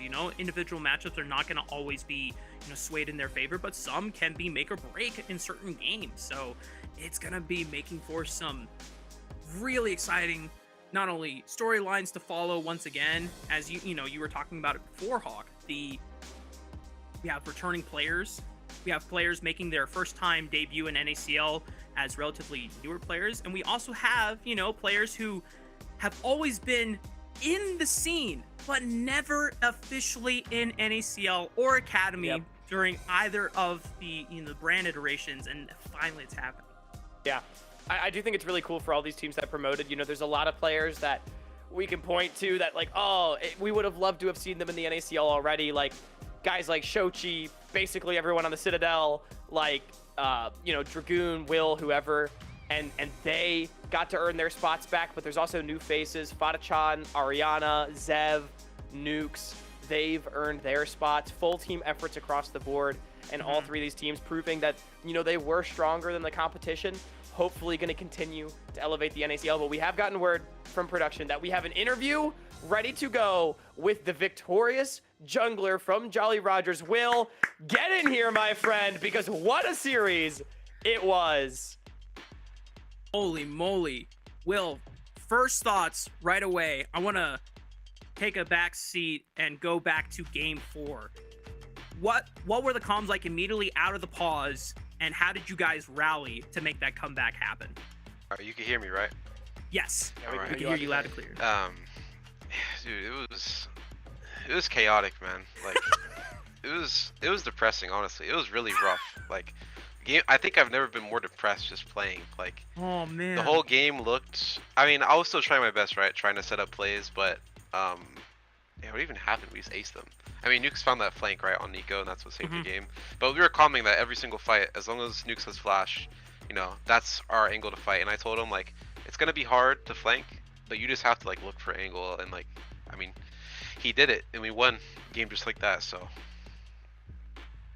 yeah, I mean, we were going just as crazy as you guys probably in that moment, because it was definitely unexpected, given the game state, kind of like you alluded to. And I mean, Will, I just kind of want to ask about the series holistically, because Mark and I both agreed you individually had an absolutely incredible performance. Just walk me through your thoughts on how you feel you played, how you feel your team played as a whole, and sort of just the series in retrospect. I mean, I think some games I played well, some games I didn't play well, but I mean, overall we're the better team, right? That's why we won. But it didn't feel too great, honestly. It feels great to win, but I still think there's so much that not only my team, but I need to work on. I feel on this team playing on this team was been exposing me all my weaknesses and everything. I'm kind of grateful to be able to play with Sudsy, because he's just calling me out on anything I do, and I feel I'm learning a lot more about why I'm not advancing my career in this team. And so I feel as long as I just keep going in that direction, I'm gonna learn a lot more. And then the goal is to like do well in NACL, right? Like that's the whole purpose of like playing OQ. So, yeah, I'm just happy with like how we're progressing right now. I think it speaks a lot to your character, Will, to be this introspective. You know, even on, you know, the cusp of, you know, something to celebrate about, and you're already just looking at what do I need to get fixed before we start playing in the summer split. And I think that's a great mentality and a mindset to have. I still remember when you first made your debut back in, I think, 2021 summer on Dignitas, and a lot of the raw potential that we've been excited about you ever since. And honestly, it's exciting for, you know, long time tier 2 fans on the broadcast to see you back in NACL. At least, you know, when we were unsure whether you guys were going to promote or not, fighting back for a chance. As you look forward to, you know, summer split, what are some of the goals, if you're willing to share with us, like what are some of the things that you want to personally work on as you know, play these games with Jolly Rogers in the summer split? I mean, I have like a lot of weaknesses, right? It's hard to say all of them in like one sentence, but Sure. it's just like the basics, team fighting. Everything is harder when you're playing in a team environment, right? If I can get the muscle memory down of knowing what to do in every single situation, not having hesitation, because I hesitate a lot, I realized. If I don't have that hesitation and I get that down to muscle memory, I will like easily be one of the top junglers in NACL. And I mean, as long as I keep working on that, I'll be straight for NACL. That's what I want to work on, is just the small details, just the basics, but with more variables, right? Like, a lot of the things that I've been thinking about, I notice I'm thinking about them too, and I think about them in solo queue too. Like in solo queue, I'll think, okay, what are my lane assignments? I'll have those like thoughts in my mind, and I feel like if I keep asking myself those questions, I'm gonna learn a lot more. So just getting reps in, especially matches. Matches are so important. I feel like I learned way more from AMI. Like me and our coach were reviewing the game yesterday of AMI, and like I learned way more from that series than probably like a full week of scrims. You know. Things are different when it's match day. Like, yeah, it's just way different. Like, having the muscle memory beforehand is very important, but in a way you can't build that in scrims because you just need the reps of playing matches. And I mean, we barely came out on top, right? It was game 5, but it shows something, right? If we did win that game 5, it must have been like we were doing something well, you know, if we won. So, yeah. Yeah, I mean, it speaks a lot to your all's perseverance and your ability, you know, to push through what was a very long and very exciting series. And now I just want to ask, you all have made it to the NACL. Is there, you know, aside from just sort of the growth, which is obviously, it's amazing that that's the first thing that comes to your mind. Is there anything you're excited about for the upcoming split? Anyone you're excited to face? You know, maybe throw some sauce in the pot, whatever you really want to say kind of about the upcoming split, Will. I mean, I'm just super excited to be able to play again, man. I have been talking to teams in off season, none of them pick me up. Like, I decided to do it the hard way, man. Like, these teams wouldn't want to pick me up. Yeah, I want to beat the teams that didn't pick me up, especially. But also, like, we lost to Dorado twice. Like, we freaking lost, man. Like, it sucks to lose to Dorado. Like, we should have won that series versus Dorado Impulse. Like, a lot of those games, they were so close. That's what's like frustrating me, is they were close games. I want to improve to be able to beat those teams. If I can, because they're gonna get better too, right? So if we get better and they get better, I think if we beat those teams, those middle of the pack teams by the end of the split, if we can start beating those teams, then that's like a pretty huge success, right? So that's what I'm looking forward to. Awesome.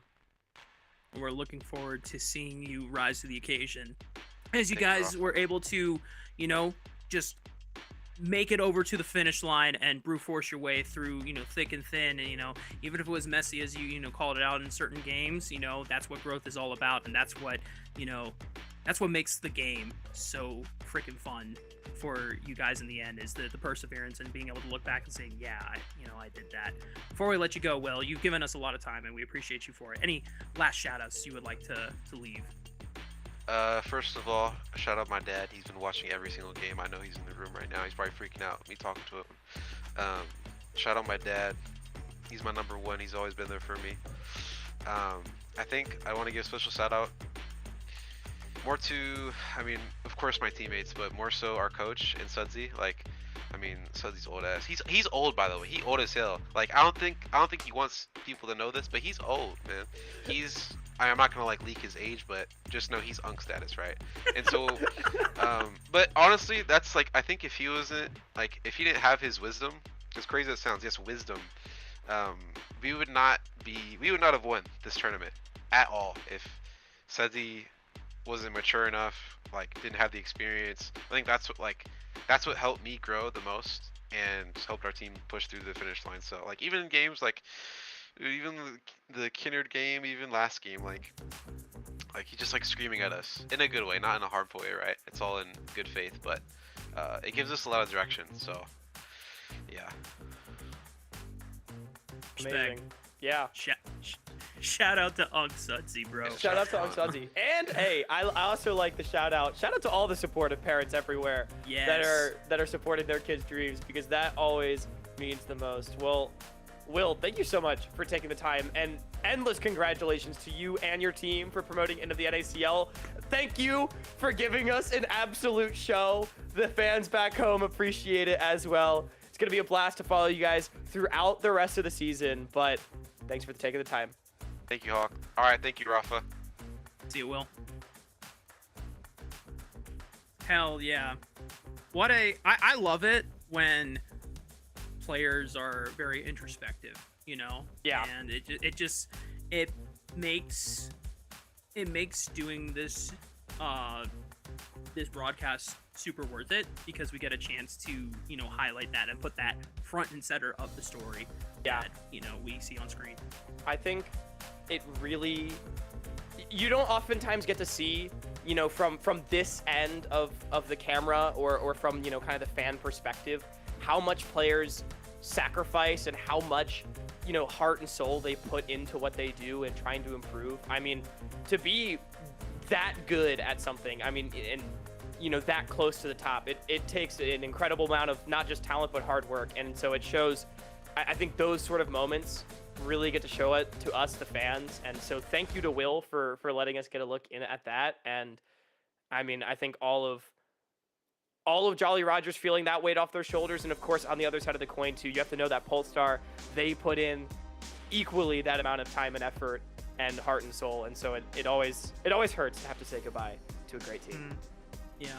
And I know that it wasn't necessarily the way we had expectations of how this series would pan out. And still, thank you to Pulse for, you know, playing their hearts out and giving us a fantastic 5-game series to be able to watch back as, and really it was such a fun watch. And I do believe as we come to a close on our broadcast here, we have our MVP for the series. Me and Hawk have our suspicions, but we'll find out and see who netted the overall MVP for this series. Drumroll please, and it is Nukes, who came in clutch on that Nico in Game 4, aligned with Will on finding those comeback engages of a lifetime, and then being able to hold strong on the Karma in this Game 5. I'm going to be honest with you, I feel like this is disrespectful to Will, but I mean, Nukes did have a good series. Look, the first few games, I feel like the struggles of the laning phase were apparent enough where it is a little bit difficult to give this one out, but I do not want to take away from how well Nukes did play. Obviously, a full team effort to make it to this point, and I specifically look at Game 4. We would not be here, and Will shouted it out in the interview. We would not be at this point in time if it weren't for the heroics of Nukes, and I thought he was also very, very good on the Karma. So, I mean, it's really great to give a shout out to Nukes. I should have been Will, but shout out to Nukes, a really great series nonetheless. Shout out to all of Jolly Roger for, you know, locking in when they needed to at the time that it mattered most. And, you know, as a result, we get to see them come into NACL for the summer split. A lot of these guys, it will be a return, a long-awaited return, and for some, it will be a, you know, gracious welcome, you know, a couple of new faces, and then, you know, the first time that Sudsy gets a chance to play in a Tier 2 League partnered with Riot. So that is such an awesome thing to celebrate. And as Will called him, Unc Sudsy, just finally getting his chance to now play against all of the best mid laners in They Tier had to 2. pause so he could take a quick nap really quick during the middle of Game 4. No. Let's not do it. Well, we'll let Will and the rest of Jolly Rogers, do doing him dirty. But for us, y'all, it is close to the end of the broadcast. We've done our MVP. We did our interview. So let's take a quick a trip down memory lane and looking through the bracket. Citadel cleaning house on their side as one of our spots. Dorado Gaming also being able to net themselves a spot in NACL. And Jolly Rogers, our final spot being awarded to them. We have 3 new faces in the League, Hawk, for Summer Split. I'm excited. I'm excited as well. I mean, 3 great new teams coming into the league. 3 teams that I think can definitely be competitive in the NACL to varying degrees. But I think they will be able to take games. They will be able to take series. I'm excited to see what they can do. A lot of old faces, some new faces as well. Congratulations to the Citadel, to Dorado Gaming, and to the Jolly Rogers for their arduous roads to be able to get here. It's always exciting to welcome new teams to the NACL. And now they've done it. Job's not done, though, because there's a whole season still to lie ahead. That's right. And things will kick off about a month from now on July 17th before we get into the nitty-gritty of the season later on August 14th, I want to say. So it's some time away, but as time tends to do this funny thing, it just goes quick. It goes super quick, Hawk. Days turn into seconds, and it just felt like yesterday we were concluding the start or we were just beginning the start of this regular season for Spring Split yesterday, and yet that was, back at the end of March, and now it's the middle of June. So I feel like both July 17th and August 14th are going to be, passing by a lot faster than any of us really imagined. So still got some time before we start cooking again with some NACL action. But again, thank you to everyone at home for watching and continuing to support the scene. Shout out to all of our co-streamers who are also providing more ways for everyone at home to enjoy the broadcasts, and also shout out to La Liga Ace for being our awesome production partner and being behind the scenes working with us, broadcast talent, and being able to provide such a fun show for you guys in 2025 and just continuing to deliver on everything that we asked for, especially sometimes last minute turnarounds. And you know what, they dig their heels deep and they get it done for us. So it's a shout outs to them. Hawk, before we go, any last words? I think I've said everything I need to say. Congratulations to the Citadel, Dorado, and Jolly Rogers one more time. And thanks to everyone for sticking with us along the way. I personally cannot wait for the start of Split 2 on July 17th. Now, until then, until then, y'all, stay healthy, stay safe, and see you all on Summoner's Rift. So, ciao. Pretty good if they're an episode. Okay. Flash from Bio, Solar Flare right on top of Sudsy as well. Adam should be able to join up, and the True Shot Barrage is what finishes off Sudsy, but here comes the teleport with Dragoon. Dominus is available. Tubbs caught in the middle of 2. Nukes arriving to the party. Oh, I don't think they know. They don't know! They don't know! That Bio was waiting in the shadows for a Cyclone assassination on the Zev in the backline. Sudsy will be next. No flash, no lock into the Iron Solari to save him. That's a 5-for-0 ace for Polestar. Jolly Roger says if you can't beat him, join him. We're gonna taking Dr. Calculus, trying to see if he can win the 1v1. The rest of Jolly Roger maintaining position. Good engaged by Nukes right on top of Tubbs. Sudsy still poking out over the wall. Dr. Calculus has been chunked out of the fight, but now trying to turn back on the Nukes. No more Alistar ultimate. They turn right back around. Tubbs intercepting Will. He pops the Crescent Guard, trying to buy space. Ember's Divide completely whiffs onto Sudsy, but Sev cannot really get into the fight. He's super low. Tries to find an arrow flash, but he still falls to Adam's Azir. Will behind here. 4,000 HP on the Dragon. Bio goes in. Will secures it. It's Ocean Soul. Secure for Jolly Rogers. Dragoon is onto the back line. Sudsy's going to get in there with a hair such as Blood Blossom right into 3. Will's going to look for the executions. Power of Infinity Edge and Collector. Jolly Rogers just found the fight they needed to stay alive. Oh my God, Mark. There's no way we might have a game 5